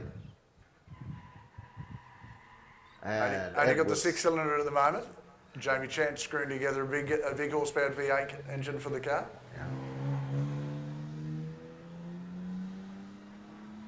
So it's all about next year, really, for Keith Edwards here at Leyburn. He reckons this is the last car he's building, though. Keith's come from smaller, experienced speedway driver, but came from smaller engine cars for the Sprints, primarily Datsun 1200s. Now there is a really tight scrap going on for second place in this class between Carly Bacchini and this blue Mini here of Derek Holstein. Oh, big rev from Holstein there. Don't want to do that too many times. So where did Bacchini come last time? Where was the time? I'm working on it.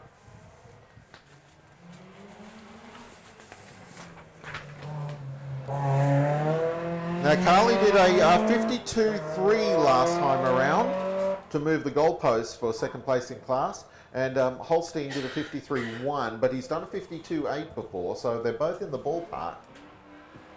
Here comes our Kiwi mate, Glenn Allingham. I'll tell you, look at this thing.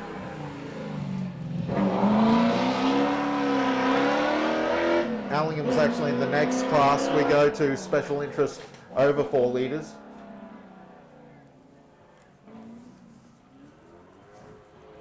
Oh, he gave that some round the back.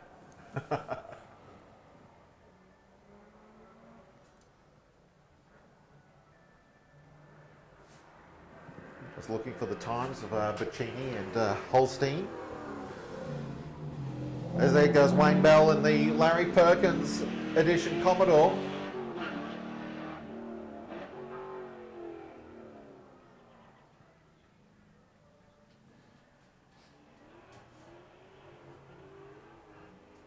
The battle in the here comes Bacchini. Well, Paul Bacchini's the class leader in this class. Mark Bramwell is second, but that's a little bit further down. He's trying, Jonesy. Yeah, Bacchini wants to break out of the 50s. He's done a 49 already. Oh, that's right. Last time around, didn't he? So he wants to. I think he wants to get better the time. I'm still trying to catch up with Carly Bacchini's. I think he wants. Is a 40. He wants it. He'd love a 48 out of the car. I don't think it's in it though. Not today. He's definitely somewhere in the top 10 now. Tony Rutherford's on the line in the Oz car. This is an old Thunderdome Carly race Bacchini car. did a 52.9 last time around, Jonesy. 52.9. And not fast and... Oh, I think that's enough. She did a 52.3 before, so it's just what Holstein and the Mini did. As Rutherford gets underway in the old Thunderdome Oz car Commodore. It's great to see some of those old Thunderdome cars still out and about, circulating. The MacTacs are on their way now, these little motorcycle-powered miniature race cars. Bacchini's done another 50.4. Okay, well, he was in the lead of the class anyway. Paul Bacchini was under threat from Mark Bramwell, but the gap was around 3 seconds, so I don't think Bramwell was going to close that gap. But we've got the miniature race cars out on circuit at the moment. Oh, just the one miniature race car came out for that last run before we got into the four-wheel drives. So it looks like Matthew Reid has won the special interest race car class, but I think Brendan Lloyd has defeated the Aussie race car of Des Thomas and his MacTech teammate of Neil McLeod. And Lloyd did a 52 earlier today, so that was a great work there by Matthew Reid's car was 5 seconds a lap faster than the others in the class, but a great work by Brendan Lloyd to claim second. Now Chris Ching's in a battle for third place in the special interest four-wheel drive class. Some really rapid race cars here.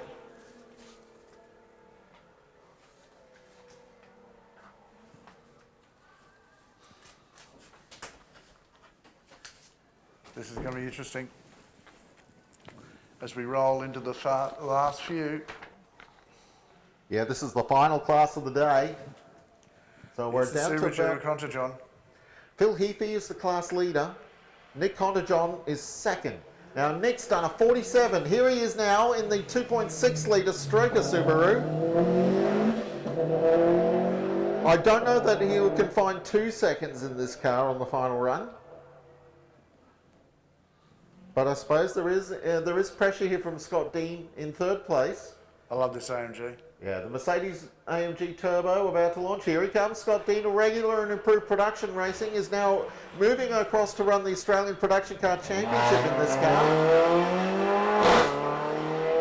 with the eventual aim of running at the pointy end of the Bathurst 6 Hour next year. Dean and Ching were having their own personal fight for third place in class. And here's Phil Heafy, fastest tin top of the day, well, of the weekend really. He did a 45 early today. What has Heafy got for the final run? This red Mitsubishi Lancer has lit the track up and, well, it's defeated all of the V8s. I think it's got some torque change. He short shifts that thing, eh? The only thing that's faster than that Mitsubishi are all open wheelers. Yeah. It might even be able to break into top 5 outright. Well, he's got to pip Duffield. Yeah, that's 40. Duffield got, what was it? Duffield was a 46.5. Oh no, he's already in front of that because Heafy's done 45. He's wide. All kinds of crossed up through the chicane and over the line. I think this one's not going to be faster. No, he's done a 45.3 though. Yeah, but he did a 45.0. Yeah, so he's had a big moment. Yeah, well, that's all the dust cloud kicking up. He got sideways through the chicane after school corner. Second last car across the line, Jonesy. Yep, this is Aaron Spring. He's chasing after Wayne Rosenberg. Those two are actually relatively close. Rosenberg is in the Evo 9 Mitsubishi, immediately ahead of Aaron Spring in the silver car. Final, next to last, I think, is the Toyota Celica. There might be one more after the Celica, and there might not. No, I don't think there is. I think the Celica's last car. Yes, it is. Last car of the weekend. Windsor in the Toyota Celica. But Phil Heafy's been the star of this class in the red Mitsubishi Lancer. Got one more to go. Oh, well, we do have one more. Oh, Matthew Reid. He's late for his class, actually. What a car to finish on. This car will be fast. Yeah, he's done 47s in this. It's a weapon. Can he get himself into the top 6 of this car? This car is actually a skateboard with delusions of grandeur. Yeah, it's the back wheels are there to keep the backside off the ground.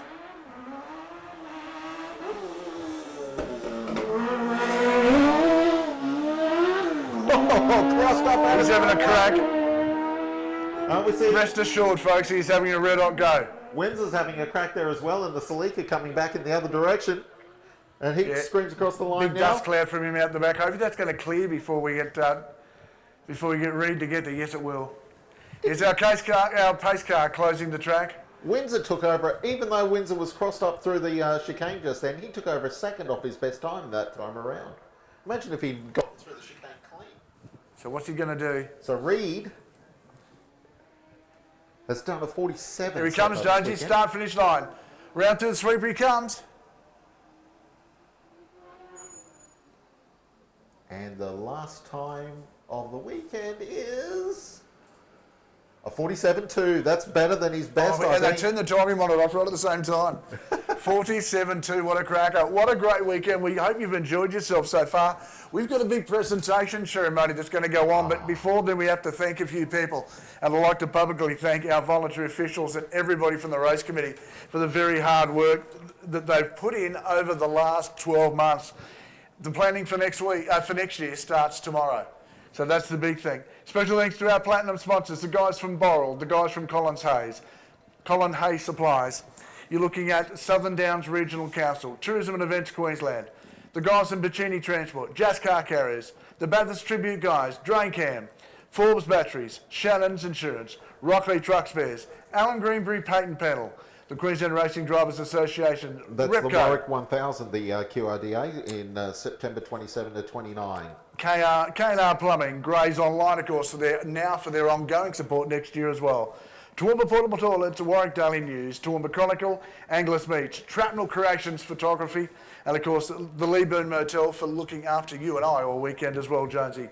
Pierce Crane Hire, Bob Malone Towing, Graham Buckner for this tremendous building that we operate out of, Homestyle Bake, the Leyburn Royal Hotel, and of course RSL here at Leyburn. And to you, Everybody that's come along this weekend, thank you so much for coming, because without you, we don't have a fantastic Leyburn event. Next year is year 25. It's the silver, is it the silver? It's 25 years, has that worked out? Silver anniversary, next year of the event. And I just can't wait until then. Folks, on behalf of myself, Mark Jones, and the guys from Power TV, thank you very much for tuning in over the weekend. We'll catch you next time we go racing here at Leyburn.